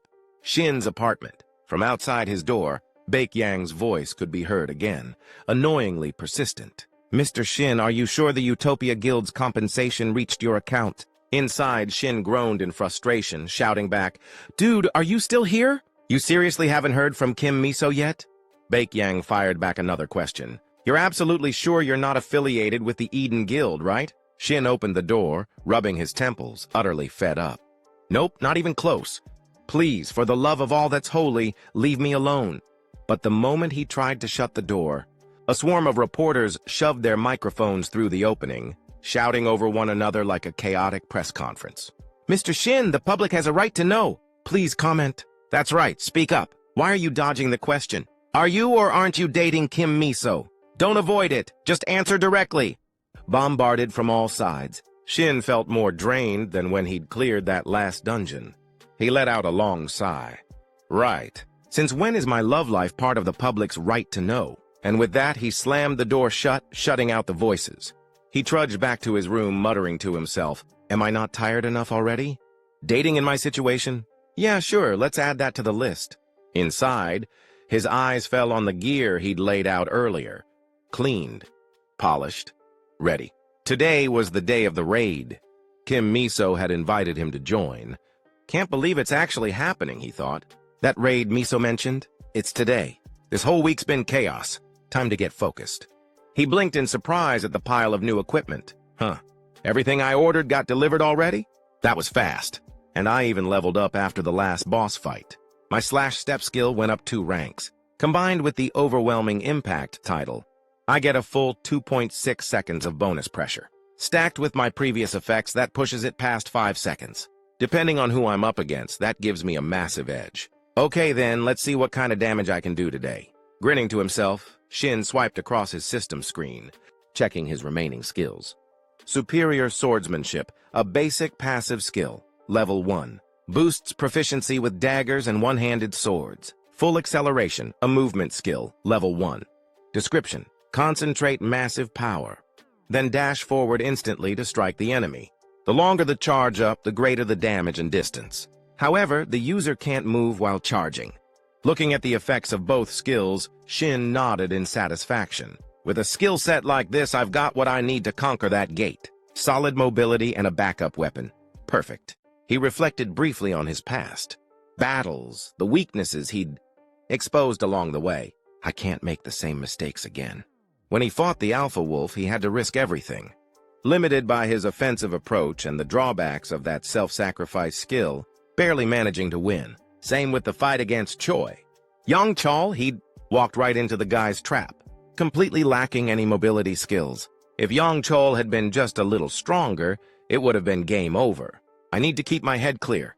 With the temperature rising like this, I need to keep pushing my training.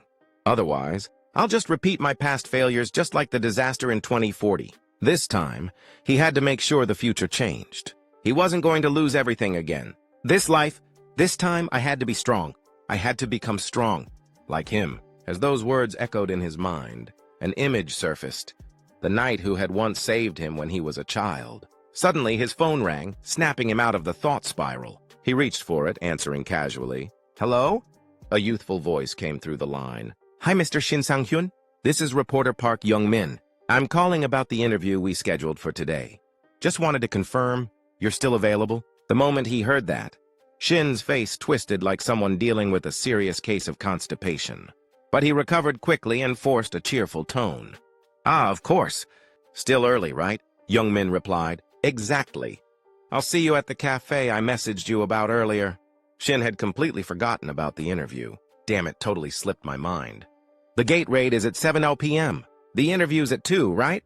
He quickly glanced at the time on his phone and could only offer a crooked, defeated smile. Time flies by.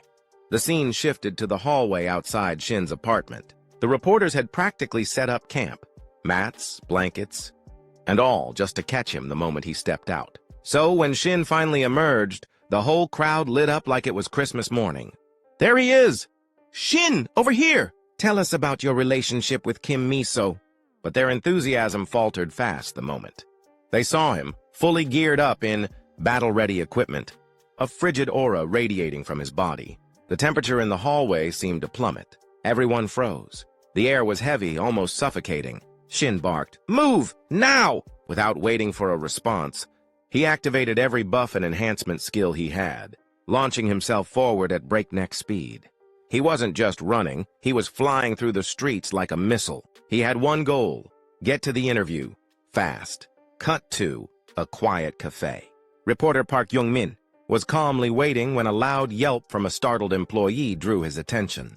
He turned to look and immediately saw the blur that was Shin storming toward him. "Shin, over here!" Young-min waved, smiling. "I already ordered coffee. You can just sit down." But then he paused, his cheerful expression faltering. "You okay? You seem kind of intense." Shin was drenched in sweat, his breathing heavy, eyes sharp. "I'm fine," he said simply. "Were you just in a dungeon?" Young-min asked, half joking. Shin scratched his head and gave an awkward chuckle. "Nah, no way, haha." But internally he was grumbling. Getting here was more exhausting than any dungeon I've ever cleared. He slumped into the seat and gave a quick apology. "Sorry for being late." Young-min waved it off. "No worries." Then, with a bright smile and eyes narrowing in excitement, the reporter leaned forward. "Actually, I was originally going to ask about your recent raid, but something bigger came up. You haven't heard yet, have you? It's blowing up among players all over the world." He paused dramatically, then continued. "Until now, everyone believed player level was the only measure of strength. But you flipped that idea on its head. Low level, high power. You're rewriting the rule book. Shin, people are calling you the legendary rookie." Hearing that, Shin let out an awkward chuckle, rubbing the back of his neck. "Come on now, I'm not that special." Young-min grinned and leaned in a bit. "You do realize it's not just regular players watching you, right? Plenty of guilds have their eyes on you too." From Shin's perspective, he had to admit, "Yeah, I've been getting a lot more friendly calls than usual lately." He laughed again. "Huh, are you talking about the buzz with Utopia? Or are there others I should be worried about?" Young-min shook his head, then dropped the real bomb. "No, I'm talking about foreign guilds. Just this morning, 5 international guilds officially requested your information from the Korean Players Association." Shin blinked, stunned. Normally, overseas guilds only scout high-level awakened players. But someone at your level, a rookie? That's unheard of. You're seriously on their radar now. He paused, then added, "From now on, I'd keep an eye out if I were you. A lot of people are starting to ask, who exactly is this guy?" Time passes quickly. As night fell, Shin made his way to the meeting point for the upcoming raid. While walking, he couldn't help but brood over what he'd just heard. Damn it. I was planning on founding my own guild and going solo, but foreign guilds? That actually sounds kind of tempting. Their level of resources is on another tier completely. now that I think about it. Just how badly was I treated before? God, it still pisses me off just remembering it. He let out a long sigh, but was quickly snapped out of his thoughts by a familiar voice calling out to him. "Hey, Shin! Long time no see! This way!" It was the archer Miso waving him over with a big smile. "We've still got a bit of time before the raid kicks off. You two should take a moment to get to know each other." Shin followed her gaze and noticed another woman standing ahead of them. His brows furrowed slightly. "Who's that?" he thought to himself, eyeing the woman with a mix of curiosity and caution. He didn't know it yet, but he was looking at Tiri. Seeing the curious look on Shin's face, Miso smiled and stepped in to explain. "My sister's been bugging me nonstop to meet you, Shin, so I brought her along before you head into the gate. Hope you don't mind. This is my sister, Shin Tiri. She's also a member of the Eden Guild, same as me.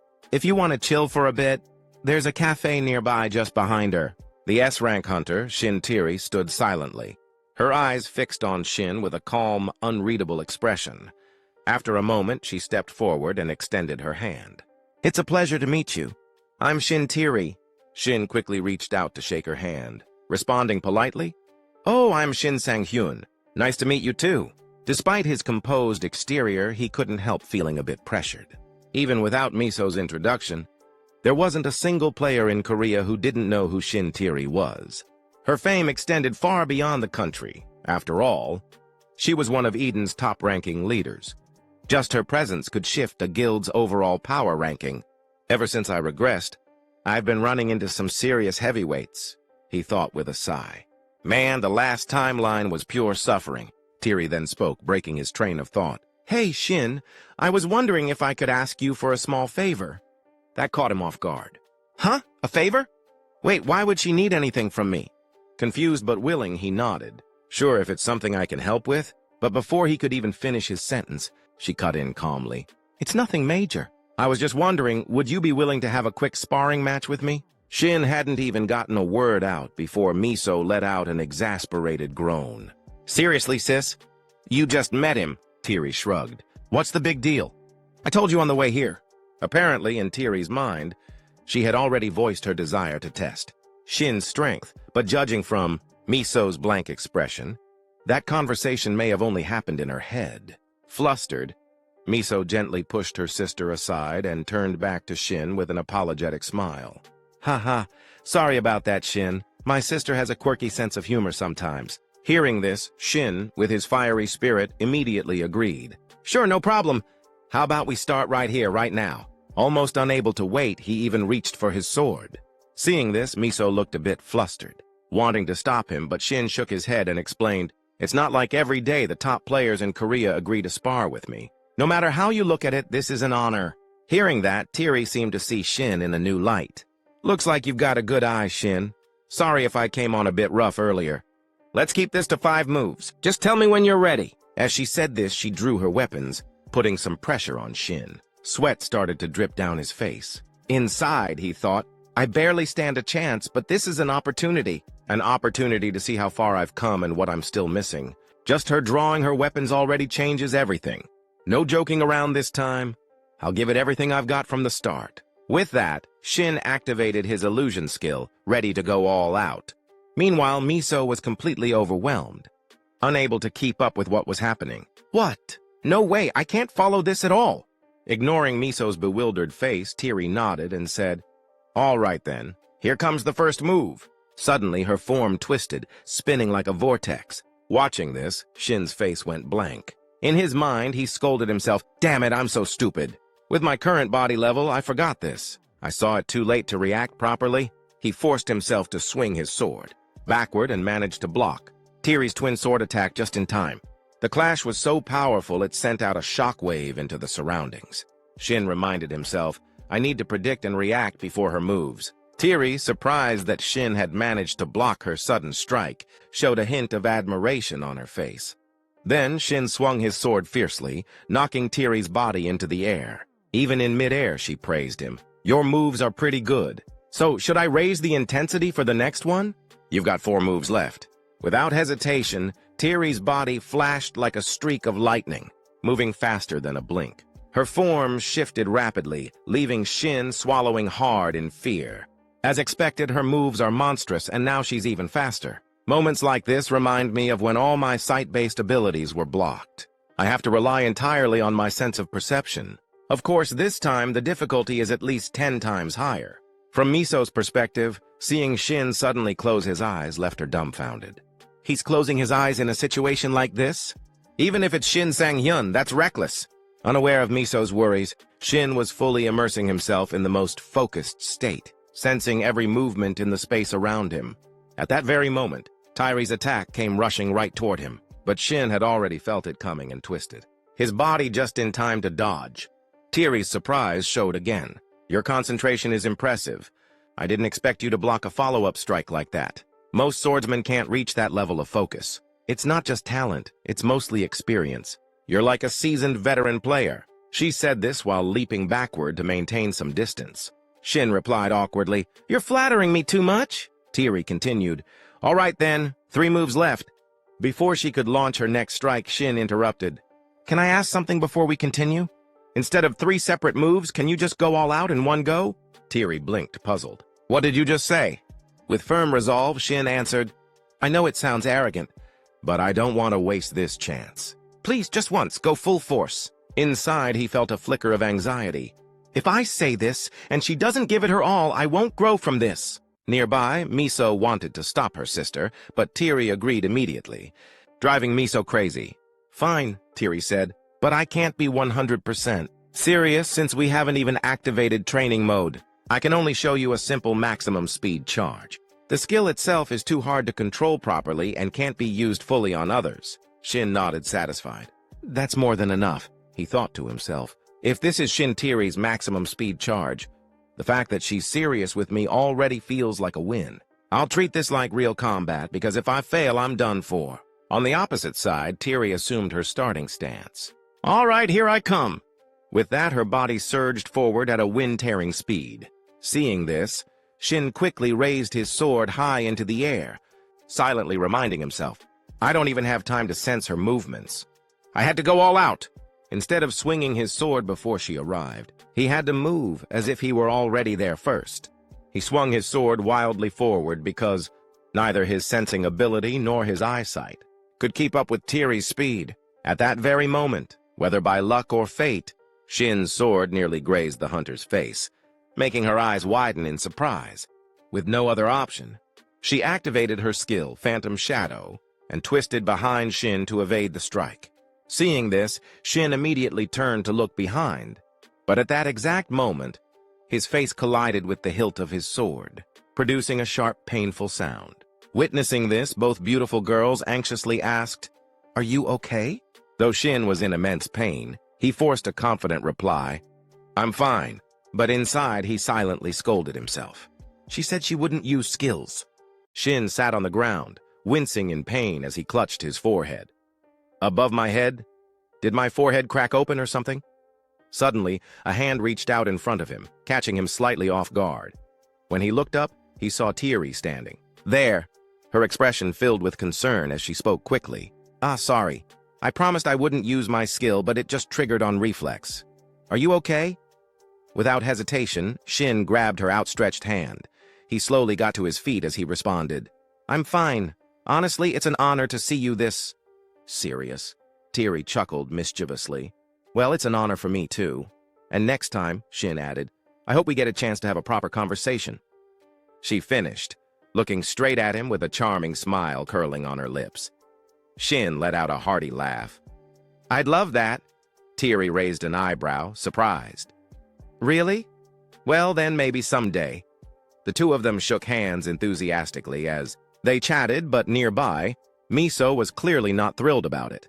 She quickly walked over and gently pried their hands apart, smiling as she reminded them, Excuse me? The raid at the gates is about to start." Hearing that, Tyree finally snapped back to reality. "Ah, right." But Miso's irritation wasn't over yet.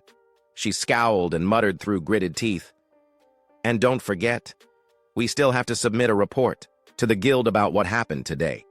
Do you even realize how reckless you were?" Faced with Miso's sharp tone, Tyree could only let out a helpless sigh. I know, I'm sorry." With that, the hunter gave them a casual wave goodbye. "All right, Miso. Good luck with the raid, and let me know how it goes." "Okay," Miso responded dryly. Yeah. Be safe." "All right." Shin, however, kept his eyes fixed on Tiri's retreating figure, letting out a small sigh of disappointment. "Still, this is my first real defeat since returning. If Tiri had been serious from the start, I wouldn't have lasted a single move. This encounter was unexpected, but now I found another mountain to climb." A little while later, after she'd walked some distance away, Tiri glanced back over her shoulder. There was a playful, mysterious smile on her lips, and Shin saw it. A knowing smirk formed on his face. Is she saying, "Let's see if you can surpass me"? Later that day, at the still unidentified gate number 727 in Jirjo Kinui, several people had already gathered. Clapping her hands together brightly, Miso beamed. "All right, let's start with introductions. These are the folks who will be joining us today," she added cheerfully. As soon as she finished, Taisio Juhi stepped forward with friendly greetings. Shin responded enthusiastically. "I'm Shin Shanghyun. It's an honor to work with such talented people like all of you." Taisio politely waved it off. "Oh, don't mention it. I actually just read an article about you, Shin." "Super impressive, really?" He then introduced himself properly. "Ah, I'm Park Taisio. I'm a mage-type player specializing in the blaze skill." His current level was 120, rank A. The moment Shin heard the name of his skill, he looked curious. "Blaze? That's a fire-type skill, right?" Taisio nodded with a grin. "Exactly. Same kind of skill Choi Yong-chol used in that recent incident." But his voice trailed off a bit as he raised both arms, and an enormous blue flame erupted in front of them. "I've poured almost all my playtime into developing my fire magic, so my firepower should be way stronger than his." Everyone's eyes widened at the overwhelming pressure radiating from the flame. After a few seconds of showing off, Taisio quickly extinguished it. "But I've only reached the blue flame tier so far. Still got a long way to go." Shin chuckled. "Trust me, you already seem plenty reliable." Internally, he was thinking, smart move. Focusing on one thing until your skills stabilize is definitely the better approach. The only reason I handled Choi Yong-chol so easily was because instead of specializing, that guy spread himself thin across multiple elements. Classic jack-of-all-trades, master-of-none player. Suddenly, Miso spoke up, snapping him out of his thoughts. She gestured to the girl with greenish-blue hair standing next to Taisio. "And this here is Kang Juhi. She's a mage-type player specializing in spatial magic. Her main skill is Special Link." Juhi shyly chimed in. "Yes, just like Miso said. Since Taisio already showed off his skill, I'll show you mine too." But before she could start, Miso frantically tried to stop her. "Juhi, wait!" Her warning fell on deaf ears. Juhi's spell had already been activated. A gust of wind whipped up, sending things flying everywhere. Shin let out a heavy sigh, already exhausted by the scene unfolding. Miso couldn't hold back her frustration anymore and yelled, "Juhi, how many times have I told you not to do that?" Looking embarrassed, Juhi quickly apologized. But Shin's focus was elsewhere now, on the strange wind swirling around him. "What is this wind?" didn't she say? She's a spatial magic user? The wind intensified, growing stronger, until finally, a circular portal resembling a giant mirror materialized in front of him. Inside, the image of a distant city flickered to life, leaving Shin stunned. Juhi spoke up timidly. "Anyway, that's my ability. Please take care of me, everyone." She gave a deep, clumsy bow. Faced with her overflowing enthusiasm, Shin was caught off guard. No, I should be the one saying that to you." At that moment, Shin couldn't help but marvel inwardly. Kim Miso really pulled together a perfectly balanced team. I handle close combat, Kim Miso covers long range, Park Taisio fills the firepower gap, and Kang Juhi adds the strategic flexibility with her spatial magic. Aside from not having a dedicated healer, this squad is pretty much flawless. But the most important thing is our teamwork clicks naturally. It's obvious they've practiced together more than a few times. Honestly, in survival situations, that kind of chemistry is more valuable than any elaborate strategy. I used to have that too. His eyes lingered on the group, and memories of his old teammates came flooding back. A faint smile curled at the corner of his lips. Suddenly, Miso appeared in front of him, snapping him out of his thoughts. She asked with genuine concern, "Shin, you good? Did you get hurt earlier when you were sparring with Tiri?" The unexpected question caught him off guard for a second, but Shin quickly brushed it off with a cheerful grin. "I'm fine. Just spaced out a little, that's all." He reminded himself silently. Enough dwelling on the past. Stay in the present. Less thinking, more focus. The next moment, he looked toward the looming gate ahead and asked the group, "Shall we head in?" The moment they stepped through that unidentified gate, a frozen hellscape awaited them. Thick snow fell relentlessly, but the four of them strolled forward without hesitation. Suddenly, Shin's voice called out from behind. "Oh, by the way, thanks a ton, Taisio." Hearing that, the fire mage looked a little puzzled. Shin chuckled as he added, "If it wasn't for your buffs, we'd all be popsicles by now." Right now, the entire group was protected by Blessing of the Flame, a spell that wrapped them in comforting warmth and significantly boosted their resistance to the biting cold. Miso, walking behind them, completely agreed with the hunter's words. "Seriously, it wasn't even half this cold on our last expedition? Oh, by the way, Shin, do you carry any other weapons besides that greatsword? Why didn't you use them last time?" Shin glanced over at her and replied casually, "For this raid, I figured we'd need a more flexible approach. That's why I brought this." As he spoke, his hand naturally rested on the sword at his side. Hearing that, Miso let out an impressed, "Oh, so you already know how to use multiple weapons, huh?" Her comment made the hunter stiffen slightly. His gaze drifted away as he muttered, "Yeah, I kind of planned that out beforehand, but deep down..." Shin couldn't help but feel a little fed up. This is probably the only annoying side effect of regression. I've gotten so lazy, I can't even be bothered to come up with excuses anymore. Suddenly, Miso called out from behind to their mage, "Hey, Juhi!" The girl perked up immediately. "Yes, Miso?" Right at that moment, a vicious demon appeared behind Shin and Miso, its menacing presence making the air tense. Miso, ever the quick-thinking archer, barked out orders. "Execute Plan C!" Without hesitation, Jui kicked into action. "On it!" Both her hands began to glow as she concentrated her magic. The demon, spotting its prey, lunged toward them like a starving beast. It raised its weapon and slammed it down with brutal force, sending snow flying in all directions.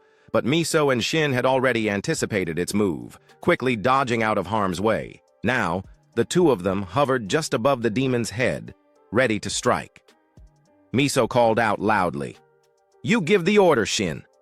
With no time to hesitate, Shin responded, "All right then, fire support, now." A confident grin spread across his face as he launched himself toward the demon. The demon quickly caught sight of his approach, whipping its head around with a snarl. Shin froze for a split second, surprised that he'd been spotted so quickly. But he wasn't alone. Miso had his back. The moment the demon turned, her sharp voice rang out. She raised her bow and drew an arrow, calling out loudly, "Taisio!" The mage didn't need to be told twice. The moment he heard his name, he conjured a large, blazing blue fireball. "Got it!" he shouted, ready to unleash hell. The moment Miso's sharp arrow was released, Taisio's blazing fireball engulfed it, fusing the two into a single, devastating projectile that shot straight toward the demon. At the same time, Shin charged in with his sword drawn, turning their coordinated assault into an unstoppable barrage. The demon froze, unable to react to the perfectly timed attack. With the arrow burying itself into its head, the creature let out an agonized, ear-splitting scream. Before it could regain its senses, Shin was already there, his blade flashing through the air. With a single clean strike, his sword sliced through the demon's body like paper, splitting it into pieces as blood sprayed in every direction. Without wasting a second, Shin called out, "Kang Juhi!" The moment her name was called, Juhi responded sharply to it. She immediately activated her magic circle. The demon, battered and unable to fight back, finally saw a fleeting opportunity to retaliate. In an instant, it twisted its massive body, lunging its arm towards Shin in a desperate attempt to grab him. Its clawed hand slammed into the snowy ground, sending a violent tremor across the area. but all it managed to clutch was snow and stone. Shin was nowhere to be found. Only his greatsword remained, buried upright in the frozen earth. The demon, oblivious to reality, allowed a smug, victorious grin to spread across its face, convinced it had turned the fight around. But its moment of triumph was short-lived. A familiar voice sounded directly behind it, cool and mocking. "What's wrong? Thought you had me, didn't you?" The demon's eyes widened in shock. It whipped its head around, only to find Shin standing right beside it, one hand resting casually on the sword hilt embedded in the ground. Behind them, Taisio readied another crackling fireball, calling out to their mage. "Juhi, be ready to follow up." "Got it," she answered swiftly, preparing her next spell. Sensing the danger closing in, the demon roared with frustration and activated its Tier 2 demonic battle skill, its body trembling with raw, violent energy. But Shin only grinned wider, the thrill of battle lighting up his eyes. Without hesitation, he closed the distance, swinging his blade down in a brutal arc. The strike landed cleanly on the demon's skull, splitting its head and body clean in two. Juhi and Taisio stared upward in stunned silence, unable to process what had just happened. Shin landed gracefully on the snow, casually exhaling. Well, that took a bit of effort. Someone couldn't hold back their curiosity any longer and blurted out, "What the hell was that just now?" Shin casually glanced over at them.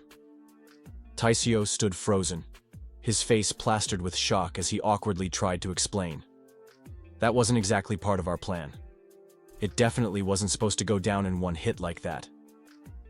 Next to him, Juhi nodded eagerly, clearly agreeing with the flustered mage. Shin scratched the back of his head, a little embarrassed. "Ah, I see. Sorry about that." From behind, Miso stepped up and quickly waved off the apology. No, you don't have to apologize. Didn't I tell everyone already? I reacted the same way the first time I saw him fight. Probably even more over the top, honestly." She suddenly turned her teasing gaze towards Shin. "And that wasn't even all you've got, right, Mr. Hunter?" Caught off guard, Shin stumbled over his words, eventually giving up and just laughing it off awkwardly. But inside, he was silently screaming. Why does she keep setting me up like that? It's like she's forcing me to show off even more. What is she trying to pull? Whatever. Still, for a first-time party run, we're working together surprisingly well. So, this is what experienced players feel like, huh? It's promising. After exchanging a few more jokes and laughs, Shin slung his sword over his shoulder, looking at the group. Well then, ready for round 2? Not long after, they were on the move again, cutting down demons one after another along the way. Taisio couldn't contain his excitement anymore. He let out a thrilled shout. "Seriously, you're insane, man. You're the best swordsman I've ever teamed up with." Being trusted like that, Shin couldn't help but feel grateful. Behind him, Miso chuckled softly, teasing, "Try not to get too flustered, Shin. Taisio hasn't even pulled out his real trump card yet. Thanks to you holding the front so well, he's finally able to cut loose and enjoy himself. So, of course, he's this excited." Hearing that, Shin's expression grew a little sour. Right. For mages, if they don't have a reliable swordsman up front, they usually need to waste resources casting some buff spells on themselves. But this guy, he's putting so much pressure on me with all this praise. As the thought crossed his mind, Shin recalled Taisio's bright, cheerful grin. The more he remembered it, the more it made him shudder. Miso suddenly piped up, curious. "By the way, Shin, what was that skill you used earlier?" But Shin was still caught up chatting with Taisio, completely missing her question. He turned around, looking confused. "Huh?" Seeing his blank look, Miso could only sigh with an exasperated smile. "Seriously, you'd think I'd be used to this by now, but you keep finding ways to surprise me." Suddenly, a loud noise erupted from deep within the forest. Blood splattered into the air higher than the surrounding pine trees. And just like that, Shin's party set off once more to continue their relentless hunt for demons. Suddenly, Miso's eyes widened, as if she had just noticed something. In the distance, a group of demons was charging toward them, snarling and growling like wild beasts. Miso panicked and shouted a warning. "Armored orcs incoming!" The moment they heard that, Taisio's face darkened with concern. "What do we do? This timing couldn't be worse." The archer completely agreed, her expression tense. Exactly. We've got to hit them with everything we've got. First, we need to keep our distance. But before Miso could finish her sentence, someone else's voice cut in. Miss Kang Juhee, can you open a portal that leads directly in front of those things, right in front of me? Shin's reckless suggestion made everyone freeze in shock. Shin, those monsters have insanely high defense. There's no way. But she stopped mid-sentence, stunned by Shin's actions. Huh? What is he planning? But in moments like this, trusting him just this once might not be such a bad idea. Making up her mind, Miso quickly called over to the mage. Juhee, do as Shin says. Juhee hesitated for just a second, then nodded. I'm opening the portal now. The moment the spatial gateway materialized, the armored orc stood right in front of Shin, completely unaware of the ambush waiting for it. Shin planted his foot firmly on the ground and launched himself toward the portal, vanishing through it, at blinding speed as his full-powered movement skill activated. The sheer force of his takeoff kicked up a fierce gust of wind behind him. On the other side of the portal, the armored orc barely had time to register what was happening. Its monstrous face twisted in surprise as Shin came flying out of nowhere. Without hesitation, Shin delivered a devastating sword strike, splitting the creature clean in half before it could even process the situation. Back on the other side, Miso and Taisio were left completely speechless, eyes wide, jaws hanging open. Taisio looked as if he couldn't believe what he'd just seen. Staring at Shin's calm, confident figure, he muttered under his breath, "Is that for real?" After landing gracefully, the group resumed their journey. Miso walked alongside the hunter, still trying to wrap her head around it. "That's a movement skill, right? But I've never seen one with that kind of raw power before," Shin responded, casually. "Well, it's because I trust you all. That's what gives me the confidence to use it." Just then, Juhee's expression shifted dramatically. She suddenly gestured frantically, eyes filled with alarm. "Everyone quiet!" The entire group froze in place, confusion written across their faces. The young mage gathered everyone together, gesturing for them to take a look at what had made her react so suddenly. "Looks like we've arrived." Down below the cliff, resting, motionless, was a large beast covered in thick green fur. Juhee tilted her head in curiosity. "Is it asleep?" This was the mid-tier boss of the frozen hell, the Frostfang Hellhound. Taisio's eyes lit up with excitement as he spotted the creature. "Perfect. Let's start planning." The mage beside him analyzed the situation. "We don't have much backup gear. Maybe I should open a few more portals for support. Or we hit it with fire the moment the fight starts." The entire time, Shin hadn't uttered a word during their strategy talk. He simply sat there grinning with excitement. "Finally, there you are, my personal punching bag." Without wasting another moment, Shin activated Twilight Convergence, a unique dungeon effect with no cooldown. The moment the moon appeared within the dungeon, players' HP and wound recovery rates increased by 5%, but that wasn't all. Regardless of whether the moon physically appeared, K9-type monsters like wolves or dogs would fall into a fierce state if the player carried a blue moonstone. And if the moon did appear, those monsters wouldn't even dare attack the player holding the blue moonstone.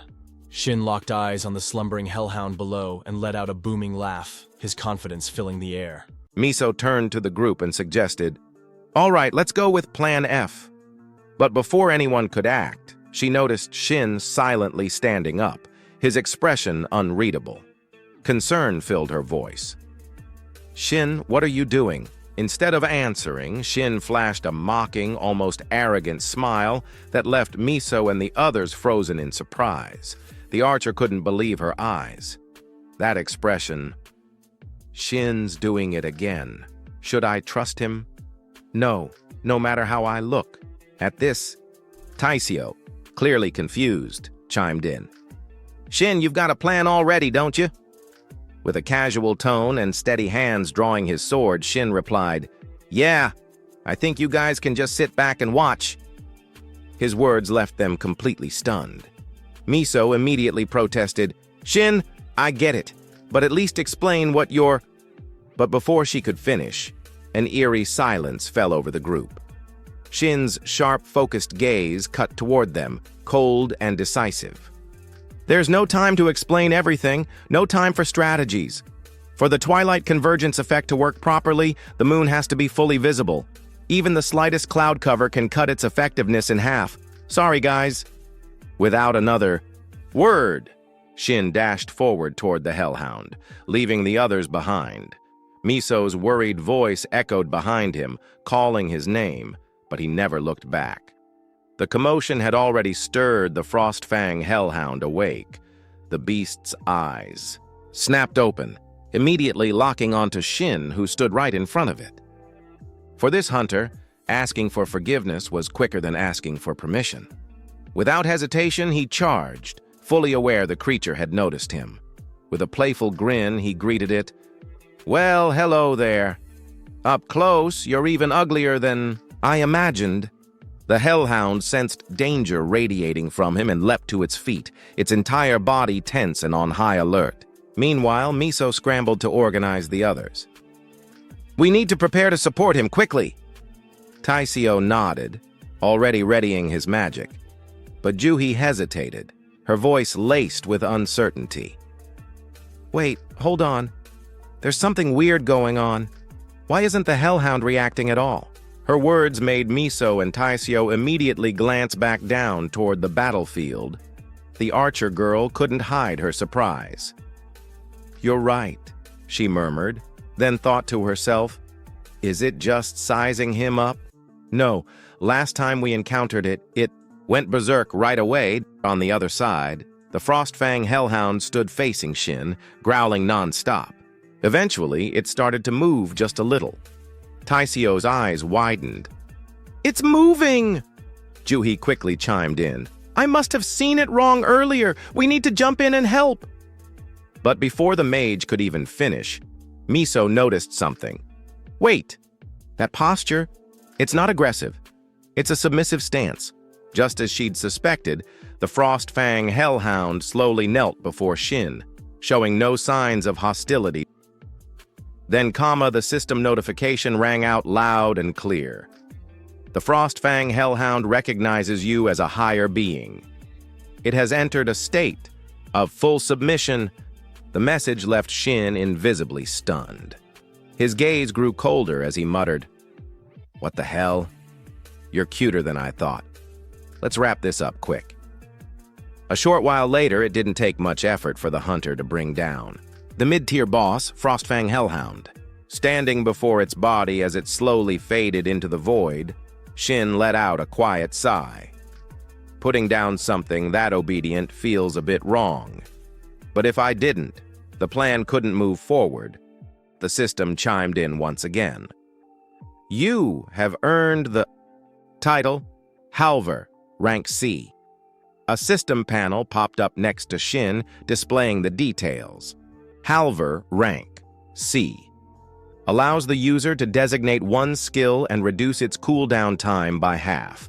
Seeing this, the hunter slowly clicked on the screen. This will pair nicely with recovery. The skill recovery instantly clears all abnormal status effects. That moment, the rest of the team hurried over to regroup with him. From a distance, Miso called out, "Shin, hold up!" He turned back, curious. "What's up?" Before he could finish, a glowing orb appeared behind him, emitting a strong blue light that lit up the entire area. Startled, he quickly spun around, heart pounding. "Crap, don't tell me we forgot to talk about how we'd split the loot. I've been soloing for so long that I totally blew it." She probably wants this thing, huh? As panic crept up inside him, Miso's calm voice beside him sent a chill down his spine. "Shin," she said flatly. "No way she's not going to say what I think she's going to say, right?" Contrary to Shin's worries, the archer girl spoke softly. "You handled the Frostfang hellhound all by yourself, so go ahead and take everything." Shin could only let out an awkward chuckle. "That's a relief. I mean, thank you. But are the others okay with that?" Miso glanced back at the two mages and fumbled with her words. "Okay with it? Well, look for yourself. Seems like we all agree, right?" Looking over, Shin immediately noticed the eager expressions on both Juhi and Taisio's faces, practically urging him to take the reward. Faced with their generosity, Shin couldn't help but feel a little embarrassed. Thanks, everyone. At the same time, a thought crept into his mind. I really need to get better at clarifying loot rules beforehand. Once she was done talking, Miso quickly turned to walk away. All right, we'll give you some space. Just do your thing like always. Her words left Shin a bit confused. Like always?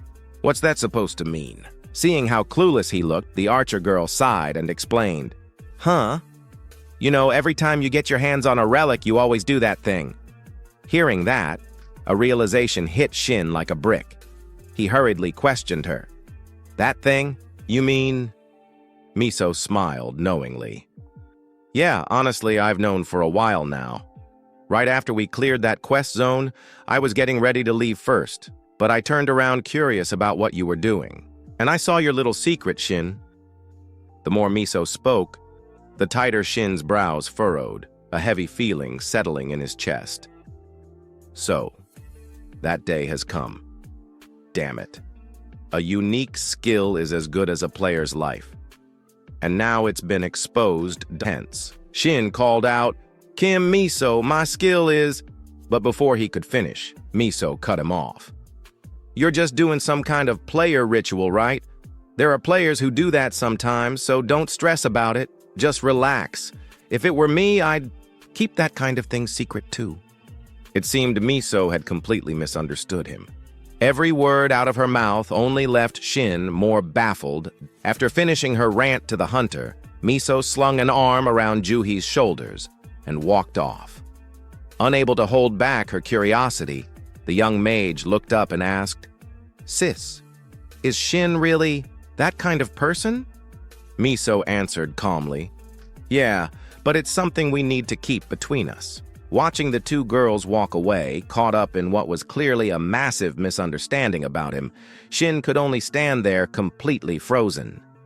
This is turning into a pretty major misunderstanding, but honestly, it's still better than the truth getting out. If my unique skill gets exposed, it's going to be a huge mess. Putting that aside, Shin turned his attention back to the Frost Heart, a support item with a special freezing effect. It harbored the brutal cold of the frozen hell, a chill so intense it longed to freeze the entire world. After that, the group of four continued on their journey. Juhi was now in the middle of casting her spatial magic. All right, this should be the last one. Miso stepped up beside her with encouragement. You've done great, Juhi. We wouldn't have made it this far without you. Shin agreed, his tone warm. Yeah, we owe it all to you, Juhi. Hearing that, the mage girl pouted a bit as she glanced at him. Shin, but are you really sure this is going to work? I only tried it because you said so. You really think piling up the corpses of those armored ogres we just killed is going to attract the real boss? Shin let out a quiet breath. Don't worry. The boss we're after this time goes wild for any kind of meat. Juhi raised an eyebrow. How do you even know that?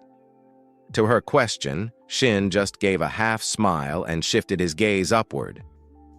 Suddenly, he pointed toward the sky and shouted, Taisio, light it up! We need that boss to catch the scent! Without missing a beat, Taisio sprang into action. Miso, on the other hand, grumbled from the side. He's ignoring me again. The ogre corpses began to catch fire under Taisio's blue flames. Smoke and the strong scent of roasted meat began to drift deep into the cave. The group remained posted just outside, watching for any signs of movement. Taisio couldn't hide his nerves. It's been 20 minutes. Shin calmly reminded him, it could bite any second now. And just as he finished speaking, a thunderous roar echoed from deep inside the cave. From the shadows, a massive bear began to emerge, low, deliberate, and terrifying. Shin instinctively dropped into a fighting stance, reaching for the great sword, strapped to his back. All right, everyone, get ready.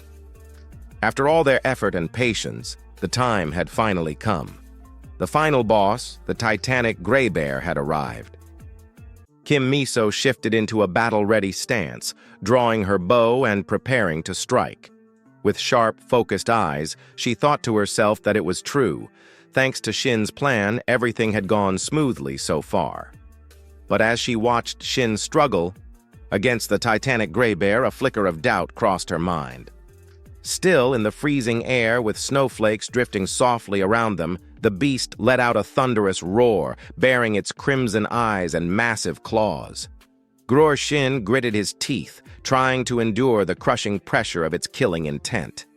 Despite the danger, he remained steadfast in his thoughts, believing that no matter what this situation was, the more he was backed into a corner, the more exhilarated he became. He smirked slightly and muttered to himself, "This whole setup," then immediately followed it with, "is way too damn dangerous." His mind briefly flashed back to just a few minutes ago when the team had been huddled together discussing strategy. With a worried look on her face, Miso had asked, "Huh? What did you just say, Shin?" He responded calmly with exactly what she had just heard.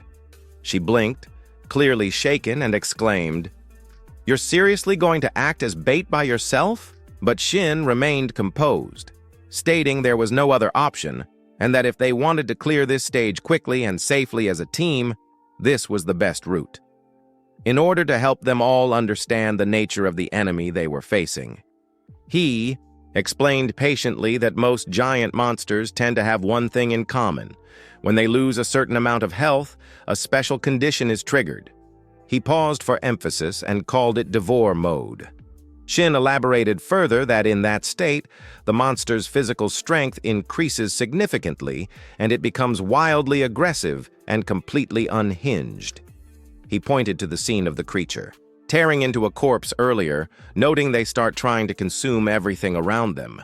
Then he clarified that was exactly why they piled up the ogre corpses to act as bait. Even though his words sounded simple, the truth was that the tactic carried immense risk, as he thought silently to himself that if they hadn't done that, they would have been the ones that were turned on first.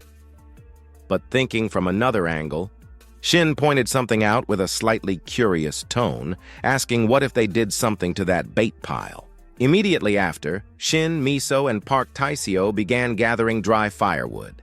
As they worked, Shin elaborated, building on that idea, that while Kung Ju Hee was stacking the ogre corpses through the teleportation gate, they had secretly mixed in pine wood infused with a powerful sedative effect into the bait pile. That was when a new concern popped up as Park Taiseo furrowed his brows and asked hesitantly, "But there's still a big issue. How are we supposed to drain enough of its health to trigger Devour mode?" he asked, clearly anxious. Miso's expression flickered with surprise, but she stayed quiet and listened. Shin smiled and addressed Taiseo's concern calmly, agreeing that was exactly why they needed to create the right environment so everyone could hit it hard right off the bat. Hearing that only left Park Taiseo more confused, but then Shin beamed and said with excitement that that was where he came in. He thumped his chest proudly and declared that just this once, they should trust him. Back to the current moment, Shin was on the defensive, constantly dodging attacks from the giant gray bear, and he found himself worrying over the very decision he had been so confident in earlier, wondering how the hell he was supposed to pull this off. His heart pounded in his chest as he thought he was seriously about to cross over to the next world at this rate. With every close call, he had no choice but to grit his teeth and narrowly avoid getting crushed, and under that relentless pressure, he cursed himself, thinking he hadn't gotten way stronger than he used to be. He thought back to his previous, reasoning that he figured he could take a few hits and hold out long enough. But before he could finish that thought, the bear's grotesque claws came crashing down again, and this time its jaws opened wide in a terrifying lunge. Reacting on instinct, Shin raised his sword and jammed it into the beast's throat to block the bite. The force was immense, so strong that the very ground beneath his feet cracked from the impact, and just that one clash had him groaning in pain inside as he was screaming why the hell this stupid thing was so absurdly strong. He kept questioning himself if his strength stat was still not high enough or something. The ground beneath Shin suddenly cracked and shattered, and gritting his teeth, he thought to himself that if he kept trying to tank this thing head-on, he was really going to die out here. But then, thinking about all the effort he'd gone through, to resurrect, his eyes hardened with determination, vowing that he didn't come back to life just to die again. Resolved, he made up his mind that from now on he would dodge everything. Suddenly, an explosion erupted as the ice shattered into countless shards, scattering everywhere, and a brilliant flash of light burst forth, blindingly bright. The giant, Gray Bear, kept attacking relentlessly, but this time, the fight was different as Shin now weaved through the beast's deadly strikes with ease, his nimble dodges only fueling its rage until the creature roared furiously. "Grrr!" With a sharp glance, the bear quickly caught on to Shin's weak spot, its deep growl rumbling again, and the tide shifted once more. Shin's eyes widened in alarm as it was moving way too fast. Before he could react, the bear lunged forward with its jaws wide open, baring its fangs and roaring, "Grrrs!" There was no time to escape as his heart sank, thinking that maybe jumping was a terrible idea. But right then, sharp arrows whizzed through the air, striking the bear, and with a single precise shot, the beast staggered in agony, roaring in pain. Sensing his chance, Shin dashed forward like the wind, and as he moved, something in the distance caught his eye. It was Kim Miso, perched along the cliffside. Seizing the perfect moment, she shouted with unwavering determination, "Right! Now, Shin!" Seeing his teammates' flawless support, Shin couldn't help but smile, calling her name back, "Kim Miso!" Without hesitation, he launched himself into the air, his sword slicing through the wind with fierce momentum, and returning her support, he yelled that he owed her for saving his life. The giant gray bear recoiled in panic, overwhelmed by the sudden turn of events, its once blood-red, savage eyes now filled with shock and fear. Then, Shin unleashed his full thrust technique, gliding across the beast's massive body like lightning. His strike shattered through its thick ice armor, sending shards flying everywhere, and wherever he moved, frost followed. The deep wounds left by his sword were now jagged with ice, sealing them in a frozen grip. Shin explained his technique aloud, stating the giant gray bear was frozen for 1 second thanks to his full thrust skill. Landing back on the ground, his face lit up with excitement as it had worked, and the next skill was ready. He thought with excitement about the freezing skill he got from the Heart of Frost, that he had already combined it with full thrust. His lips curled into a grin as he honestly thought skill interference would mess it up, but it turned out it works perfectly. Seizing the moment before the beast could even react, he dashed toward its foot and shouted, "In that case!" Thrilled, Shin let out a wild laugh, proclaiming it was his turn now. His blade sliced through the air like a gust of wind, slashing through the beast's thick hide and spraying blood everywhere as the bear howled in pain. And immediately, he activated. His next move? Level 2 Demon Battle Skill activated. High up on the frozen cliff, Kim Miso called out, "Taisio!" Hearing her shout, the mage responded calmly, "Got it!" Park Taisio instantly shifted into combat mode as a wave of blue energy burst from his body, enveloping him completely, and he declared with confidence that he was using his biggest trump card. Focusing his energy, he shouted a warning, "Shin, get out of the way!" Startled, Shin quickly turned his head and barely managed to dodge to the side, watching as Park Taisio unleashed his most devastating spell straight at the giant gray bear. The skill lit up the battlefield as Taisio roared, "Blue Flame Crimson Crane!" The beast, bombarded by relentless attacks, howled in agony.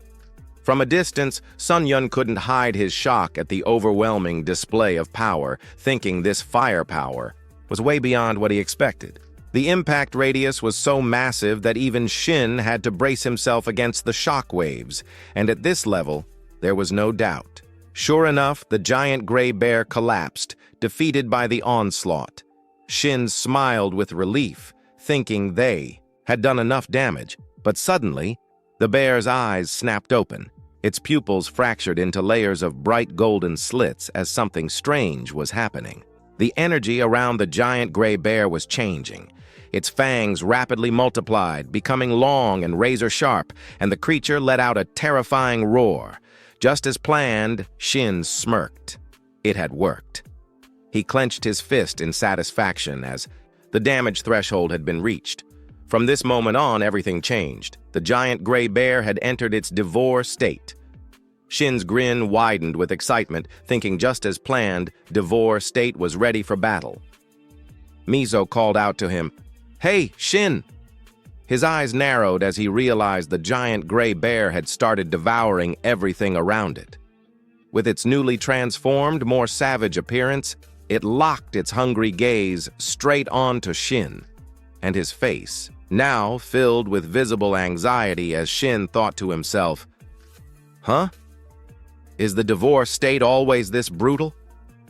He couldn't help but wonder where the hell that clumsy bear from earlier had gone. Trying to stick to the plan, Shin reminded himself that the final blow was Juhi's job, but the overwhelming fear made it hard to focus on whether he could even hold out until then. Off to the side, Park Taiseo watched in horror, thinking that was really the Devour state. His thoughts were racing with panic as it had practically turned into a completely different monster. Suddenly, from above, Miso descended, her voice sharp with urgency, asking, "Taiseo, how's Juhi?" Surprised, he called out, "Miso!" And glancing toward Juhi, he quickly answered that she was still preparing. In the sky, Juhi floated steadily, as a swirl of green energy surrounded her. Her eyes glowed a deep emerald, her face calm but laser-focused in intense concentration. Seeing this, Miso hesitated, her expression worried, asking if she was going to make it in time. Pale as a ghost, Taiseo replied bluntly that now was not the time to be worrying about that. Back on the ground, Shin was still desperately dodging the beast's razor-sharp fangs, screaming in panic, "Aha!" As he sprinted for his life, his mind raced, noting that Kang Juhi was not done yet. The fear for his life crept in, thinking that, if this kept up, forget the ambush, he would be the one lying dead on the ground there. His eyes widened, completely horrified by the scene in front of him as the beast had accelerated, closing the distance in the blink of an eye. Now Shin was face to face with imminent danger, and with no other options, he whipped his sword behind him, ready to defend, realizing there was no way he could dodge this one. Gritting his teeth, Shin shouted, "Damn it! If it's come to this!" He couldn't afford to play it safe any longer. Blue lightning sparked fiercely in his eyes as he declared with grim resolve that then he had no choice but to charge in head first. The next skill readied for activation. Illusion skill activated. And finally, it was time as Juhi made her move. A massive green vortex of energy erupted into existence, swirling violently under her control. Blood poured from the giant gray bear's mouth as its wide, trembling eyes stared in agony. Suddenly, it sprang to its feet from the pool of blood, gripping the rocky cliff with its claws as it let out a ferocious roar. The three of them froze, stunned by the beast's current state as it pressed a paw tightly against its previous wound. Suddenly, its eyes bulged unnaturally, and it let out a painful guttural growl. Then, a system notification popped up. "Congratulations! You have defeated the final boss, Giant Gray Bear." The blood-soaked creature collapsed, its massive weight smashing through the frozen ground, sending shards of ice flying everywhere as Shin and Miso instinctively raised their arms to shield their faces. Another notification appeared. "Congratulations! You have cleared the unidentified gate, prison table,